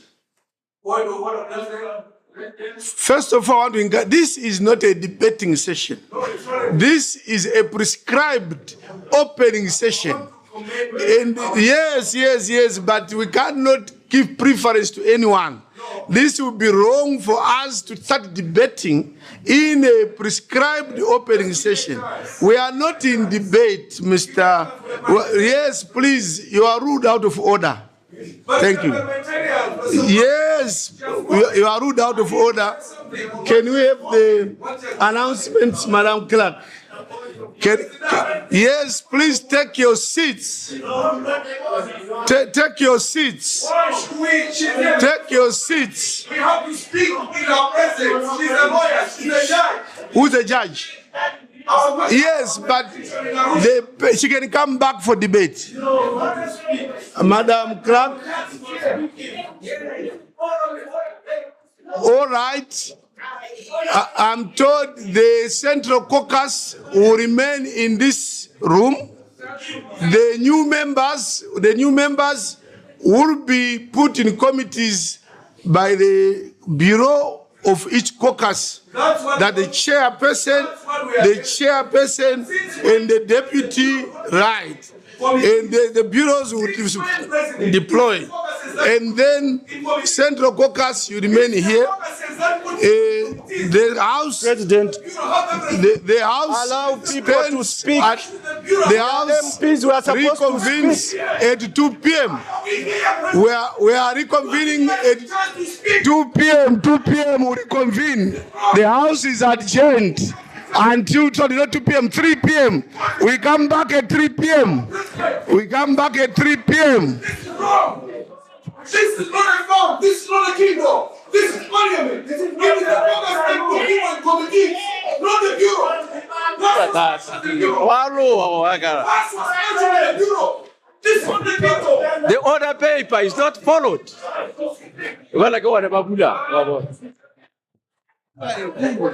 Mr. President, order.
What it means is that we have promoted the protection of our children, their welfare, and at the same time, we would have nurtured our children towards promoting an Africa fit for children and also a safe, secure Africa for children. The implementation of Agenda 2040 is carried out phase by phase. What it means that the action plan is implemented over a period of 5 years, reviewed for progress, identify any challenges, identify any strengths, and if there are any challenges, what can be done? A review is made so that we improve and strengthen the mechanism to ensure that Agenda 24 is realized in all states of Africa.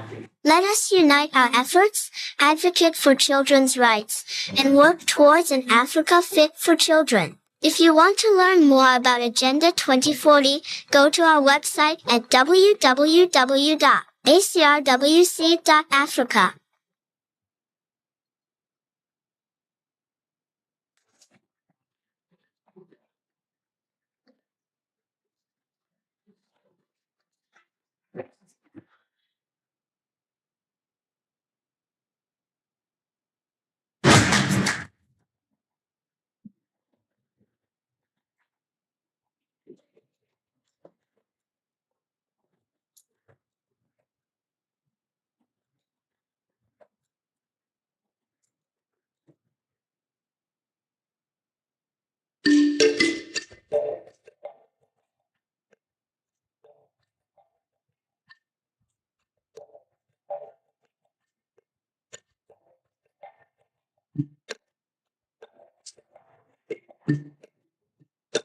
The right to enter and exit member states across Africa and move freely within them, coupled with the freedom to move goods, unrestricted, across the continent. These are seen as key drivers for boosting Africa's economic development.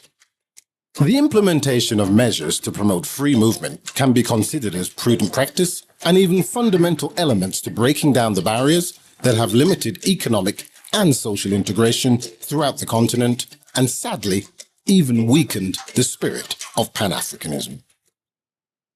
The path towards transformation of Africa into a free movement zone and removing prohibitive restrictions was first conceptualized in 1991 in the treaty establishing the African Economic Community, also referred to as the Abuja Treaty, which offered a founding framework for continental integration and set out key objectives for Africa's regional economic communities, including promotion of economic, social and cultural development, and the integration of African economies in order to increase economic self-reliance.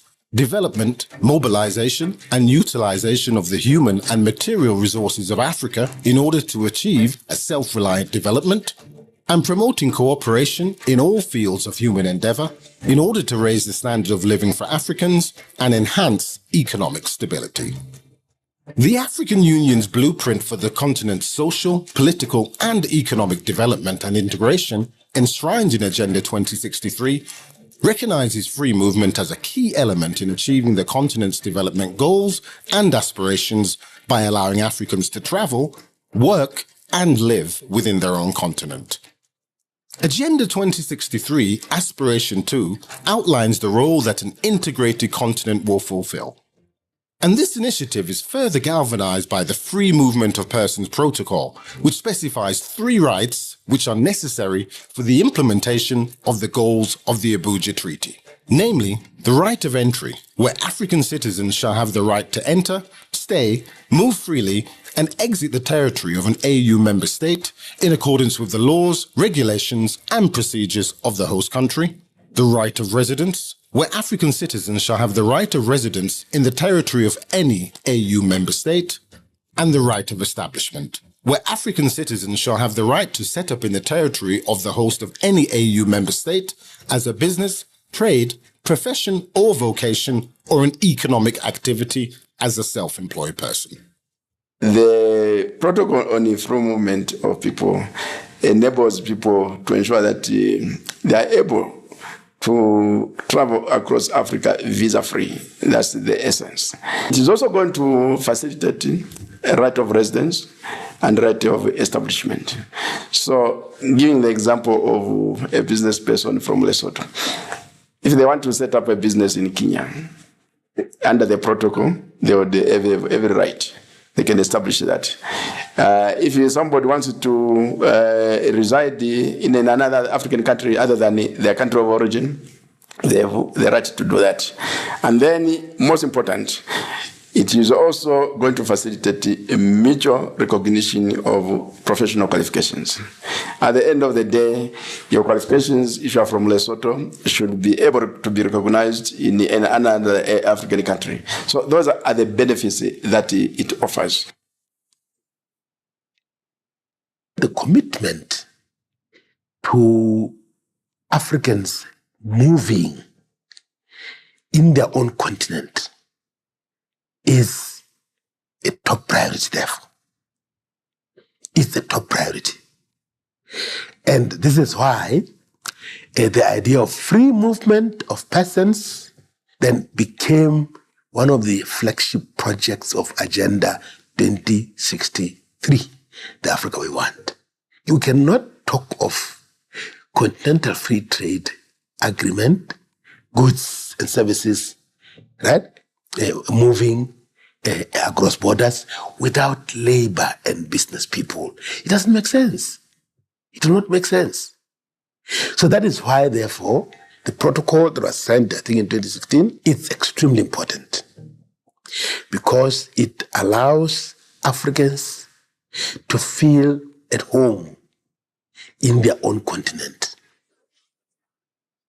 With the current exponential growth of Africa's youth population, the transformation of the continent into a prosperous, peaceful, and integrated powerhouse can only become a tangible reality when the walls come down between member states and free movement for people and goods is implemented. As provided in the African Continental Free Trade Area, free movement between countries will require the harmonization of immigration and other laws, infrastructure, and updated institutional practices, while also opening up commercial and job opportunities for Africa's youth, and thus contribute meaningfully to the demographic dividend. In essence, free movement cannot and does not exist in a vacuum. The free movement paradigm also converges with other continental ambitions of integration across Africa today, namely promoting Pan-African identity and social integration, promoting intra-African trade and commerce, incentivizing tourism and leisure travel from inter-African travelers, improving knowledge transfer and skill sharing, bolstering trans-border infrastructure and resources, facilitating labor, mobility and diversification, and improving legal protection and human rights for all citizens. These long-term benefits, coupled with the legal safeguards contained in the African Union's Protocol on Free Movement of Persons, will ensure protections for all nationals. We cannot have free trade without a free movement. If we don't have free movement, how we can move goods? How our citizens, our young people can move and have job opportunity and to study we have good universities. We have to go with free movement to allow our citizens to move within our continent. I always imagine that the free movement we have in our economies now, and the CFTA and the free movement of services, if we have the opportunity of having the free movement of people linked to it, imagine that. It means more jobs, it will be created in the continent. It means more opportunities for our young people in Africa. It means more opportunities for skills development for these young generations. It means that they can have the opportunity to fulfill their aspiration within the continent. The Agenda 2063 flagship projects of the single African air transport market and the commodity strategy are inextricably linked to that of free movement on the continent. Moreover, the single African air transport market is predicated and reliant upon the ability and free movement of people to fly into one another's national airspace, while the commodity strategy will only be a viable framework if goods transported between member states are able to leave and arrive unhindered without interference between neighboring countries. These linkages illustrate the pivotal role that free movement will play in the sphere of not only political integration for Africa, but also its social and economic impact on the shifting demographic related to labor and other trends across the continent. The movement of capital, the movement of physical technology, the movement of raw materials goes in tandem with the movement of people. The people will go and trade, the people will go to work. I'll give you a very good example, is the marathon that is being produced in Rwanda. If we speak right now, Rwanda is struggling because of the coronavirus, because they are getting all the inputs from China. What if we are producing all the inputs from Africa? The marathon would be an African phone, completely. It's still an African phone by way of saying that the minerals come from Africa. But when you look at the rules of origin, those minerals go to China or other countries, they turn them into chips, into micro other inputs, and they come back to Rwanda for assemblement. So we don't want to assemble. We want to have the whole integrated value, the whole value chain, that one country produces these minerals, another one produces chips, another one produces, then you come and produce a whole phone or a whole laptop, a whole computer, a whole... Electronics would be a very good example. I like to think of the Free Movement Protocol, the Joint Labour Migration Programme, the Single African Air Transport Market, and the African Continental Free Trade Agreement as being four wheels of a vehicle. If one of those wheels does not move right, the vehicle will possibly grind to a halt or perhaps just not move as smoothly. And we encourage in our discussions with member states as well as with the AUC, we encourage them to look at them as going hand in hand. And this is particularly important in the context of free movement. We know that African member states oftentimes are mimicking the same fears around migration that we see in the West. There's all of those misperceptions about labor migrants coming in to take our jobs. And yet we know that that is abundantly not the case. So we try and promote that understanding that as much as there is excitement around the AFCFTA, the goods will not move if the people cannot move. And we know this from global statistics. If you look at some of the regions that have the highest inter-regional trade, they are the regions that have inter-regional mobility. Africa remains the least integrated of all world regions, and that is slowing down Africa's economic growth. So we're working very hard, again, with the African Union Commission and the different departments to get them to look at the interconnections between all of these various AU initiatives so that none of them is allowed to lag behind, because if it does, the whole integration agenda will be held back.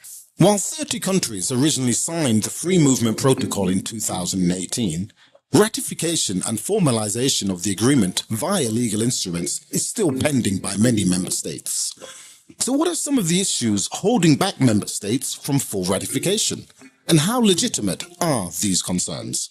I think that we need to also pay attention to our land borders, because our land borders is where a lot of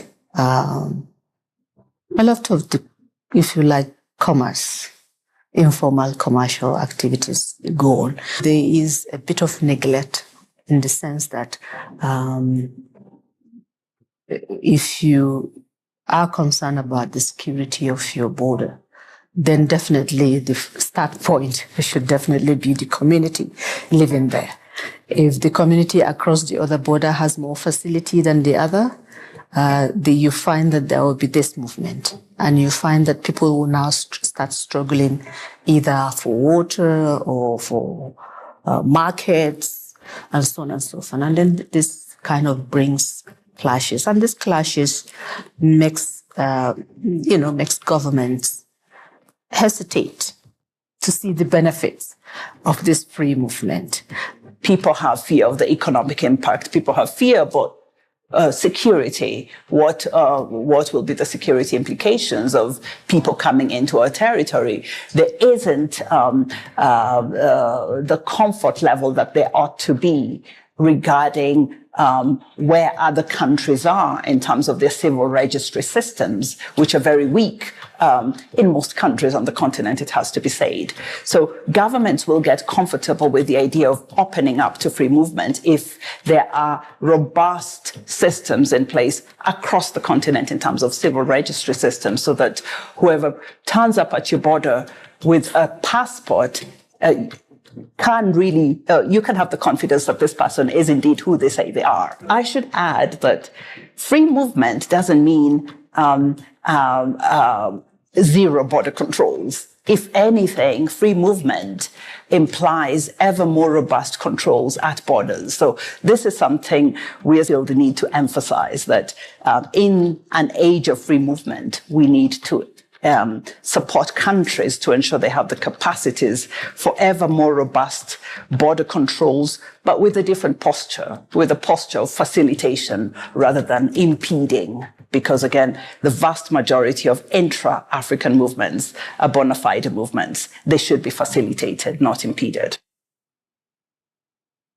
Examples of other regional integration projects and free movement practices are also offered by partners of the African Union, sharing knowledge, advocacy, and formal channels to deliver best practices for the continent's own integration agenda. We always like to say that we are a very close partner of the African Union. We even use the word strategic. And we like to be the best partners of the African Union for the simple reason that is a project that obviously echoes very much what we are trying to do in Europe in terms of integration. These are two unions. There are two institutions behind these two unions who work in terms of promoting collaborations as a form of progress in their own field, but also worldwide. So for us is more than working with a partner. Is working with a partner has very much a DNA that resembles a little bit ours. We believe very much that development of Africa will progress because of integration, and this is why we like to call it a partnership, because it's something where there is something for both of us in terms of opportunities, but also in terms of establishing and strengthening models of integration. And looking also at the future on creating a digital market for Europe and a digital market for Africa. So, and the single aviation market, of course. So all the freedoms that a single market brings in working in these areas where we can provide support, technical assistance, but most importantly, we can share our experience in this endeavor. The adoption and implementation of the African Free Movement Protocol, together with the African Continental Free Trade Area, carries tremendous potential to boost economic growth and promote social development in line with the Pan-African Agenda 2063. When implemented properly and in line with the interests and rights of migrants, states, and employers alike, the abolition of visa requirements and the right of residence will help boosting productive labor mobility, ensuring that the enormous human talent available in Africa can truly benefit the whole continent. In the EU, we have witnessed the remarkable benefits of free movement and free trade, including lower unemployment rates, more commercial activities, and increased cross-border trade and tourism. I'm confident that in Africa, free movement as part of the broader free trade agenda shall herald a new chapter in the progressive development of the continent. The Free Movement Protocol, as part of the broader free movement agenda, aims to cater to interests of all African populations, to protect human rights and give opportunities to different groups, from students, entrepreneurs, traders, laborers, tourists and investors, to the receiving communities. As such, the protocol is an essential component of Africa's ambitious Agenda 2063. If we solve the issue of free movement, creating job opportunities, creating tourism in Africa and moving in Africa, we won't have our migrant going outside. And that make some partner to help us to keep our citizens in Africa. And it gives me occasion to appeal to them to help us to sensitize, because we need a strong person to handle the issue of free movement, to sensitize our member states, telling them, don't be afraid, we have more benefit having free movement than challenges. And we are working with our partners, and we need the support of all partners to assist us to have a free movement to be a reality in Africa. Translating the pragmatic goals of interconnected travel, trade, and free movement also frequently require another common but equally important denominator, the African passport. The production and issuance of the African passport mandated by the African Union is intended to ease travel within the continent by exempting holders from needing entry visas at any of Africa's borders. From its launch in 2016, the African passport has remained a crucible of the integration agenda for the continent, while also being one of the flagship projects of Agenda 2063, along with the Free Movement Protocol and the AFCFTA. Another common underreported fact, in the midst of recent vilifying migrant reports emanating from Europe, is that the majority of African migration is into Africa. That is, the majority of travel by Africans for labor, business, or leisure is actually from one African country to another African country. The African passport, when synthesized with the expansion of the free trade area, along with inherited labor and settlement rights in neighboring countries, could also dissipate the demand for dangerous and illegal migratory routes. We want our young generations to have the opportunities they are looking for within the continent. Then if they want to migrate, they can migrate, but our advice for them is just do it through legal corridors. Look for legal pathways for migration. Don't go risking your life. Don't be exploited by human trafficking networks. Don't risk your life ending up at the bottom of the Mediterranean or dying in the Sahara Desert. No. Look for legal channels. But first, look for your opportunity at home. But it's not only for the young people to look. It's for us as governments to create this atmosphere. Traveling freely on the continent with the African passport is a crucial asset for promoting labor mobility, investment, and skills sharing between neighboring member states. In addition, the elimination of travel barriers also requires individual countries to effect and implement open visa regimes, policies that in turn will accelerate AFCFTA initiatives and other free movement principles. With increased global movement, concerns have been raised about the risks caused by health crises and necessitated subsequent emergency measures that impact the movement of persons as countries implement stricter controls to prohibit entry and even temporarily closing borders. Within a regionally integrated regimen, such as the Free Movement Protocol, African countries can benefit from knowledge systems, tracking cross-border movements of persons, promoting knowledge and sharing necessary data or cross-border collaboration for the management of health processes, and allocation of resources to support member states.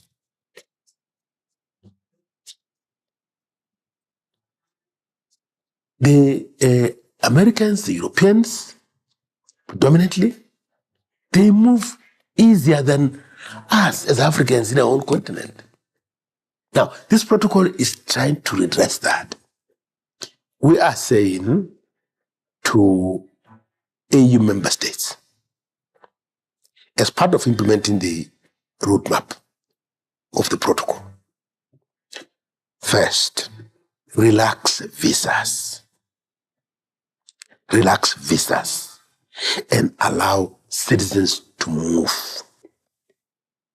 The African passport will restore equilibrium in access to continental ports of entry for all African travellers, adding much-needed momentum and symmetry to movement while enhancing the integration agenda of the continent.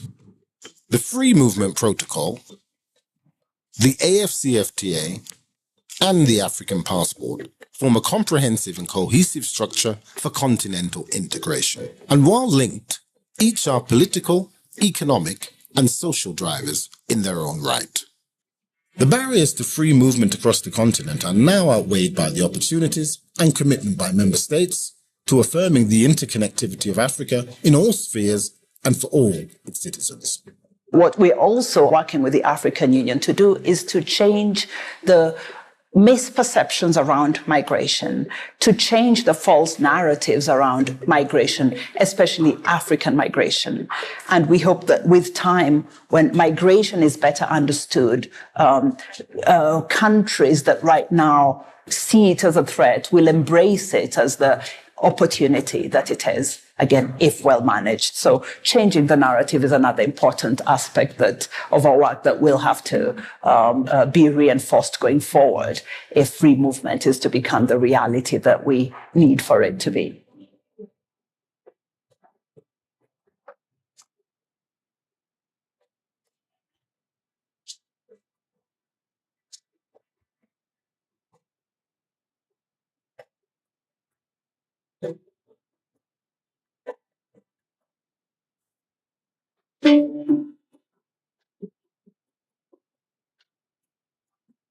Imagine a continent where all African nations uphold values of good governance, peace, and sustainable development. This vision is what drives the African Peer Review Mechanism, commonly known as the APRM. So what is the APRM and what makes it unique? The APRM was founded in 2003 by the African Union Heads of State and Government as an autonomous entity of the African Union. The APRM is a self-assessment and peer review process where member states voluntarily participate to promote good governance, transparency, peace, and sustainable development. It's about African countries reviewing each other, sharing best practices, learning from one another, and working collectively to strengthen governance across the continent. The fact that it is the only African-owned and African-led governance assessment and peer review mechanism, which makes it very unique. The APRM consists of continental structures and national structures. At the continental level sits the APR Forum of Heads of State and Government, the Committee of Focal Point, APR Panel of Eminent Persons, and the APRM Continental Secretariat. The Continental Secretariat is led by a CEO appointed by AU Heads of State and Government. The APRM plays a crucial role in helping governments govern themselves more effectively by providing a platform for self-assessment and peer review. It bridges the gap between the people and policymakers, ensuring that the voices of citizens are heard and reflected in governance.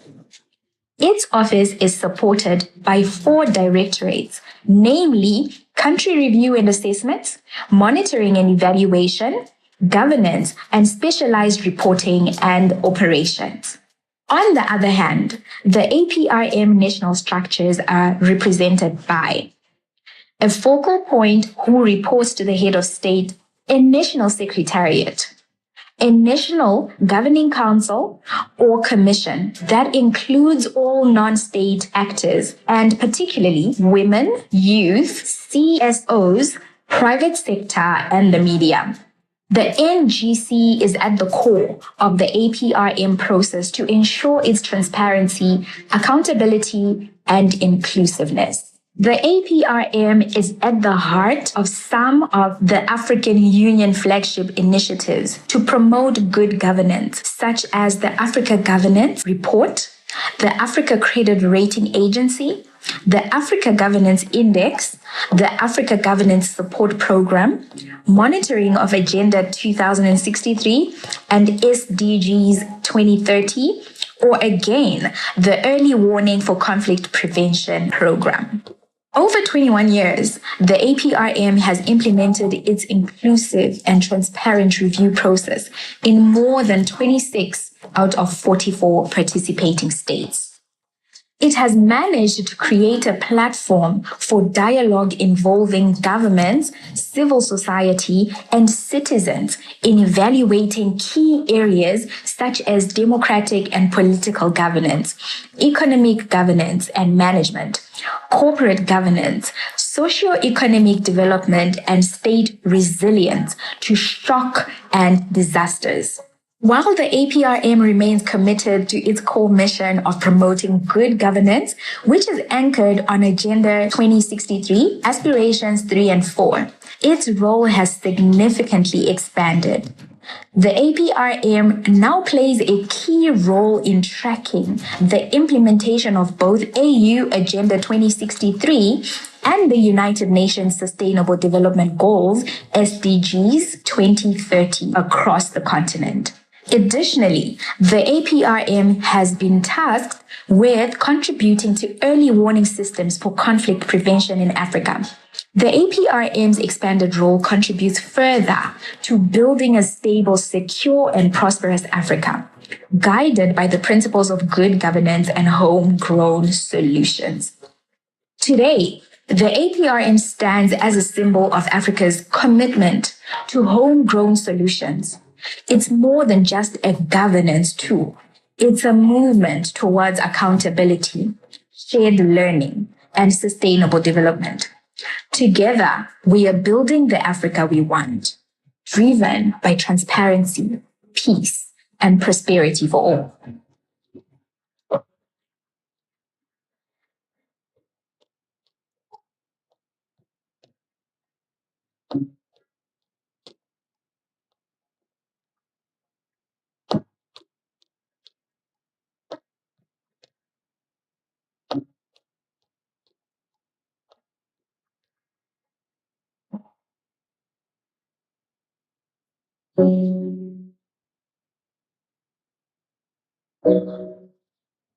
Zola, do you ever think about what Africa would look like in the next 50 or 100 years? Africa? What's there to think about Africa? I mean, I'm here to figure out my life, not to talk of almighty Africa. Anyway, why do you ask? Well, given the situation of Africa in the past, and I wonder if things will get better by then. You know, I read in the news that in some parts of Africa, people don't even have access to good schools, proper healthcare, and even basic amenities everyone should have. 50 years is a long time, but I believe things will be better then. Me too. You know, sometimes I just wish I had the power to change things. As African youth, we have the power to create the Africa we want. My goods have been there for over 5 months. I haven't been able to trade because they've shut down the borders. Wow, Charlie, you are still worried about your goods.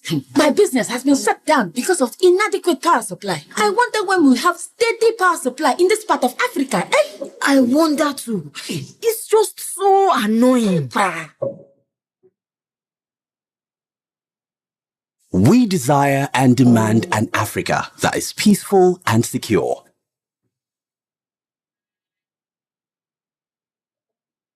An Africa where young and old, men and women, girls and boys from all walks of life are united in their diversity. An Africa whose growth and development are sustainable and inclusive, benefiting and bringing prosperity to all its citizens. An integrated continent, politically united, based on the ideals of Pan-African.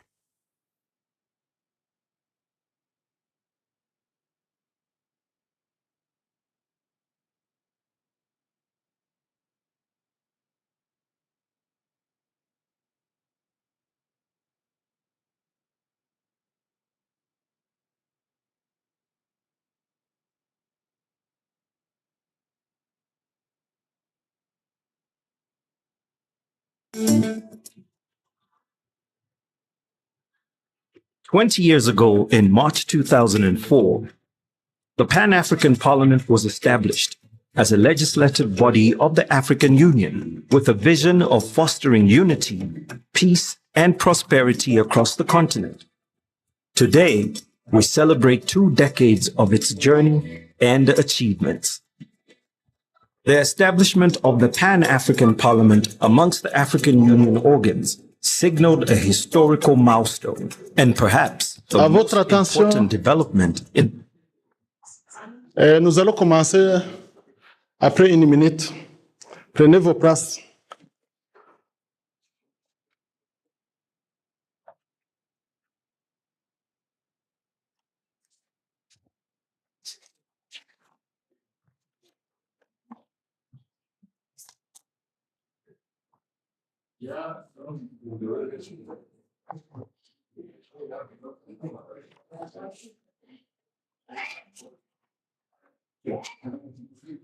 Okay.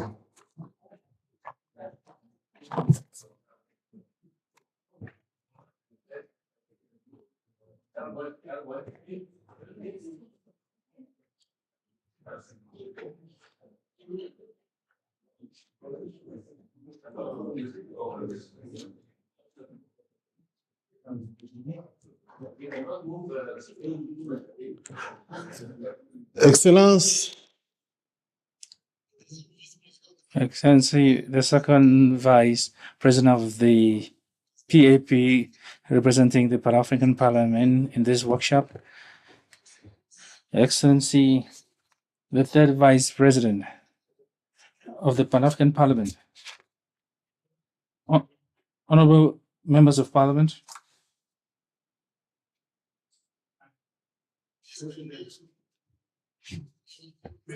Distinguished guests and experts.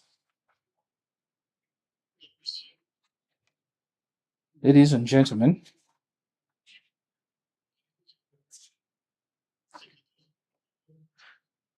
The Deputy Clerk of the Pan-African Parliament.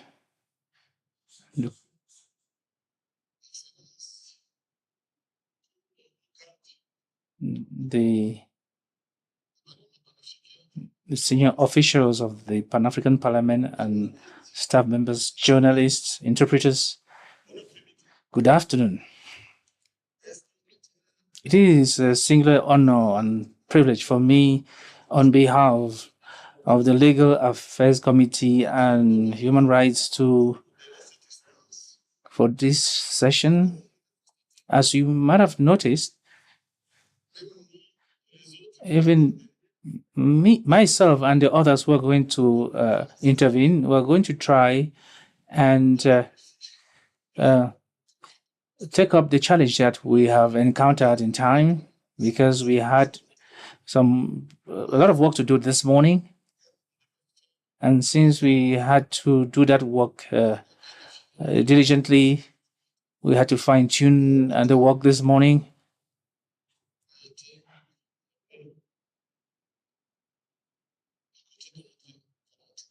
So time allowed us to do so. Without further ado, I'm going to present to you. You already have the program. So I hope you have it. As you know, this topic is of concern to everyone, to all Africans, but it is also of concern to the rest of the world, because with the slavery, colonization, Africa has experienced a lot of damage. Damage that has made us lose a lot of time, a lot of things, because Africa would have evolved without the exploitation of these great men who could work for Africa. That is why the African Union, following in the footsteps of our former leaders of Africa that started requesting reparations, we also wanted to continue discussing in one voice so that we can claim the reparations for the damage and harm caused on our people and on our continent. Without further ado, we're going to listen to the welcome speech that will be made by the third Vice President of the Pan-African Parliament.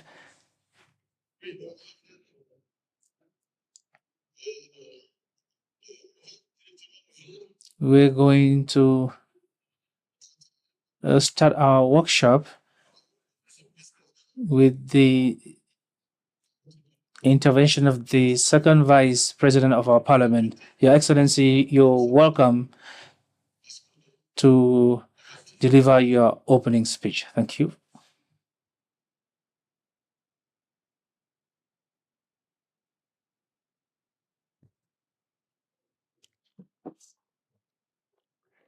Her Excellency, Lady Justice Imani Abadi, Judge President of the African Court, the Vice President of Pan-African Parliament, Honorable Lucia, Honorable First Vice President, I think he is not in the chamber, Dr. Beryl Baikeman, Board Chairperson, African Union, African Diaspora, 6th Region High Council, Dr. Tamanita Kennedy, Commissioner, African Diaspora Development Agency, honorable members of Pan-African Parliament, representatives of African Union Commission, Ms. Lindwe Kumalo, Clerk of the Pan-African Parliament, Deputy Clerk of Pan-African Parliament, Mr. Gali, representatives of the Department of International Relations and Cooperation of Republic of South Africa, distinguished invited guests, members of media,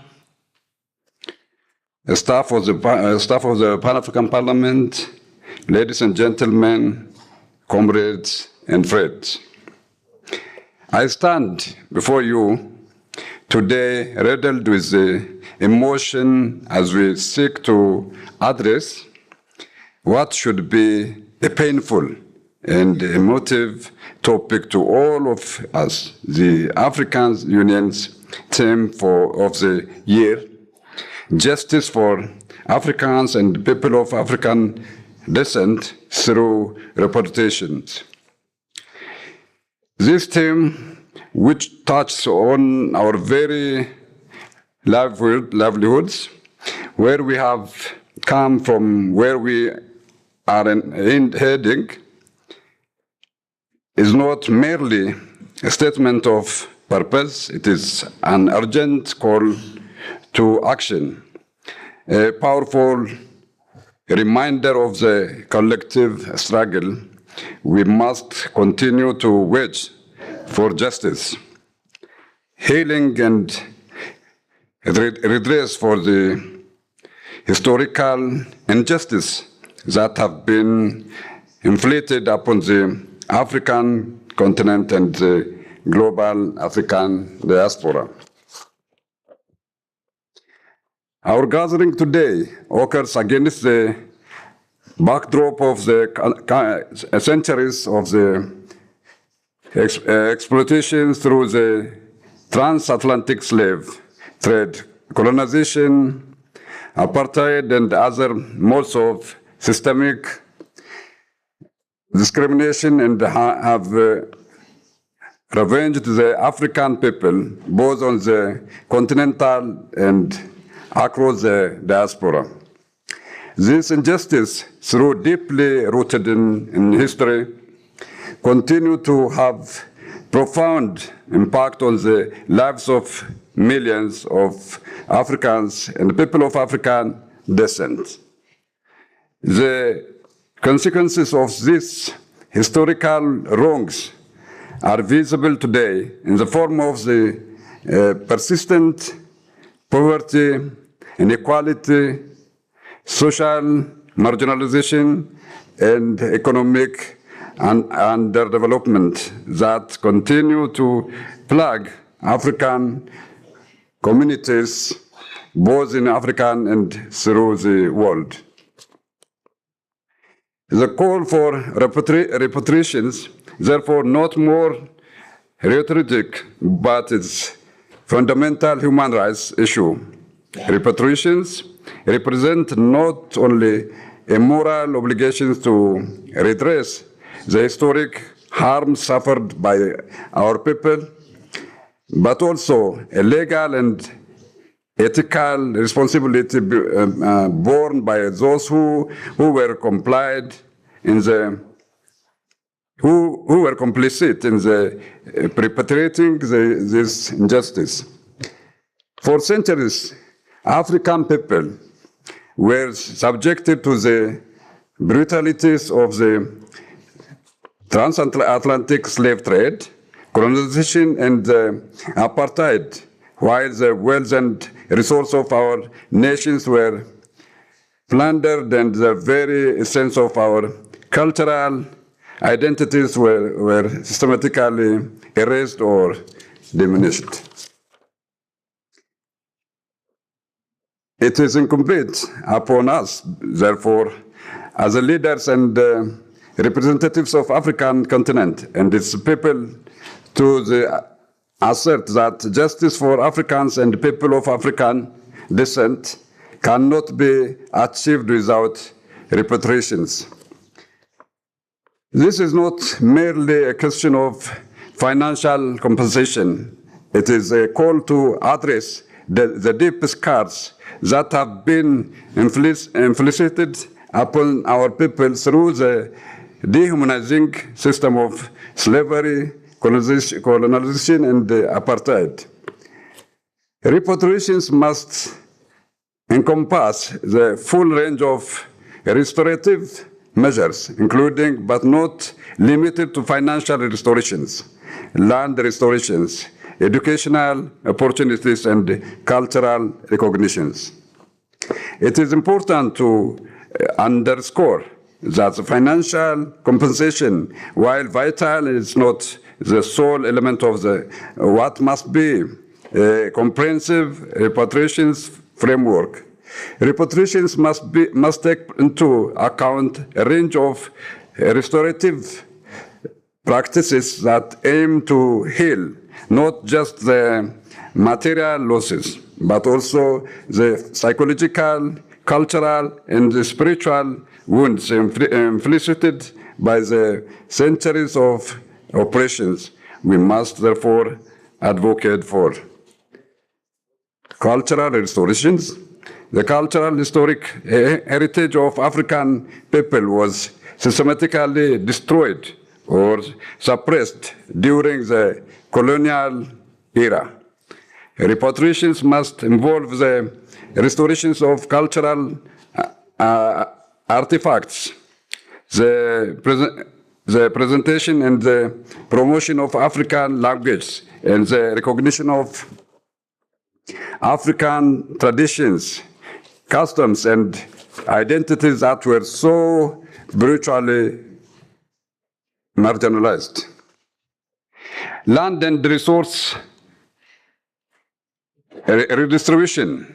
The exploitation of Africans' natural resources during the colonial period has left the continent impoverished and the resources stripped. Restoration must involve the return of land and resources to communities that were disposed, and the creation of policies that empower African people to control their own resources, ensuring that they can build sustainable economic futures. Educational equity. The denial of quality education to Africans and people of African descent has had long-lasting consequences, leaving generations without the tools for the self-determinations. As Winston Rodney stated in his seminal work, How Europe Underdeveloped. The colonial education system was education for subordination, exploitation, the creation of mineral confiscations, and the development of underdevelopment. Repatriations must therefore include educational reforms that provide equitable access to quality, relevant education, scholarship programs for African students, and the development of institutions of higher learning that focus on the African heritage, culture, and knowledge systems. Social and political empowerment. Repatriation should also include efforts to dismantle the structures of the inequality that continue to marginalize African communities worldwide. This includes addressing the diasporas in healthcare, employment, political representations, and ensuring that African peoples have the tools to assert their political and social agency on the global stage. The issue of repatriation is not one that can be addressed by any one nation, organization, or individual alone. This is a global struggle that requires the full mobilization of all African states, the African Union, international institutions, civil society organizations, and the African diaspora. The Pan-African Parliament stands as a unified voice in the critical discourse, advocating for the full recognition of the harms inflicted upon African peoples and demanding tangible representations as matter of justice and human rights. As we embark on this workshop, let's recognize that the struggle for repatriations is not going to be walk in the park. Now, from its firstly, Africa needs to come up with solid legal frameworks for repatriations that can withstand any legal challenge in any court of law. Secondly, Africa also needs to come up with the credible mechanism for quantifying the repatriations. How are they going to be measured? How do you quantify 400 years of the slavery? And what is due to Africa? How do you measure the psychological impact of apartheid, which are still being felt today? This is not simply a legal or economic issue. It is a moral one. And it is imperative that we come up with a credible process that will guarantee success in our quest for the repatriations. As a legislative body of the African Parliament, African continent, the Pan-African Parliament has a critical role to play in advancing the cause of repatriations. We are tasked with crafting policies and legislative frameworks that can hold accountable those who are responsible for the injustice of the past. We must continue to advocate for the inclusion of the repatriations in all AU legal frameworks, and we must ensure that repatriations become an integral part of international law. We must work to engage African governments, regional bodies, international organizations, and more importantly, the people of Africa in dialogue, urging them to take concrete steps to advocate repatriations on the global stage. The Pan-African Parliament should serve as a platform for the African Union to collectively advocate for the repatriations, ensuring that our voices are heard and our demands for justice are acted again. In conclusion, this workshop should not simply be an academic exercise. It must to all intents and purpose be turning points in our collective struggle for the justice and the dignity.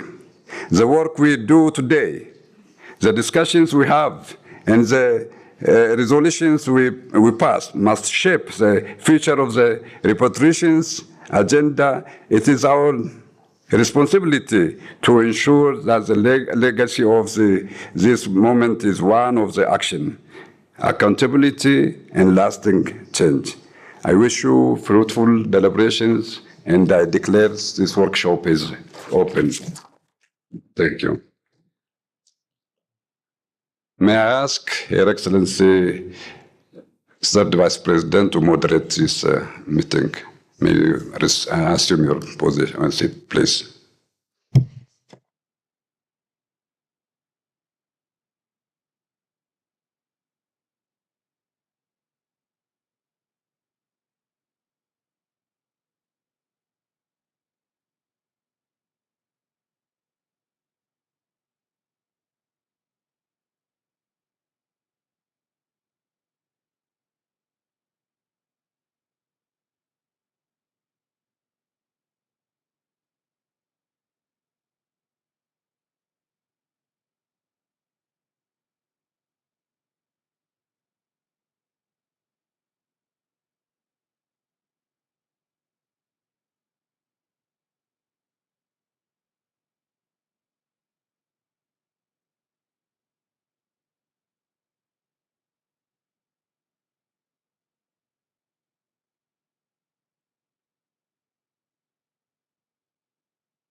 Muito obrigada, Sr. Vice-Presidente. Thank you very much, Mr. President. Thank you very much for your words and your background to this. And I would like to wish everyone a very good afternoon. Good afternoon to all our speakers who came from all over the world. We have our diaspora who's represented here. We have a representative of the African Union as well, some experts, as well as the Secretariat, who will be with us throughout this workshop. We'll be presenting the panel discussions, and without keeping you too long, I would just like to stress that at the moment we have a very important opportunity for the Pan-African Parliament to ensure justice and intergenerational solidarity. And here we're talking about things that didn't happen to us as much as they happened to the generations that came before us. So it is our duty to work to ensure that the rights that were taken from us are restituted to us. We know there's a lot that we cannot recover. There are human and emotional losses that we suffered, and those may be impossible to recover. But our generation, this Parliament, and all the diaspora here present and with us in this cause are responsible to find ways of ensuring that the new generation will never live through the same situation as the people that came before us. And as political leaders, we have to create mechanisms to ensure sustainable development, to retain our youth in our countries, because we are living through a new form of colonization of our intelligence, and then promoting amongst our youth, amongst the best brains in Africa, to go work in Africa, to go work outside Africa, to work in other countries, the countries of our colonizers. And through that, we're going to lose the capacity to innovate. We're going to lose the capacity who are capable of finding a dignified job in their own country. So we're going to have skilled people leaving our shores, and then we're going to continue being dependent on others for our services. We then will continue without the skilled people that we need to transform our continent, to transform our agriculture, and to ensure quality education and health for all. So as politicians, it bodes on us to be proactive, to create development mechanisms that will ensure that everything that we can recover from the injustices suffered by the people that came before us will lead us to enjoy it and use it responsibly for the sustainable development of our continent. The Vice President of the African Commission mentioned that $89 billion leaves the continent as illicit financial flows. Those resources could be applied in our own continent. And when we're talking about reparative justice, these are issues that we need to look at. If we don't have a policy to fight corruption, what are we possibly going to do with any monies that we may be able to recover? These are issues that we'll be discussing this afternoon amongst us all. And we really need to reflect also on the reparation of internal justice in our own countries and within the continent as a whole. But I'd like to give the floor now to our first presenter. I have some difficulty in pronouncing your name, and I'd like to say Madame Nkeke, and I'm sorry if I mispronounced your name, Coleman, to present this theme. Thank you. Thank you. So, Madam Adwa Nyeke Coleman.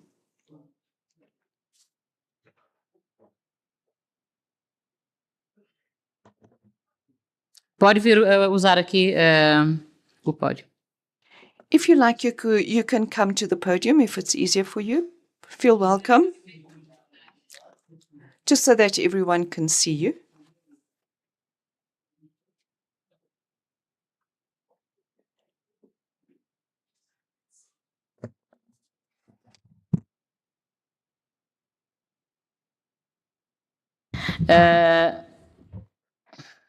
Vous avez 15 minutes pour votre présentation. You have 15 minutes to do your presentation. Just 15. Eu peço à apresentadora que faça uma pequena apresentação, tendo em conta que... May I ask you to please just to introduce yourself very briefly? We didn't receive your CV, so we'd like to know who is sharing this panel with us.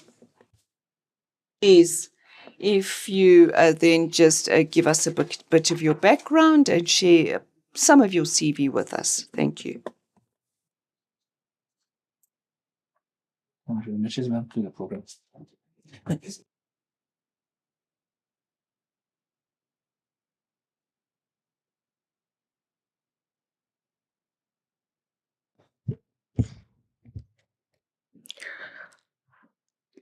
Good afternoon, and please permit me to stand on all existing protocols. Ladies and gentlemen, distinguished parliamentarians, my name is Angela Na Afole Odai. I am the head of Diaspora Division at the Citizens and Diaspora Organizations Directorate, short form CIDO, at the African Union Commission. I deem it a great honor to be here before you all to present to you the concept note and then the roadmap on the theme of the year, which speaks on justice for Africans and people of African descent through reparations. I'll take you quickly through a few historical antecedents for us to set the pace, and then we run along with this presentation. So, as previous speakers have mentioned, reparations have always been part of us. It's been reparations and reparatory justice have been part of us as a result of the various gruesome eras that Africa experienced with historical crimes, mass atrocities, issues of slavery, colonialism, neo-colonialism, issues of apartheid, genocide, so on and so forth. And these formed one of the key items or defining moments within the Organization of African Unity, now the African Union, which has been actually something that has been pursued since 1963. Over the past 3 decades, the AU has made several decisions and supported several initiatives when it comes to the issue of promoting justice and reparations for Africans and restitution of cultural artifacts that were looted during the era of colonialism and slavery. The continental movement for reparations in Africa traces its roots to political activism during the national liberation campaigns, which among which we noted that Chief Monshola Abiola of Nigeria was very active in this. This actually led to the 1992 establishment of a group of eminent persons, a 12-member group, which were brought from all over Africa, which sought to develop the political agenda and set the tone for reparations and issues or the impacts of the transatlantic slave trade, slavery, colonialism, neocolonialism, amongst others. Now, this actually led to the first Pan-African Conference on Reparations held in April 1993 in Abuja, Nigeria, that resulted in the proclamation, Abuja Proclamation on Reparations.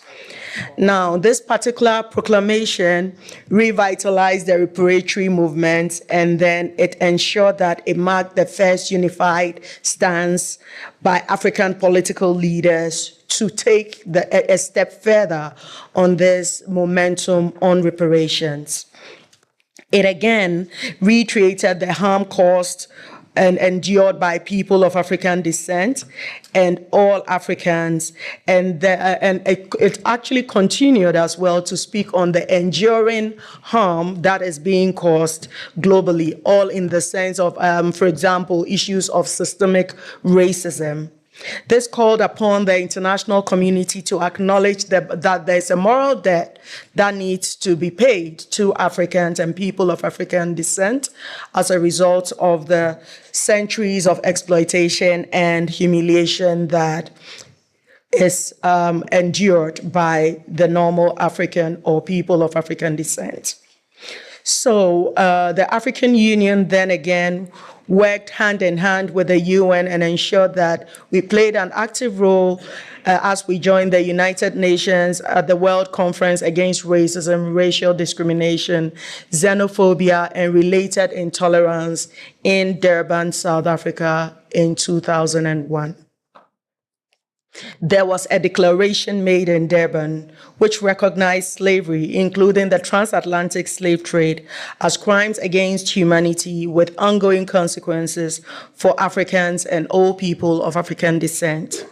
And permit me to use the word diaspora, because per the African Union definition of diaspora, it is anyone of African descent living outside of the continent who, irrespective of their citizenship or naturalization, has the willingness to engage with the Union or with the continent.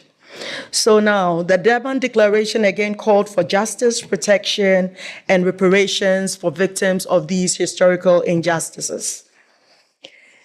Now, there was a continental experts workshop in Dakar, Senegal, during another theme of the Year of the African Union, which was championed by the Division of Culture, which actually organized a continental experts workshop focusing on restitution of cultural property and heritage. This workshop aimed to develop a common African paper and a framework for action and negotiations for the return of our cultural properties which are outside of the continent. The workshop also sought to facilitate networking amongst African cultural experts, policymakers, auctioneers, and museum curators to combat illicit trafficking of cultural property. I'll quickly take you through a journey from the Accra Summit to the court in Arusha. So now, to further advance this unified approach to reparations, we had the Accra Summit 1, which is the Africa Diaspora Summit on Reparations that was held in Ghana in 2022. This was organized by the government of Ghana, the Africa Transitional Justice Legacy Fund, and other partners, and the summit focused on advancing justice, reparations, and racial healing. The Accra Declaration introduced racial healing into the reparations discourse, highlighting the need for multi-generational, transnational engagement, and then to address the systemic harm against Africans and people of African descent. In November 2022, the African Commission on Human and People's Rights adopted a resolution on Africa's reparations agenda and the human rights of Africans in the diaspora and people of African descent worldwide. This leads to CEDAW taking up the role and coordinating issues when it comes to this. So there was an assembly decision in 2023, decision 847, during the 36th ordinary session of the Assembly of the African Union that sought, amongst other things, to actually build a common front for the payment of justice and the payment of, for the cost of justice and payment of reparations to Africans. This was endorsed by heads of states because, as a result of the proposal that Ghana made on this decision. So the Assembly was also directed, amongst others, the Commission to work in consultation with relevant stakeholders such as organs such as the PAP, ECOSOC, amongst others, the court, amongst others, and then even CARICOM to ensure that we collaborate effectively. We are able to put together a common position paper with the committee of experts, and then we are able to have a joint mechanism with CARICOM again, for example, because they have a 10-point plan. They have advanced considerably when it comes to the issue of reparations, working together with them and then making sure that we contextualize it to suit that of Africa and its diaspora. Following this decision, a high-level AU delegation conducted a study tour to Barbados in July 2023 to strengthen AU CARICOM cooperation on reparations and racial healing. This initiative was conducted by the African Union ECOSOC in partnership with the University of West Indies, the Open Society Foundation, and the government of Barbados to deepen collaboration, understanding of reparations, and then us to understand the various contexts available and a deeper understanding of strategies with which we could champion this reparations movement. This segued into the Accra Reparations Conference and its subsequent proclamation, which is the Accra Proclamation, which happened in November 2023. Now, beyond this, there was another decision that sought to implement, build on the decision 847 to implement the decision on reparations. In view of that, the 37th Ordinary Session of the African Union, Assembly of the African Union, adopted the decision 884 and designated the theme of the year to be justice for Africans and people of African descent through reparations. The decision, amongst others, appointed the President of Ghana as the African Union leader on advancing the cause of justice and payment of reparations to Africans. The decision again requested for the institutionalization of reparations through proposed mechanisms, which include the establishment of the Committee of Experts who would work on the common African position and then subsequently work on the joint mechanism for us to be able to chart the way forward on the reparations agenda.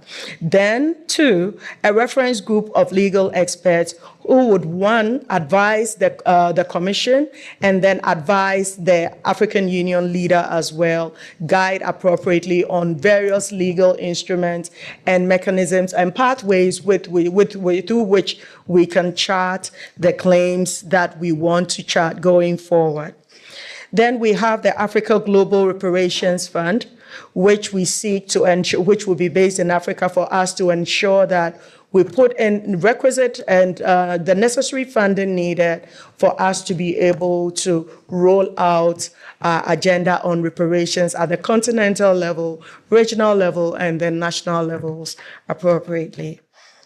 Then we have the Transcontinental Partnership Framework, which discusses not only the CARICOM, but it speaks to the UN Permanent Forum for People of African Descent, for example, the UN Working Group of Experts for People of African Descent, among other stakeholders that we aim to work together with in order for our voices to be heard on the international level and for us to gain that which we are seeking.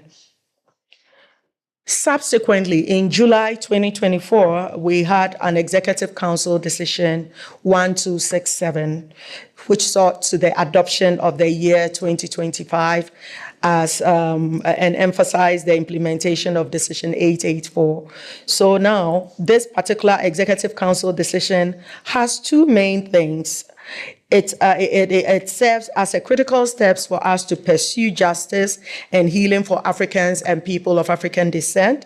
And then it reiterates the call for accountability for historical crimes and mass atrocities caused against Africans and the global African diaspora. It requested for member states to launch the theme of the year in their respective countries and then called upon them to implement most of the decisions that we have outlined once it can be contextualized to suit the nation state for them to be able to implement them at the national level. It as well directed the Commission, AU organs, regional economic communities, permanent representatives of member states, specialized technical offices to mainstream reparatory justice and racial healing in their programs and support the implementation of the theme of the year, to which I must actually commend the Pan-African Parliament because this is the second experience I have had with you on the theme of the year and you mainstreaming it. Thank you. Now, a key strategic, we have the roadmap has 6 key strategic entry points. It's one, we look at it strengthening the AU institutional frameworks and establishing the necessary mechanisms to ensure sustainability of the Africa reparations agenda. In view of this, there is the need, the decision stipulates that we should, or the Commission should, carry out an assessment on the legal, structural, and political financial implications of the 5 mechanisms and present it during the July Media Coordination meeting. Then the second one is to enhance the capacity of member states, regional economic communities to mainstream reparations into their developmental policies, programs, and strategies. The third is to promote and coordinate AU-wide and global diaspora engagement through dialogues. Then there's the need for us to develop knowledge products across all levels and collaborate with universities, academia, think tanks to ensure that all levels of society understand and appreciate why the need for reparations, and then be able to join us together for us to move this agenda forward. Then there's the need for us to strengthen multi-sectorial and multi-stakeholder partnerships and embark on resource mobilization. So CEDAW has an oversight and a coordination role in establishing all these 6 mechanisms. Now, when it comes to the Pan-African Parliament, there are a few commitments that was set across, so far as the theme of the year is concerned, is the development and the adoption of a model law to ensure that we know the parameters through which our reparations agenda is moving, and then what does it actually mean to us? What are some of the legal entry points that we could actually navigate and then move on with our agenda in recognition for the international community to recognize, acknowledge, and then be able to actually own up to the responsibility of paying for reparations. Then advocacy, the second one is advocate for the return of cultural artifacts and human remains. And there are sessions that have been earmarked to be able to actually run this agenda forward, whereby we are expecting, the Pan-African Parliament has outlined that it would ensure that reparations is in its various sessions going forward. Then the hosting of a global diaspora summit and diaspora high-level dialogues. Then the strengthening of legal frameworks for reparations jointly with the Banjul Commission and then the African Court in Arusha. Then to mainstream the theme of the year in both the plenary and relevant committees of the PAP, and then capacity building sessions for members of parliament to enable them streamline what they've learned into practice once they get home. Then the mobilization of youth and grassroots. I thank you.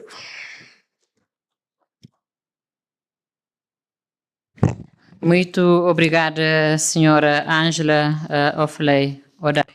Thank you, Madam Angela Ofley Odai, for the presentation of the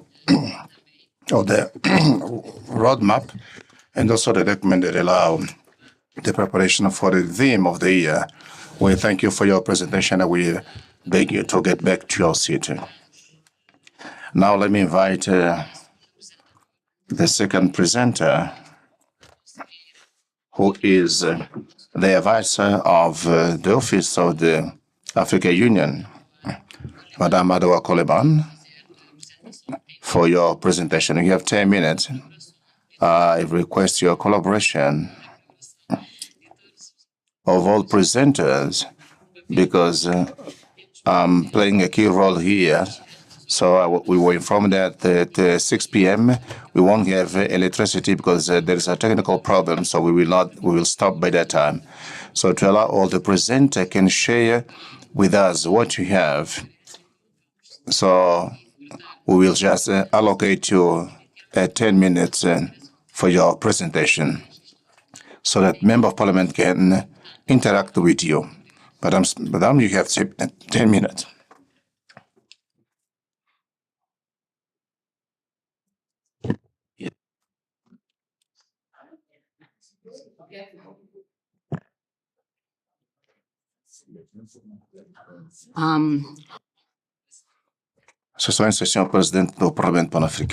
Members of the Bureau of the Pan-African Parliament, Chairperson of the Justice Committee of the Pan-African Parliament, Honorable Members of Parliament, fellow panelists, and all, ladies and gentlemen, and all other protocols observed. It is my understanding, or it was my understanding until some moments ago, that I was supposed to make a presentation on the historical roots of the call for reparations. It would appear that my colleague here has covered some of it. So I hope you will understand if I try to cover what I think is still outstanding. My name is Ajua Coleman. I'm an advisor to the chairperson of the African Union Commission. I represent that office here. In fact, I've been expressly authorized or tasked to present the office to make the presentation today.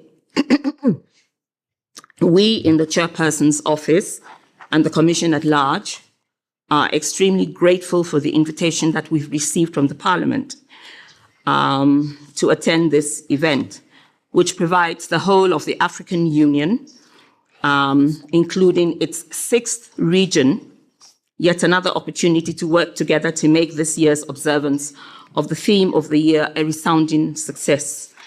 In fact, we hope it will be a success such as has never been seen before in preceding years. Madam Chairman or Chairperson, the reason why we believe that this will be a resonating or resounding success is that for the first time ever, we have brought together in the context of a roadmap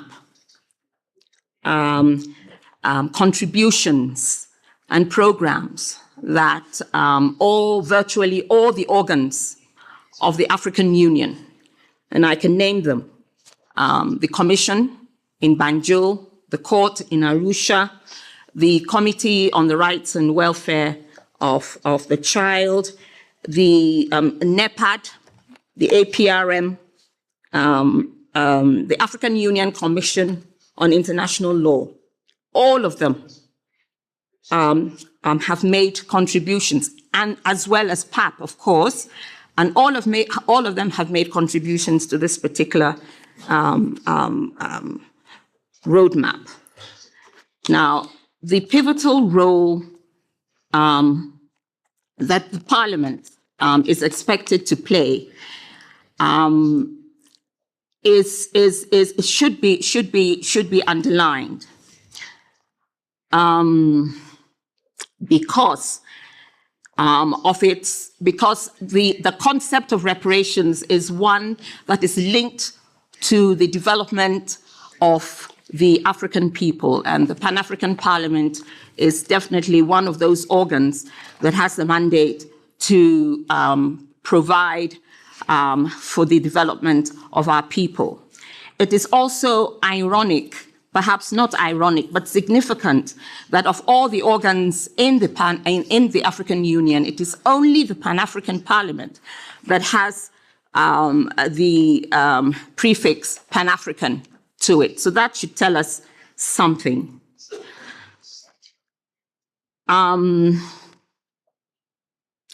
Honorable Chairperson, until 2022, when the Commission, through the Chairperson's office, reached out to the government of Ghana to assist the Commission in escalating the subject of reparations to the highest level of the African Union, the Assembly, the campaign for reparations had faltered.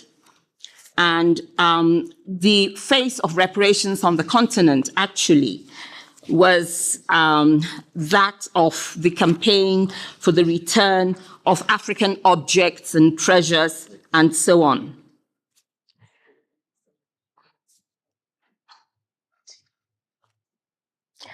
It was when this démarche was made and this escalation of the subject matter to the Assembly played out that we began to see a revival in the fortunes of the campaign for reparations. And this was fed by the outrage that was provoked by the murder of George Floyd and the resurgence of the Black Lives Matter movement. The African Union first seized the resurgence in the interest in reparations by adopting two landmark decisions. These decisions were adopted by the Assembly, and they are 847 and 884, which together required all the organs of the African Union to work together. In between these two decisions, we had the Accra Proclamation, which in a sense is the successor of the Abuja Proclamation, which was adopted in 1993 under the auspices of the OAU. These are the fundamental legal sources. You may call them soft law, if you will. These are the basic sources for going forward in our campaign for reparations. And what they have done together is to open the space for a continent-wide campaign, which brings together not only the organs, but the governments, the parliaments, the civil societies, RECs, the Sixth Region, and all other stakeholders. But there are even more older sources of the campaign for reparations. For example, I'm speaking not from a script, I'm speaking straight from the heart.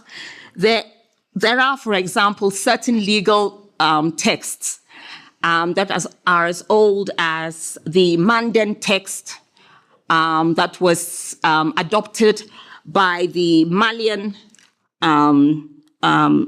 nation or empire of the Mandingo. And this particular text, it was promulgated in the 13th century, and it laid down a law against slavery. We can also mention that as far back as 1684, a case was brought against the Vatican Court. In those days, the Vatican Court was very much alive. It was brought by a member of the then royal family of the Congo Kingdom in present-day Angola. He sued for the abolition of slavery, and he won his case. And that really was a landmark case. I can also mention that in the context of North African jurisprudence, the first decree in Islamic Africa was issued by a ruler in Tunis called Ahmed Bey. He abolished the slave trade in that respect. So this goes to illustrate that even before the abolition of slavery was sought by Europe,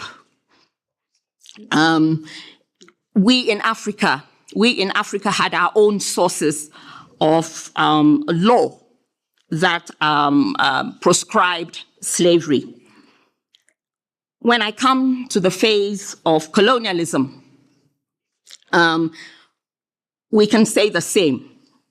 When I come to the post-colonial period, I'm trying to summarize. When we come to the post-colonial period, we can say the same thing. We can say that there are texts, there are sources of law which prescribe slavery, colonialism, and address this issue of neocolonialism.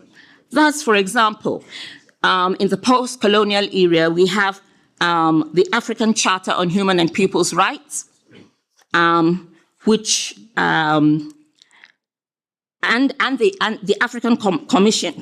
African Charter on Human and People's Rights, which made reference to the original OAU Charter and then talked about the need for us as a continent to address these issues.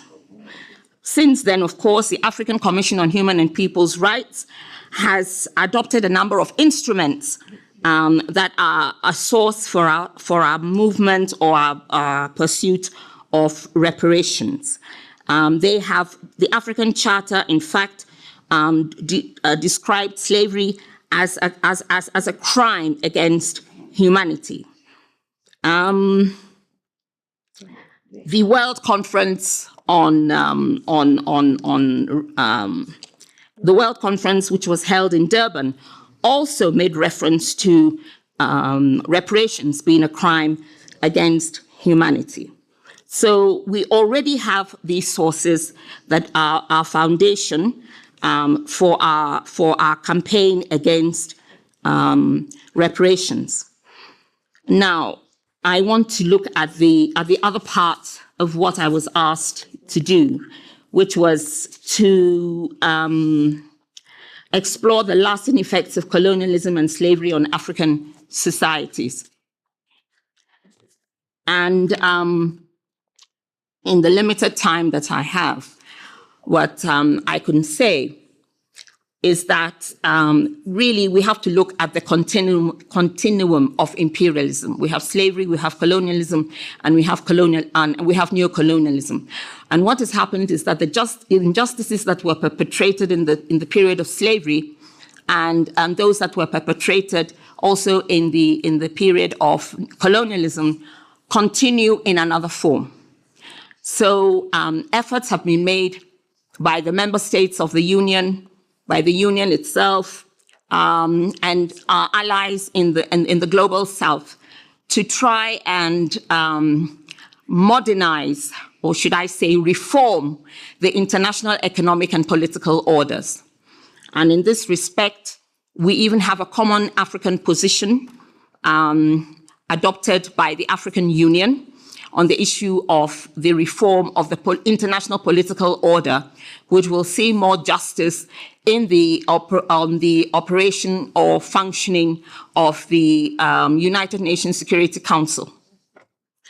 We have also organized ourselves and come up with common decisions which require the perpetrators of slavery, colonialism, and neocolonialism to consider the reform of the international economic order, which exists in terms of the structures of the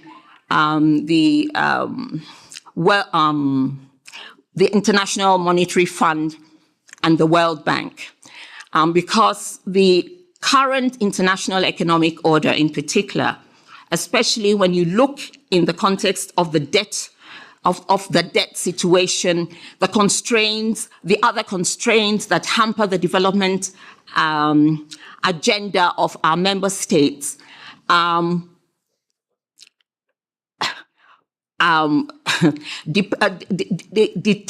dictates that we look at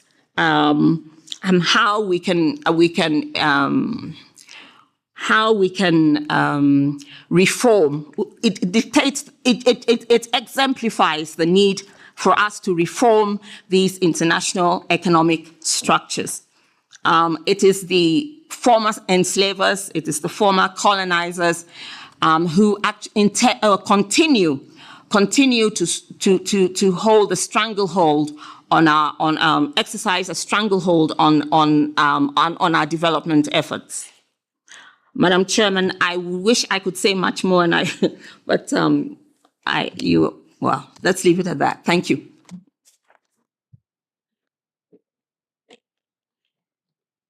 Muito obrigada, senhora. Thank you, Madam Councillor, to collaborate with us, but because you have also shared with us all the process, all the roadmap that show what are the board and the African Union agencies involved in this campaign. the synergy that must be created in the implementation of the campaign in terms of taking advantage of the resource of the African Union agencies, the engagement of the member state as well as the civil society, and also for sharing with us the juridical or the legal text or the legal document.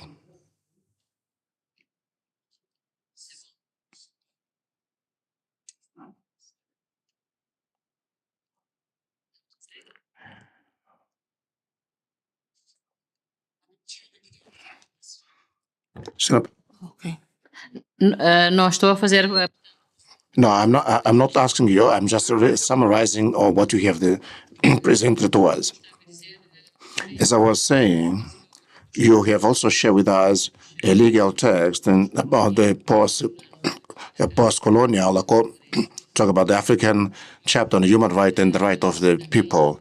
You also spoke about the common position of the African Union at the UN Security Council.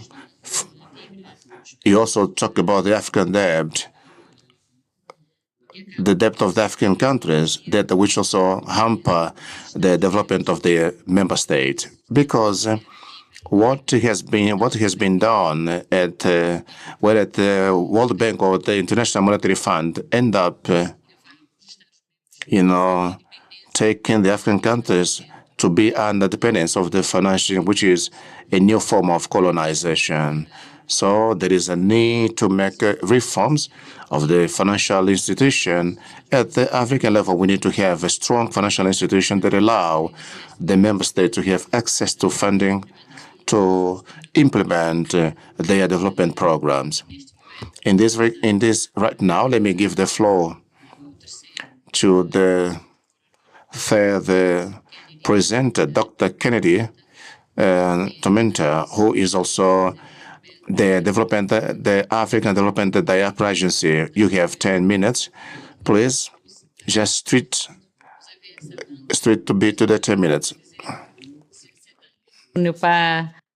Please make use of that time so that I am not compelled to interrupt you. Thank you.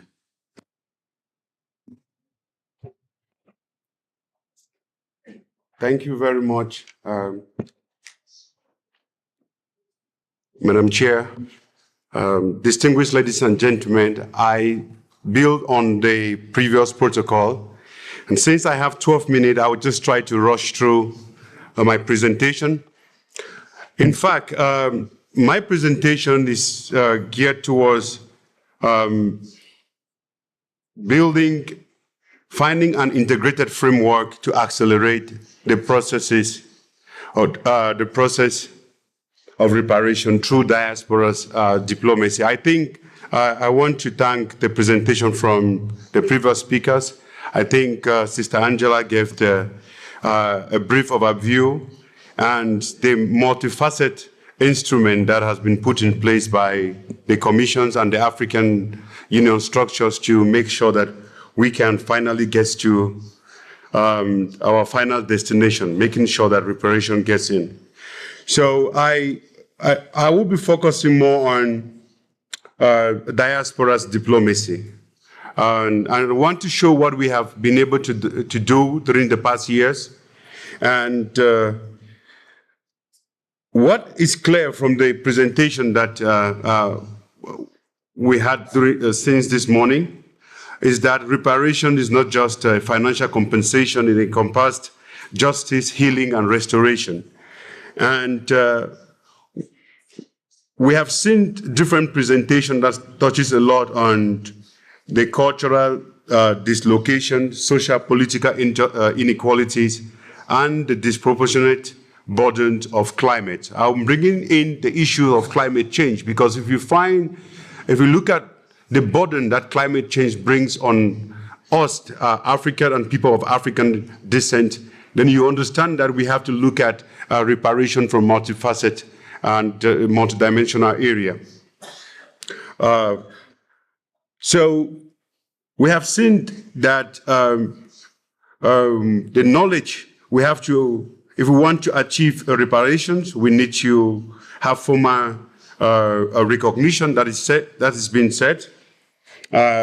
We have restitutions of artifacts, lands and resources, rehabilitations. And here we talk about investment in education, healthcare, infrastructure, and cultural preservation. Madam Chair, you have, since Senegal, always mentions the devastating part of a neo-colonial pattern that is taking away most of our children. We call it a new disguised form of the enslavement, where our best brain of young people are being given opportunities, incentive to leave the continent where they find themselves out there in the diasporas. The second part is that as they go to the diasporas, I'm talking about the 21st century diaspora, we see that most of these young people, they don't have tied back to the continent. I mean, the little children that are delivered, they have no relationship back to the continent. That is why many 21st century national diasporas are now seeing that when they pass away, they are incriminated and their children are never connected to the continent. So while we talk about the historical diasporas, we talk about the 19th century and 21st century diasporas, there is another generation that were delivered there that had nothing to do with the continent, only their parents had interest to do with the diaspora. So what I will be presenting is how can we harness the competencies of these people to play a vital role as we forge ahead for reparation, restitution, rehabilitations, and guarantee that these things will never happen again. So, of course, the goal of the goal of reparatory justice for us is that we need to have a common narrative. So the issue here is not to repeat what we ought to do, but how are we going to do that? And who is going to do what? And who pays for it? Because we know that finance is a bigger problem in financing Africa's institutions, the African Union, the Pan-African Parliament. All of us know, if you look at the chairs in the morning, sometimes nation states do not have the finances to be able to finance parliamentarians to get here. And if we have to go for reparation and restitution, how do we finance ourselves, become independent, and make sure that we can ask the perpetrator to give what actually belongs to us? So these are the real discussions that we should be having. And I will be able to touch some of the points, how we, the diasporas, can do that. Madam Chair, as the African Union goes up and say, hey, we want to be on the table on multilateralism, we have a new political reality of nationalism. Not because nationalism is important, because the population, the demographic dividend, the influence of Africans and African diasporas is now changing the whole dynamic in national parliaments around the world. But now we have to look for another way. Nationalism, not because they want to preserve their country, because they have seen the inherent danger found in them. So, Madam Chair, we have to figure out a new shift. A shift in multilateralism with states, meaning that we build relationship with states. It doesn't function. If building relationship with states with unequal, parallel dynamics will not work. That is why the Pan-African Parliament, as well as the African Union institution, has to move away from multilateralism, where we build a lobbying and figure out how we work together with states. We will never be given that chance, because if they give us the chance, we will control the global institution. That is why we have to get a paradigm shift, a change in power dynamic, and we need a paradigm shift to what is called multilateralism with people of African origin. Meaning that instead of building with states, that you will be asking them to compensate, you have to build with people. That is why the states of CARICOM stands a bigger chance on the state level. The second part will be to harness the potentials of people of African origins, and that is why we are submitting that we need to bring a lot of resources to the citizens and diasporas Commission of the African Union to make sure that we equip them with the necessary resources as they go around to mobilize and the diasporas together, as we did since 2008, following the regional consultative process. Secondly, as we go for this paradigm shift, we are already waiting for you. Look at these numbers. We have 1.7 billion Africans and people of African origin already there. They're talking about 1.2 billion Africans and so on. We already have 1.7 billion. If you look at the combined numbers, we have 1.5 billion on the continent, which is only 50%, because when Article 3 cure was enacted, most countries, even though most of them didn't even care of ratifying it, they spend a lot of time reporting to CEDAWs and other commissions of what they have done for their national diaspora. They have created Ministry of Diasporas, they have created institutions for diasporas to attract their national diasporas. But if you look at the statistics here, you see that we have approximately 250 million other Africans living out of the continent, because the definition of African diasporas are people of African origin, independent of their current nationality, who are currently living out of the continent and who are willing to contribute to the development of an integrated Africa and its diaspora. So this definition doesn't say anything about nationality. And that is why the reports we have had since Article 3 cure is only geared towards our national diasporas, but we are losing. It's only 50%. Imagine that we harness the competencies of other diasporas, the historical diasporas. That is where we will not only look at the 20 million national diasporas that we see out there, we'll be looking at 230 million other diaspora that are waiting to come to the table with skills, with money, with capacities, with infrastructure, as well as other talents, to make sure that we can meet our development agenda. So instead of going to countries in Europe looking for a partnership where they will then give, let's find a way how we get to the 230 million that will be able to play the strategic diplomacy that we are talking about. So that is where we need an institution for change. And the only place we can do that is this same hall that we are sitting here, the Pan-African Parliament, because once the Pan-African Parliament was created, the Article 3 cure of the Constitutive Act was also ignited. But ECOSOC 20 years ago, Pan-African Parliament 20 years ago came up. But the 6th region was the only part that was the troublesome out there, because sometimes we spend a lot of time looking at our national diasporas and forgetting about the historical diaspora. But the good news is, this is the first time in history that we have more black billionaires in the world out there. This is the first time in history that in European Parliament, from the job that we did, we made sure that young Africans in Europe get into Parliament, decide the laws. This is the first time that you could count 100 to 200 of Africans in Parliament and taking decisions. They are not only onlookers, but they are active. This is the first time that in all of the different parts of the world, you will find many Africans in skills, in leadership positions, and only waiting that the continent should create the necessary mechanism for them to come up. So, Madam Chair, I believe that if we bring the Pan-African Parliament, where it provides the platform where both comes together, we'll be able to carry out the magic. And here is the magic.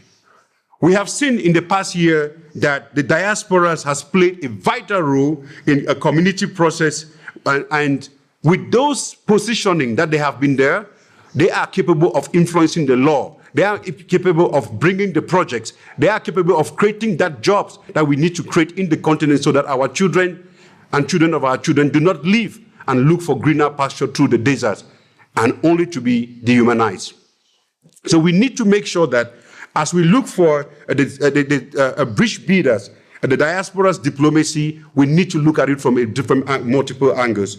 The lobbies, of course, we have been doing that. We have examples here today where I always give this example, in order for the German government to be able to send back the remains of the Hereros in Germany, it was not the state diplomacy that did that. It was the diasporas that used the soft diplomacy because we are citizens of European countries there. We told them that it is not the dignity of the European and Germans to keep these artifacts and to keep the remains. You have to send it back. And we went back and talked to the ambassadors that, hey, look, you will be called for a meeting at the presidency and tell them we are ready to receive it. And that is why the magic was done. So we need the soft diplomacy because as citizens of these countries, we love the continent and Africa is in us. So we need to make sure we create those mechanisms so we can get it. So we need reparations ambassadors. Yes, we need not just cultural ambassadors, sports ambassadors, and so on. We need to get reparation ambassadors who can talk the talk, walk the walk, and finance the process. So I think that PAP has to make sure, together with CEDAW and other commissions, that we identify the right people to be able to do this. So we have to build awareness. Of course, talking about reparation, we don't even know. People in the continent do not even know about the diasporas. So, Madam Chair, let me show you guys a definition that my dear sister Angela brought in here that was so perfect. So imagine the African diaspora still was defined as people of African origin independent of their current origin living outside the continent. Because of that definition, incomplete, many diasporas packed their bags and rushed to the continent that the Africa is calling for us. And you know the stories. In Tanzania, in Cameroon, everywhere, they tell you after 3 months, 90 days, you have to go back. And they are living in limbo. So we now, as the High Council, decided to enlarge this definition. And the definition that we asked the Pan-African Parliament to do this is to say that the African diasporas consist of people of African origin living outside the continent or returnees currently in the continent without permanent residence or citizenship in African country, irrespective of their citizenship and nationality, who are willing to contribute to the development of the continent and building of a united and integrated Africa and diasporas.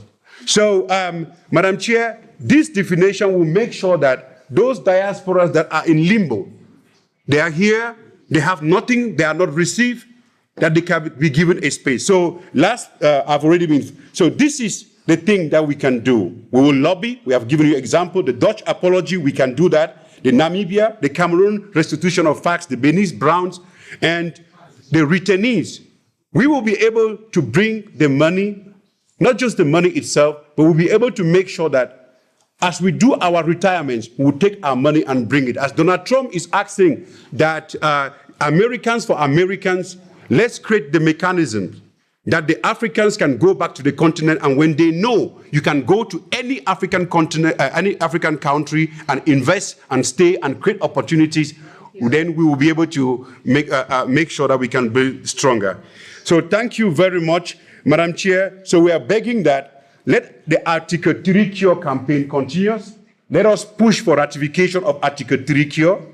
Let us make sure that a diaspora committee is put in the House so that we can sit down together in the Pan-African Parliament and discuss with the diasporas, because the diaspora process is a partnership. The African Union and the Pan-African Parliament can never go and organize the diaspora.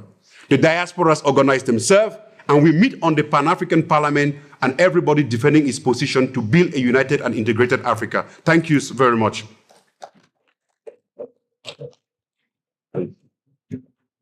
Muito obrigada. Thank you very much, Dr. Kennedy. I wouldn't dare to repeat what you said, but I understand that we need to change. We need to shift the paradigm, especially our current approach as member states, our relationship with our diaspora. We need to build diaspora diplomacy. I'm proud to say that we have a very proud diaspora, and we can count on them for the sustainable development of our continent in the many sectors of development. What's needed is trust for our diaspora. For instance, in December, the commissioner and the chairperson of the African Union, was already talking about this campaign. But before that, we were already addressing the issue of reparation and justice in Senegal. And we involved the diaspora and the media and everything. That's why they are present today, because this work has been there long time ago. We need to shift the paradigm as well when it comes to the youth. We need to build their trust. Our member states should have policies aiming at our youth so that even if they go abroad, they are able to come back to build and develop their country. And the diaspora also must come back and invest in the continent. They shouldn't be remitting money to the countries back, which is good, it's positive, it's contributing for our economy. But they also need to be seen as investors. We cannot only create conditions for foreigners to come and invest here and make money while at the same time we're neglecting our own diaspora. Therefore, conditions, enabling environment is important for our diaspora to come back and invest in our country. Without further ado, I'll now call upon Dr. Baril Beckerman to take the floor and will be speaking on the 60th Africa region. Thank you. The diaspora.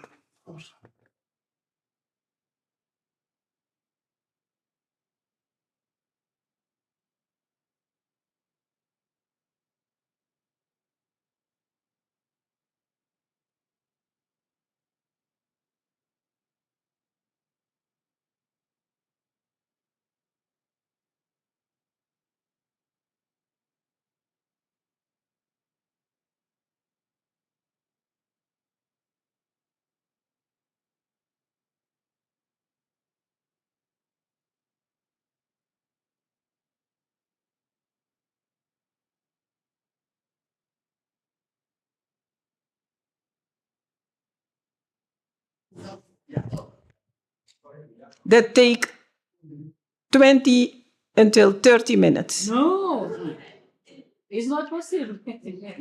I decide to turn on to do something else. And if you want to have my presentation, then the bureau has it.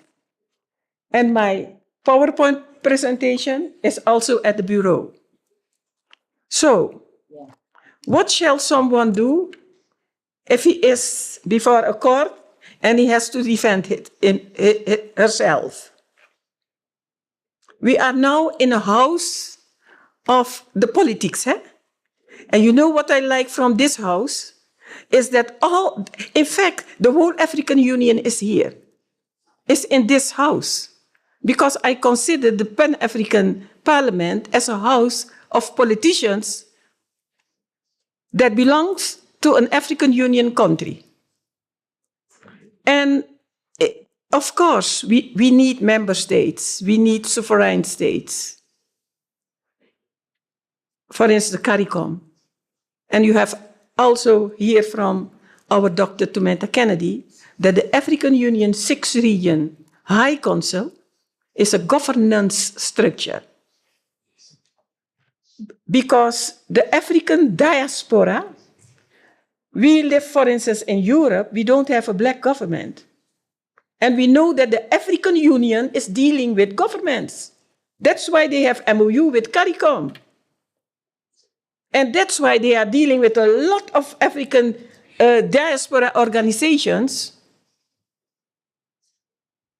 And that's why it is that the modality that we create is a model that we have all the diaspora at the table.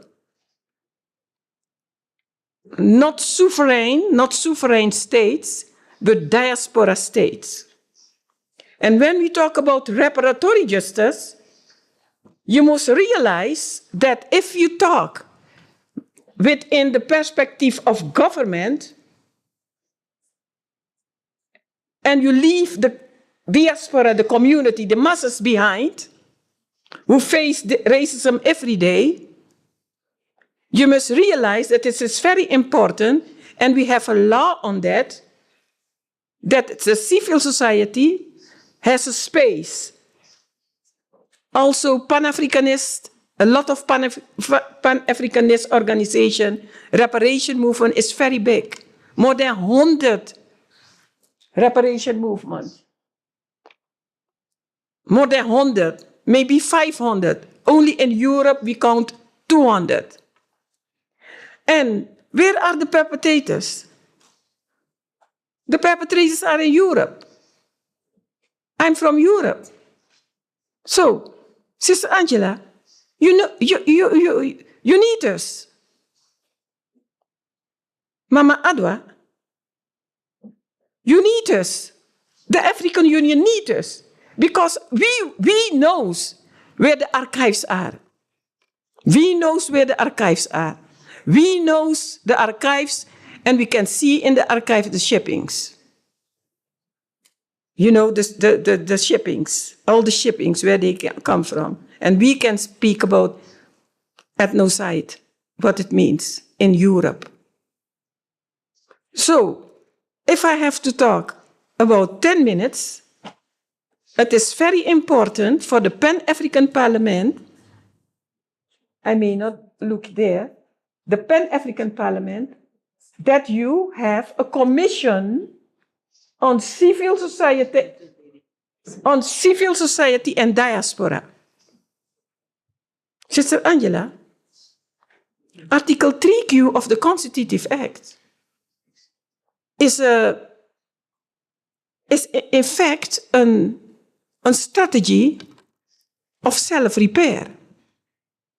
Because we can look at the Europe, or the Western nations who committed these crimes, but we have an article, I think Article 163 and 65, in the Durban Declaration and the Program of Action, that said that, on the one side, they give direction to the perpetrators, at the other side, for instance, they speak about the right of return and what the African Union should do, or the countries that where that suffer on colonialism, what they can do. So, if you talk about Article 3Q of the Constitutive Act, we talk about the Pan-African. I think that the ECOSOC and the Pan-African Parliament were the two first organizations or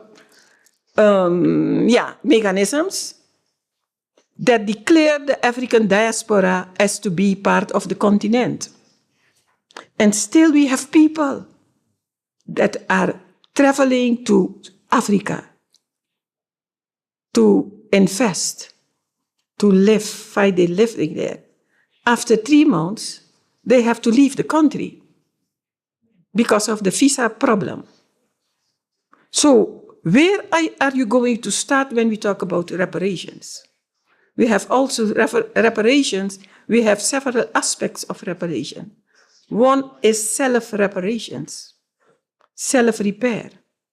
That is in the comprehensive strategy that we put here. So where are we going to start? With the Pan-African Parliament, for instance. We have the whole African Union is in the Pan-African Parliament because of the politicians, because of the parliamentarians. So, Sido, Sister Angela, where are we going to start? If we talk about education is important, but if we take it from perspective of government, then I think that the African Continental Free Trade Area don't have a protocol that makes space for the diaspora.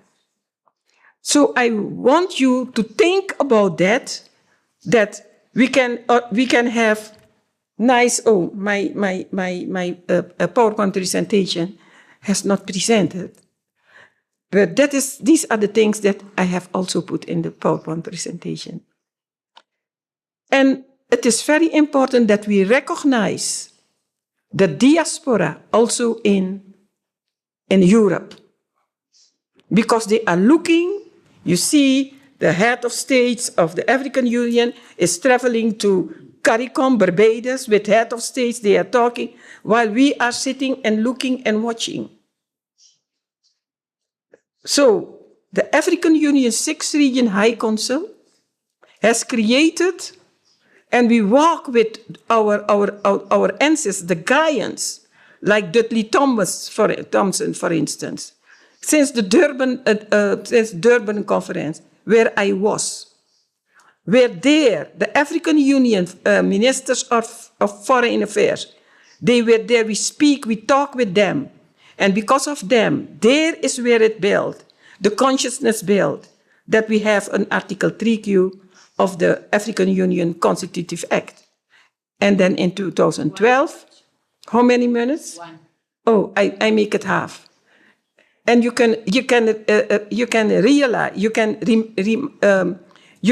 imagine what it costs that until today, these Western countries don't accept the Durban Declaration and Program of Action.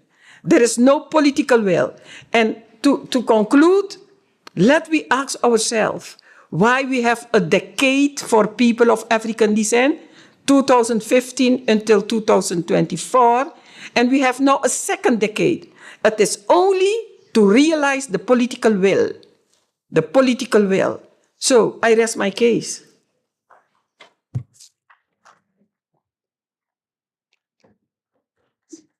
We need the presentation.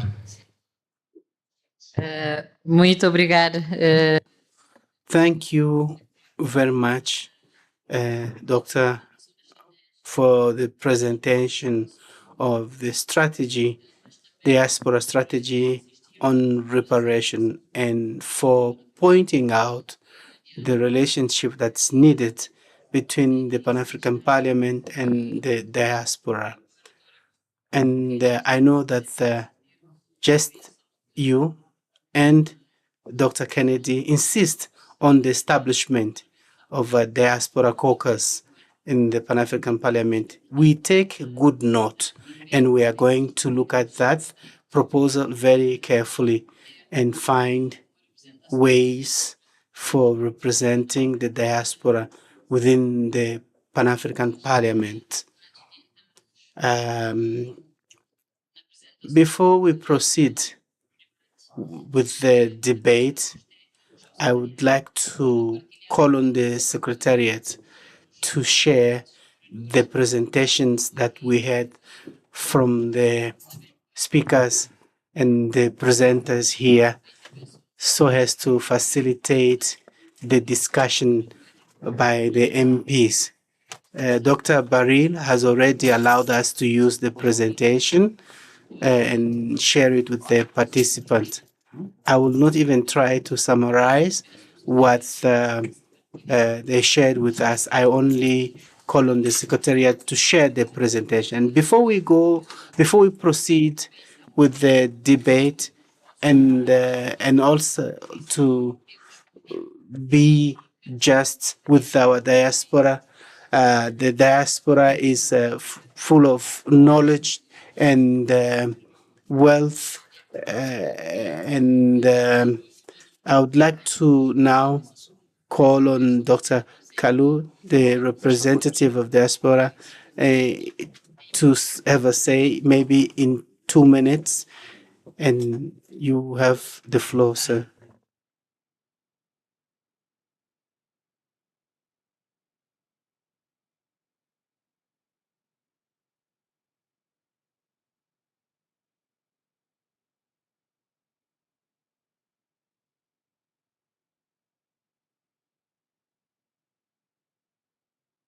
Yep. Okay. Well, all protocol observed. I understand I only have 2 minutes, so I'm not going to try to exceed that. I'm just going to stand on existing protocol. Macaulay Kalu, AU 6th region, and also the ACAS Economic Community of Africa 6th region, and also a member of the 6+2 on the diaspora focal point on the CEDAW. Now, my colleagues have said a lot already, But a few things based on some of the comments that I made. I think it's important based on what we're talking about today that the diaspora do have a seat or be properly engaged within the Pan-African Parliament. I think that will help a lot in the conversation moving forward. And I also want to draw attention to something that is happening that I believe with the extension of the decade of people of African descent and the African Union now taking this year also based on reparative justice. Now, I think it's an important time to join force together in achieving the goal that we want with the Global North. Now, we in Canada, we actually got the Canadian Prime Minister, January 30th, 2018, to actually acknowledge the decade and make apologies for the injustices that have been done to people of African origin. And I think, to me, that could be a real starting point of engagement on pointing what the Prime Minister has said, and also even their commitment financially in addressing the injustices and racial situations in the Americas. As a matter of fact, within the Commission, Canada is sharing that Commission within the UN. Bob Bray is chairing that within the United Nations from Canada, and I think we can take advantage of that in doing that. But another key thing as we talk about reparation is also to point out, as we talk about the aspect of the diaspora engagement, it's also the value that we need to look at transitional justice. Because transitional justice is important that we keep the house in order in the continent as we also address the reparative issues, even acknowledging what has happened with the transatlantic slavery, maybe acknowledging a memorial site, which would be a key thing in also addressing these issues that from the transitional justice process, that we acknowledge what has happened, and also addressing the memories of what happened based on transatlantic slavery and also the colonial system as well. Now, another thing that we think that will help within this period that I believe the Pan-African Parliament can help in the process of what we're doing is also still addressing the issues that diasporas are having concerning citizenship. Because the aspect of citizenship is interesting that we go to the diaspora, we become citizens of America and US and all that. But now when we do that, we are being alienated or cut off as becoming citizens of where we come from. And so the aspect of, being a diaspora is not to be that we are foreigners to where we belong. We are part of the global African family. And I believe that, the Pan-African Parliament could help member states to look at the aspect of the citizenship as we address these issues, because the diasporas are ready to engage and to come back home.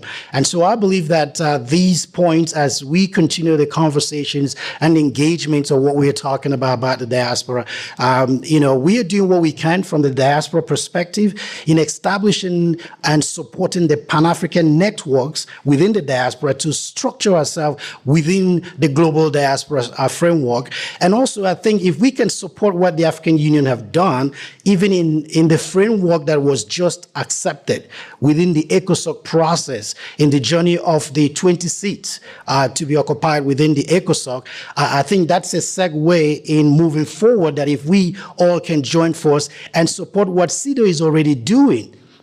One might not understand the challenges that we're going through within the structure and the CEDAW, but I think that if we can support based on what we heard and the presentations and what CEDAW is doing already, and supporting that, and every body collectively collaborating and partnering together in doing what needs to be done, and of course the office of the chairperson as well, with the work already being done, if we can be intentional in addressing these things, I believe that we'll be able to move forward. Thank you, Madam Chair.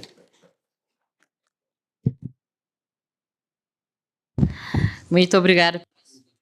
Thank you for your for sticking to the time and for also contributing to our debate, especially when it comes to the issue of citizenship. And as MPs, we can also advocate for that, working in the legislating on the access to nationality, especially for the many generations, in order for them to be able to gain their citizenship and not be treated as foreigners in their own lands, countries, and continents. Because they are people of African descent. Thank you very much for sharing as well the American experience, especially in Canada, what's currently going on when it comes to reparation. We hope that others will follow in apologizing and coming up with compensation and reparations, following the example of Canada in terms of the justice that is owed to people of African descent. As you know, we are pressed with time, despite the fact we still have 2 speakers coming in. We will have to chip some time from the next panel. Maybe we should continue with the discussion and then open the second panel. Well, I don't know what you think, dear colleagues. Maybe we can take all the intervention and then initiate debate at once. The issue is the following. We can take all the presentations, especially the second panel, because we are missing 2 presenters, and then we conclude with the general debate, or rather, we continue the debate right now, and then we'll take the presentation. Proposals, please. I'm proposing that, we do debate on this first panel. Time will be limited to each members, then we go to the second part of it.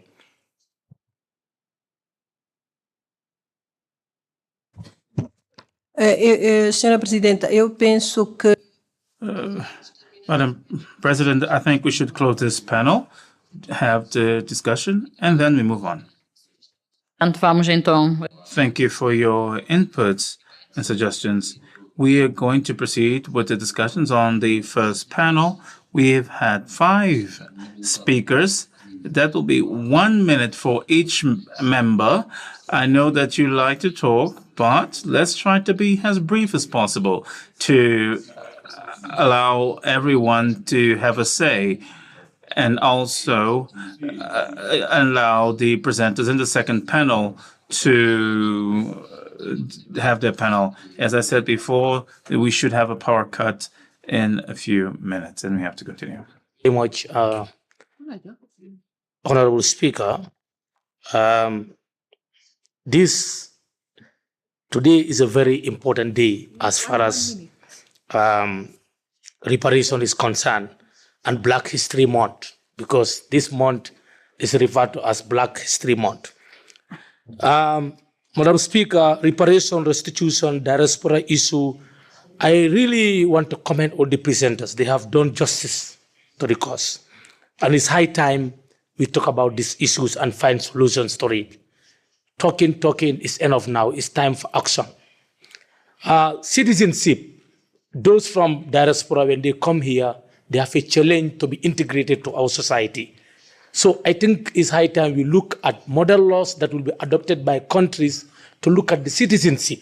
Some countries, like my country, 15 years before you are recognized as a citizen. That's too long. Ghana, they have done well.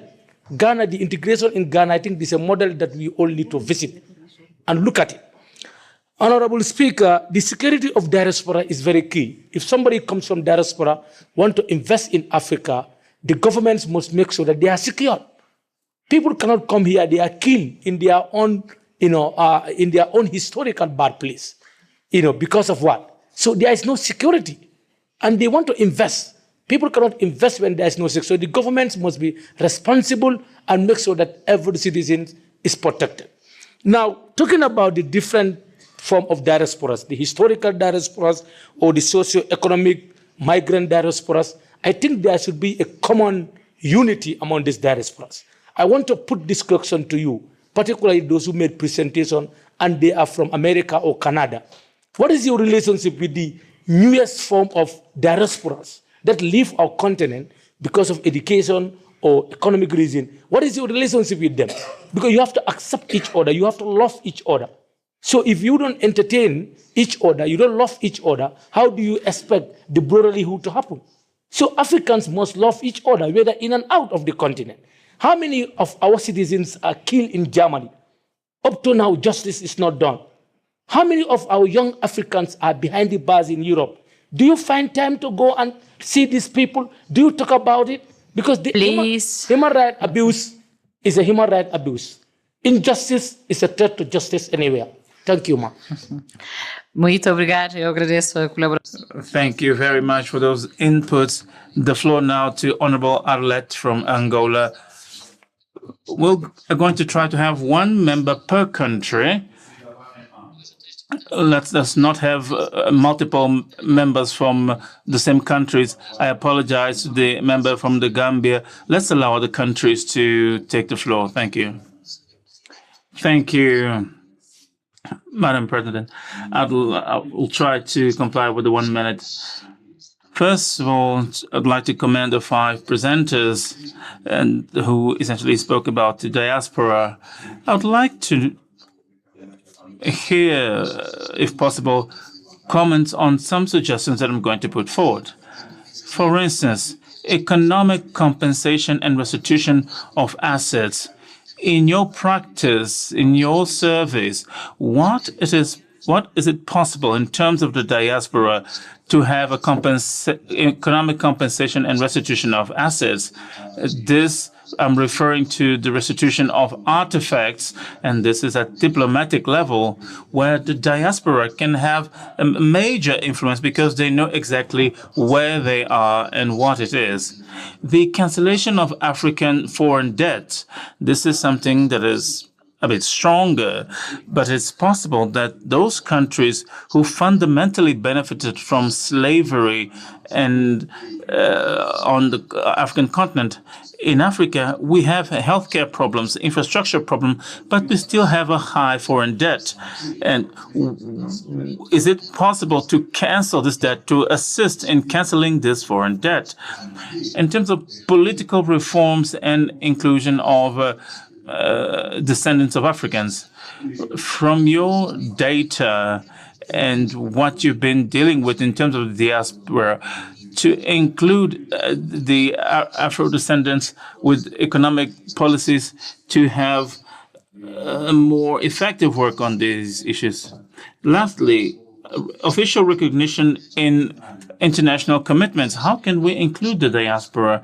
What data do you have on what is possible in terms of official recognition, especially for the countries responsible, has said, but one of the speakers responsible for the transatlantic slave trade, and has said by the previous speaker, I think now it's time for action.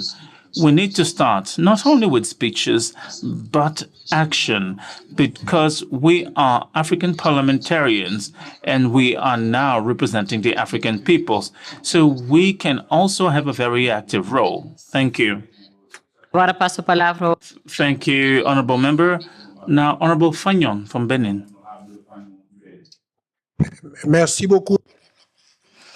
Madam Chair, thank you very much. Dear colleagues, dear presenters, I'm going to share with you directly the experience of my country, Benin, that is former Dahomey, which was actually one of the hotspots of slave trade. And under the aegis of the President of the Republic, President Talon, in 2016, he asked for the restitution of 26 artifacts, and those artifacts reached our country in 2022. Two, the Parliament of Benin voted a law in September 2024, which we call the Pan-Africanist Law, because this law actually grants citizenship of Benin to all Afro-descendants of sub-Saharan Africa. Three, an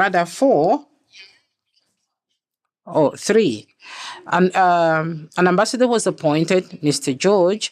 Mr. George was appointed ambassador to be the link between Benin, the Caribbean, and the CARICOM in general. 4, we had the first meeting of the Ministers of Foreign Affairs of member states of the Caribbean in my country on the 8th of January 2025, and this meeting pulled together all the ministers from 85% of these countries.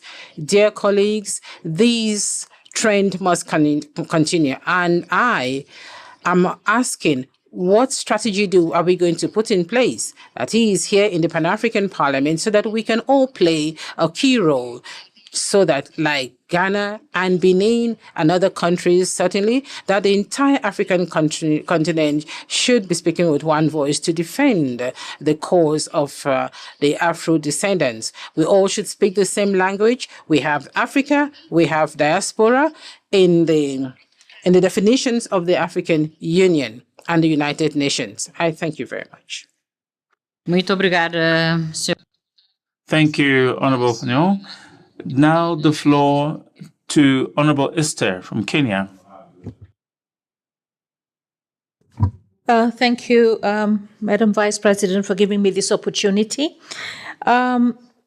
Before I make my contribution towards the reparation, I want to take this opportunity to congratulate His Excellency Mahmoud Ali Yusuf for winning the recent elections as the chair of the AUC. Her Excellency Ambassador Salma Malika, her body, and the 4 commissioners elected to the position of AU Commission elections. Now, when we talk of reparation, what do we have as Africa to hold the global North to account? We might think we have nothing, and we feel weak when we ask for compensation for things that were done wrong to us. And while we deal with reparations for the global North and all the colonial masters that did the wrongs that they did to Africa, the continent of Africa, whose families probably are going to forget if we don't bring this history up and deal with it decisively. Have countries been compensated for reparation? Yes. Germany paid reparation to the Holocaust victims, their heirs, and the State of Israel. Germany also paid reparations to Namibia for the Herero-Naima genocide.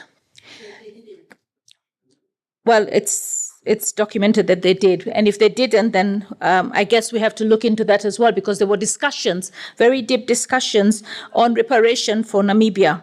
What I know is that when we feel weak as a continent, we will never be able to get what we deserve, because we are already going to the table as people who are weak. But is Africa weak?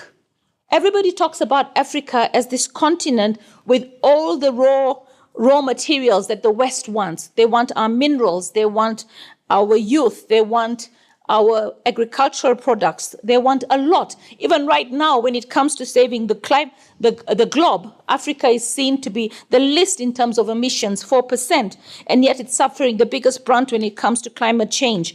So what do we have that can actually bring them to their knees? We have the debt that they have given us at very high prices, very high interest rates. It's another form of colonialism that I think Africa should sit together and be united on that front. When it comes to our minerals, they cannot run their countries without our minerals. But are we prepared as the continent of Africa? And this is the challenge to the new leadership. Are we prepared to actually sit on the same table, put our differences aside, and recognize that we first need to address the various wars that we have in our continent? We need to silence the guns. DRC, we say it's the breadbasket of Africa. It has the minerals to sustain Africa, but yet we sit and watch the DRC crumble. We've got the Sudan, okay? And we've got so many other places that we know in Africa. The guns need to be silenced, but not only silenced. We need to come with a unity of purpose, a unity that Africa speaks with one voice, that all the leaders put their differences aside and remember that they are brothers. irrespective of our religious backgrounds, irrespective of our tribes, irrespective of our gender. We need to come together with one agenda. And what is that one agenda? To make sure that Africa gets the reparation that it needs. And the only way we're going to do that is through unity of purpose. The prosperity of Africa depends on our unity. Are we prepared to be unified as a continent to be able to take what is rightfully ours in terms of reparation? Thank you, Madam Speaker, Madam President. Muito obrigada. Thank you very much. We are going to close the discussions on this panel. We close with Honorable Kasingo, but before that, we'll give the floor to the Honorable Member from Tunisia. I can see your name. You have the floor.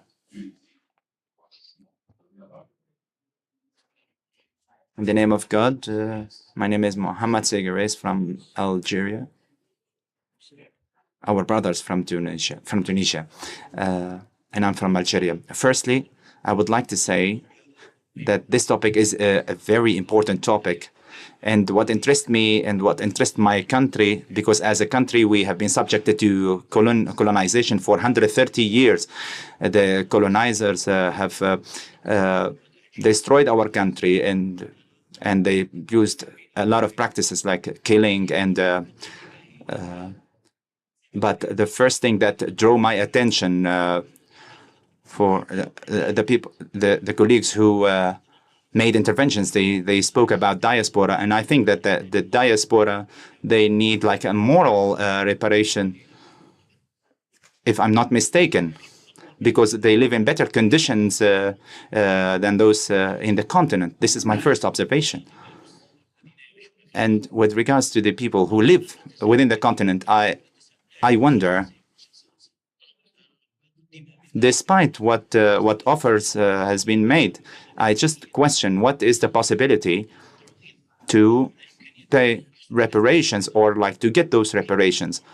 How the countries, there are countries that witnessed genocides. How could you pay reparations for them?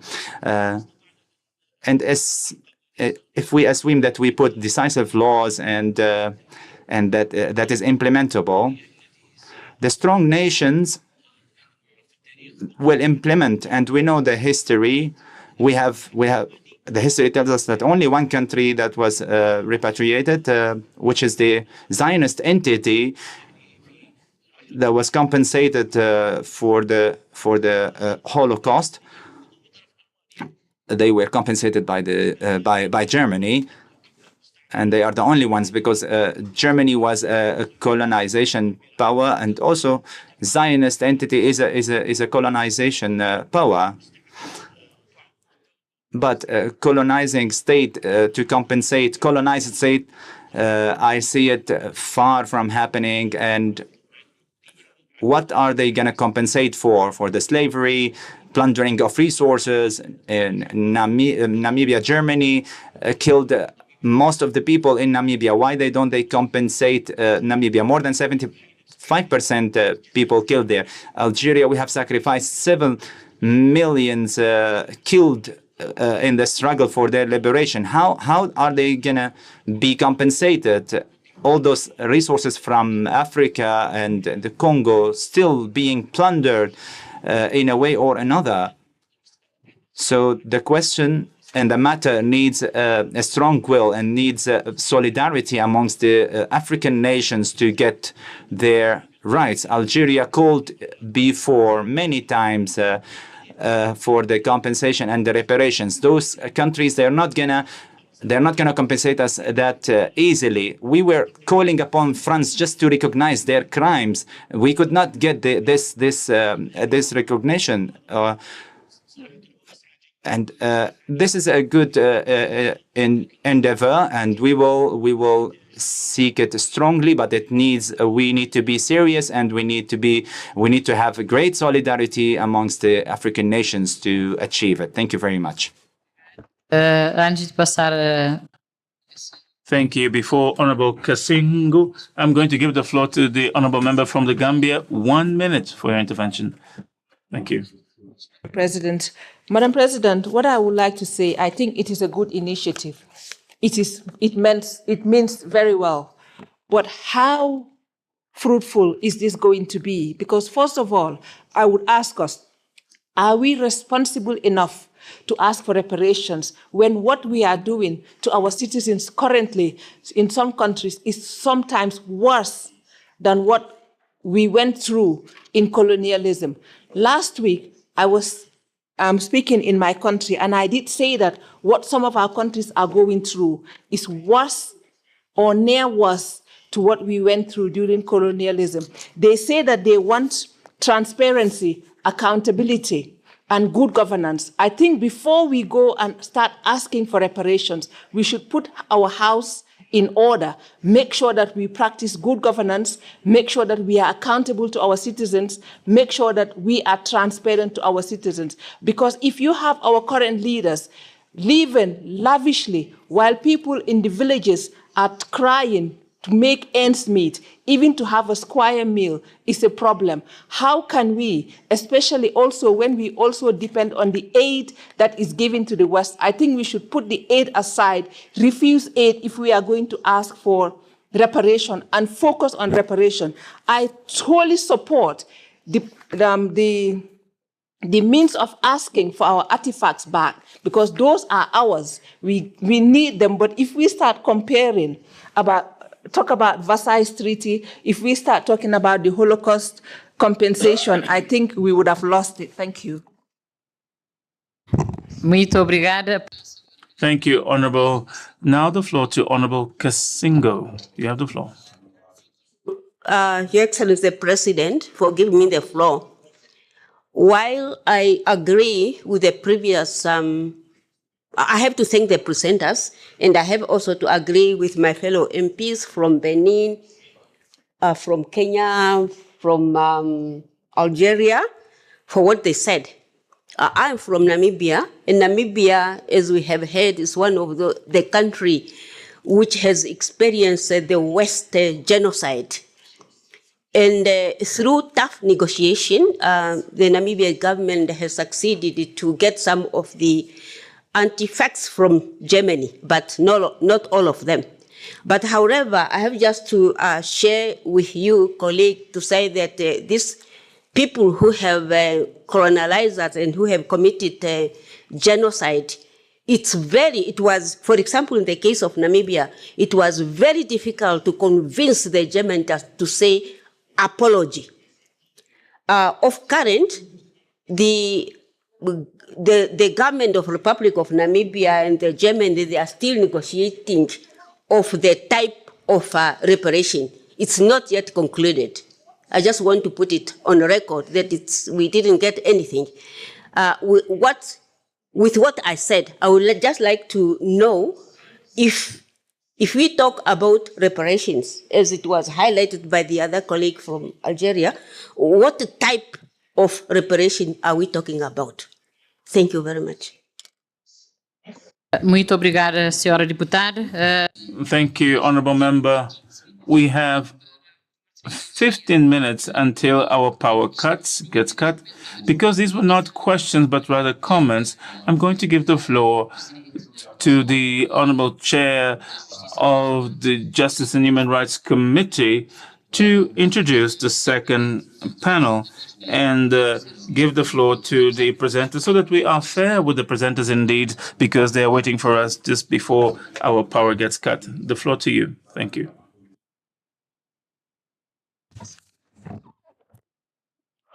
Ok, merci de m'accorder la parole.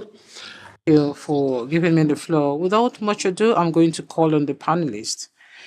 The two who are present in the hall, please, I'll ask them to come forward. And we are also going to ask the technicians to bring on board the other two remotely. For those who are here in person, Honorable Lita. And we also have Dr. Justice from Cape Town. So I would like us to start with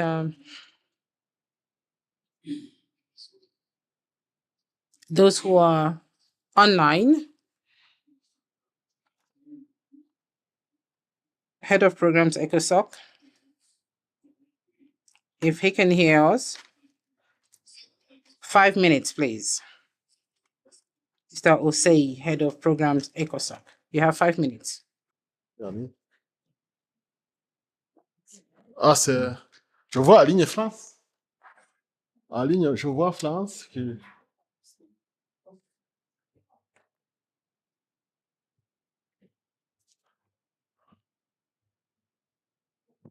Vous avez 5 minutes. 5 minutes, please. 5. Your Excellencies are all protocols observed. I do not know where to start because we have so much to share about the African Commission on Human and People's Rights, where we even have best practices. But allow me to say that when you speak last, sometimes people say what you'd have said, but in our case, it hasn't happened. So I think I beg your indulgence, and I will need another 5 minutes. I want to say that we have been asked to present on legal and political frameworks for reparations, which I would like to approach from the African Commission on Human and People's Rights perspective, highlighting both hard law instruments, conventions, treaties, domestic laws, and decisions of the policy organs of the AU, as well as soft instruments adopted by the continental and international institutions. A speaker before me gave the historical context where she said that we do know that reparations have been paid in the past, the Jewish Holocaust victims, and I will skip that, but allow me to say a few things about reparations. We saw after the Second World War, the Marshall Plan crafted by Europe to reconstruct Europe. And one can say maybe there's been discriminatory approach in the way the Western nations have approached reparations. Because in 2002, during the World Summit for Sustainable Development, we worked very hard to raise the issue of ecological reparations to bring about climate justice. That's over 20 years ago. And this was defeated. So really, if we want to talk about some of the experiences that we've had, Africa has gotten a raw deal, but that does not stop us. As clearly demonstrated by previous speakers, African Union has got a solid basis for seeking reparations for injustices committed against their citizens during slavery, colonialism, and in the current era of neocolonialism. We have witnessed massive plunder of our resources, as has been said before, environmental resources, illicit financial flows, and accumulation of unsustainable debt. Quickly, let me go to the legal political frameworks for reparations that have been put in place. I want to start with the AU Assembly Decision 847 of 2023, which was endorsed by the Accra Declaration. The decision of the Executive Council of the African Union is the second one, taken in July 2024, which adopted the concept note for the Plan of Action for the Year of Reparations 2025. The third one is International Convention on the Elimination of Racial Discrimination, adopted way back in 1965 and entered into force in 1969. The Abuja Proclamation on Reparations is the fourth one. The Durban Declaration and Platform of Action is the fifth one. The Program of Activities of the Implementation of the International Decade for People of African Descent is the sixth. And the seventh is the resolution that was taken by the Commission on Human and People's Rights, Resolution 543 of 2022. Your Excellencies, I can talk very fast, but I don't think it is important. What is important here is to say what is at stake if we do not have reparations done properly. It's very important to say that on the four strands that have been identified, the three, under slavery, the Commission of Human and People's Rights has looked at unique ways of identifying the issue of abductions, forced disappearance of our people 400 years ago to a continent they didn't know. They were uprooted when our civilization was very young, and all that meant that our continent cannot grow. They went to other continents, they developed other continents. If you look at the inventions, and this is the February, if you look at some of the inventions that have been benefiting the West, most of them are from indigenous knowledge that was taken away from our continent. And in this, I talk as a capacity, my capacity as the chair of the commission in charge of indigenous knowledge. So this knowledge has benefited other continents, built other continents, and we have not been able to be paid, and this is a huge source of reparation. The second one is that we are looking at the issue of just looking at the abductions and forced disappearance as a human rights issue. And we are hosting a roundtable next May, in which we are going to get the commissioner in charge of that mandate to see how we can capture the reparations that would be stemming out of just the abductions alone and the forced disappearance. Because when you go to the Western literature, they don't capture that. And so that is our duty to do that and also place it as reparations. The issue of lost artifacts has been raised, but I want to say that we have not even started. As we stand here, our artifacts are sitting in museums in London, in Paris, and they're raising money every day through tourists. And these tourists are raising money that could be actually raised better in our continent. Your Excellencies, ladies and gentlemen, I think I would like to acknowledge that when we were preparing our 81st session of the Commission, we decided to come up with a resolution to support the theme year.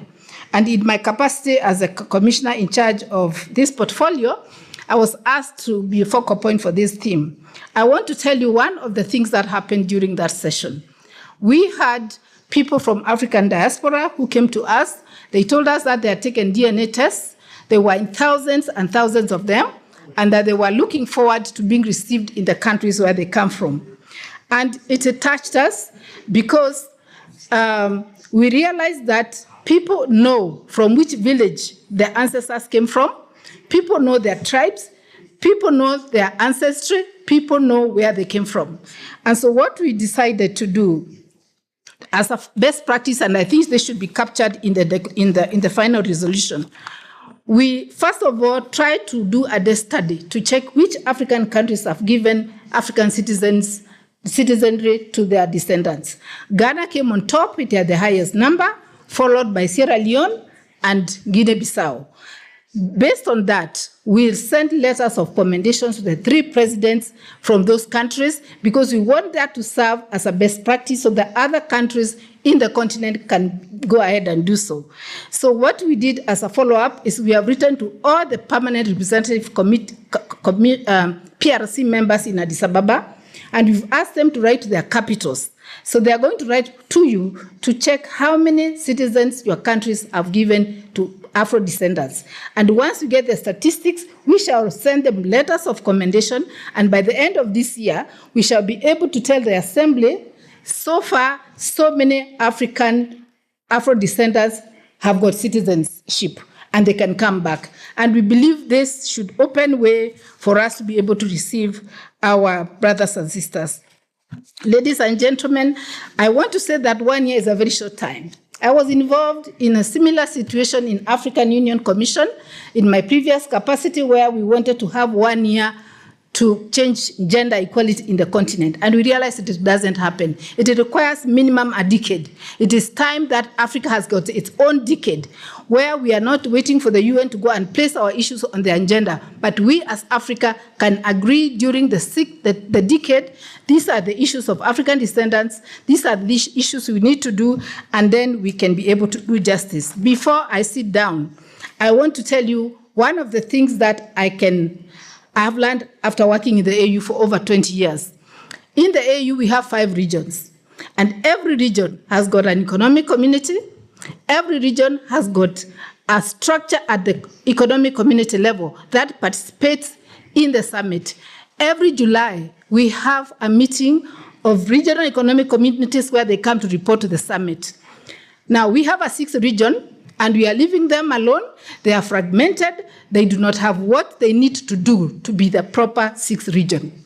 I think one of the things that this parliament can do is call for a proper 6th region and ask the Executive Council to come up with a decision that will give us, and that's how the decade comes in, to set up a proper economic commission for the 6th region who can now operate the same way parameters as the other regions, RECs operate, who can report to our July summit what they are doing, and who, through their REC, can raise so much money that we do not need to go to China to be developed. We can go to our 6th region REC to get money for development. We do not have to go to Europe. I think the colleague who spoke before me here was saying that, we can look for Africans and let them contribute. We can bypass governments. That is not how institutions of the AU work like. So it is very easy, if you ask me, for us to just demand through a decision or a resolution that now that we are talking about the 6th region, let us just give it the same mandate,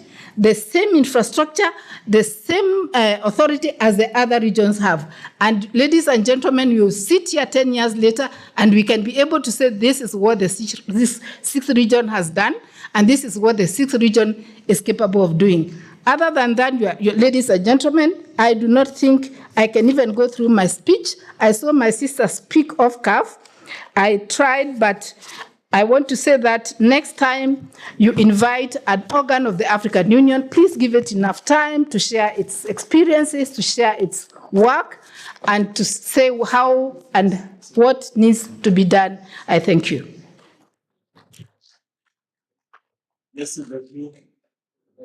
Merci beaucoup, madame, pour la présentation. Et sans trop tarder, comme le temps nous fait défaut, nous allons inviter Justice, l'Université de Cape Town, pour faire sa présentation. Vous avez 7 minutes. Il m'a avoué que dans 6 minutes, il aura terminé, mais je lui ajoute 1 minute. Vous avez 7 minutes. You have 7 minutes. All right. Yeah. I think I will take 5 minutes. Yeah, I thank you very much, Chair, and all protocols observed. I'm going to say who I am, not because I like you to know who I am, but I want to put some context to what I'm going to say. My name is Justice Mavetsenge. I am a professor of law at University of Cape Town. Most of the time I'm training judges. I've also done some training for some of the MPs, some of them they are here. Sometime last year I was invited, Honorable Chair, to come and speak on the theme of education. And I ended up, I think, getting 5 minutes or something like that. And the same thing has happened again. So I had a whole presentation on what the role of Parliament can be and the role of PAP can be in advancing the reparative justice agenda. I want to withdraw from that presentation and just talk about one thing that I think you should do. And unless you do that, my leaders, there will not be any reparations. And there will not be any development on our continent. So first and foremost, create time to have sufficient discussions on these issues. These are complex issues. Listening to some of the submissions, there's a lot of inaccurate information that is being shared, misinterpretation of concepts and so forth. But we, your children, we are here. And we have accepted to come and what? And support you. You are not paying us, it's voluntary. Right? As a lawyer, I'm paid for time. But I'm not charging you time by being here. Right? So if you ask me to speak for 5 minutes or 7 minutes, the impression I get is you are not taking this seriously. So I am going to say your role, right? Your role is to create time to actually listen to the experts and then discuss and ask issues from the experts. And then come up with a very solid program of action. I was invited by some of the people that I think are going to be our competitors in the reparations movement. And I saw how prepared they are to listen to their enemies. And I saw how thorough they are in discussing these issues. Honorable Chair, I don't think this is what we did here. That's my personal opinion. I could be wrong. So my presentation, and I end here, is create time that is enough for you to actually discuss this issue with the view of identifying practical steps to take and develop a plan. Thank you very much.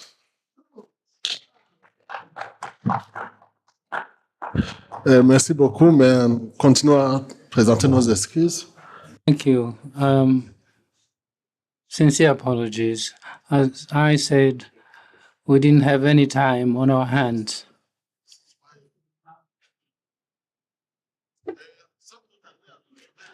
Without further ado, let me ask France, at the Human Rights Institute of Pretoria, and the political frameworks for reparations. Thank you very much, Chair. I also will try to be very brief. I think my remarks complement those of Commissioner Lita.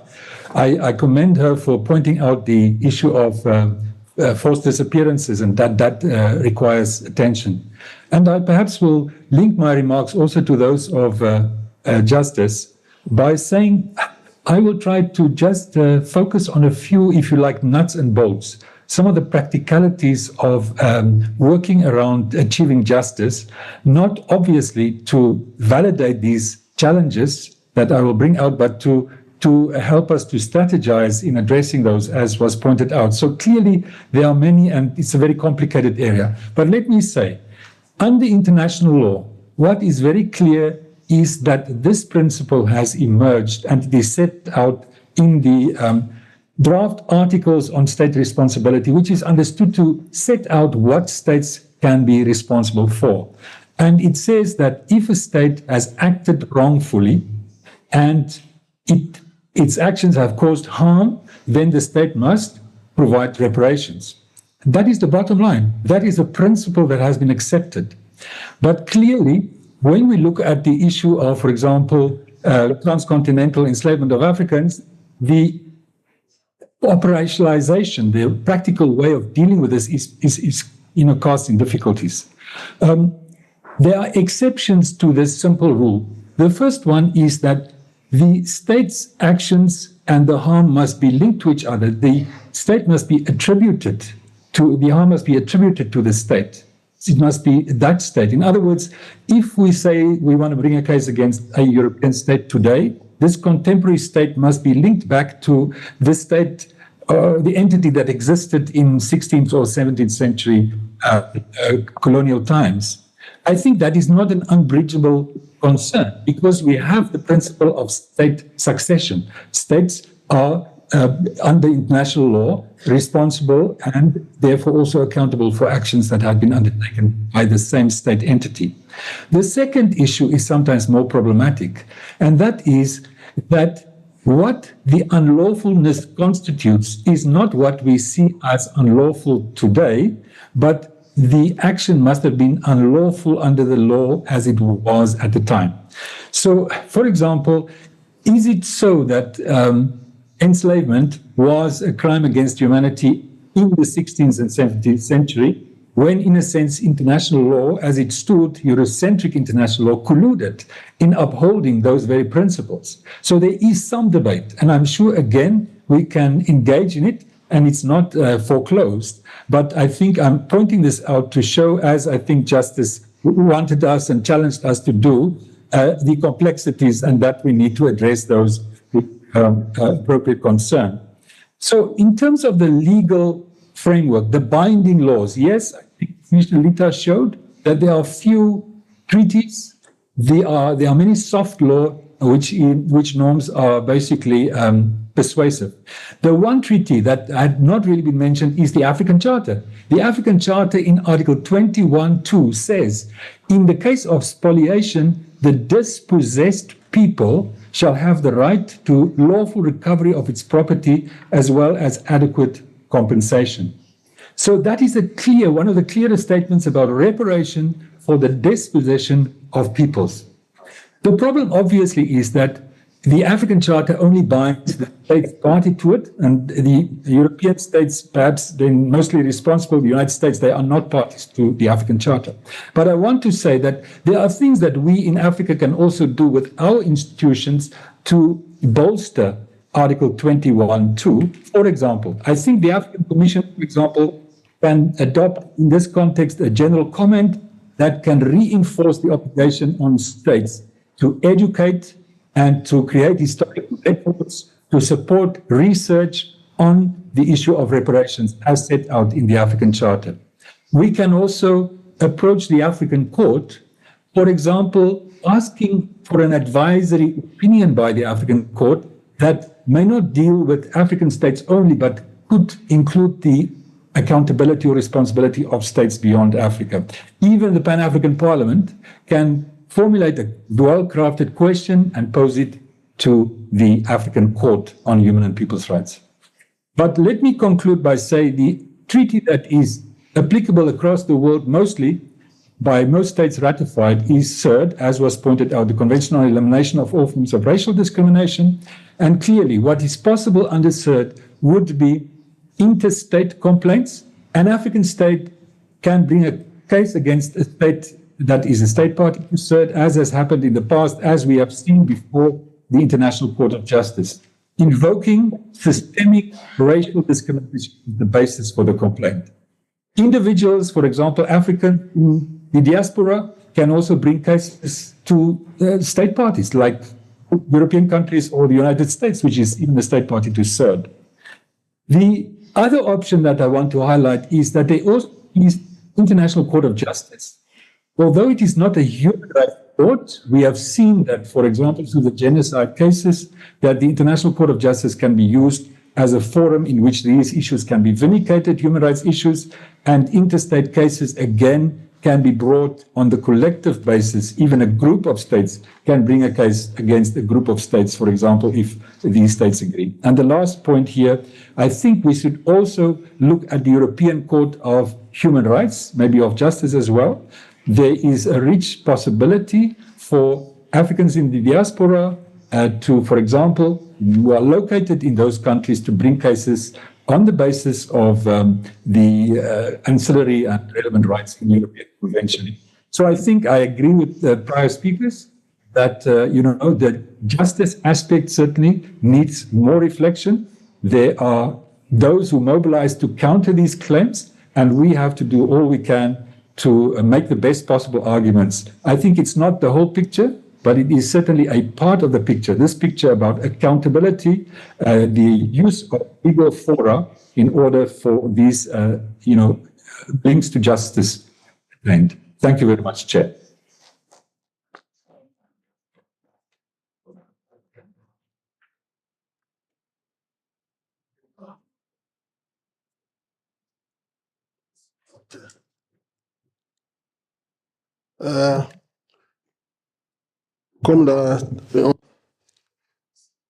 I think we have been given 5 additional minutes. We are using electricity, though there is a problem of load shedding.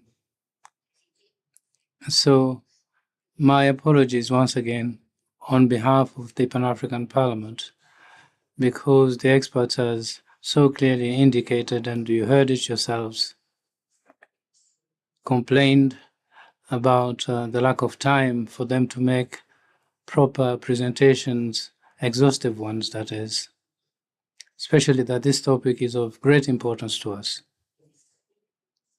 So we were informed, and them too, that this is the theme of the year, so that matter is not going to be restricted to this day, but we'll pursue it in the other sessions. And we hope that time is going to be made available so that we deepen our consideration of this matter for the benefit of our continent. So on the roadmap, of course, there is the intent to add additional working days.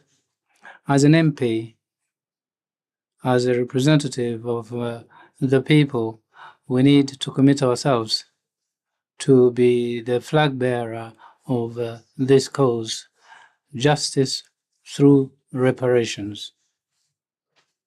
And as a continent, as members of the diaspora, so that we continue fighting for what is legally owed to us, and so that we understand the extent of our suffering and the issue of our dignity, so that Africa can claim its rightful place on the international scene. Therefore, all of us, I think, need to work diligently in unison with determination so that Africa lives longer. Long live the spirit of reparation and justice. Thank you. On that word, I declare the end of the conference on justice for African and their descendants through reparations. Let me also say that the final communique which was not read. You'll see it on your platform, and you'll receive the final communique in your mails. And that way we can save a bit of time so that we stick to the program that was given to us before electricity was cut off. So thank you very much. Thank you to all and sundry and interpreters and who have worked well beyond the time that was allocated to us. Because when we prepare our program, sometimes we do include new items, so we apologize for that. We apologize to the experts, to all of us, and to any other person that is involved. And thank you very much for your kind attention. Monsieur le Président,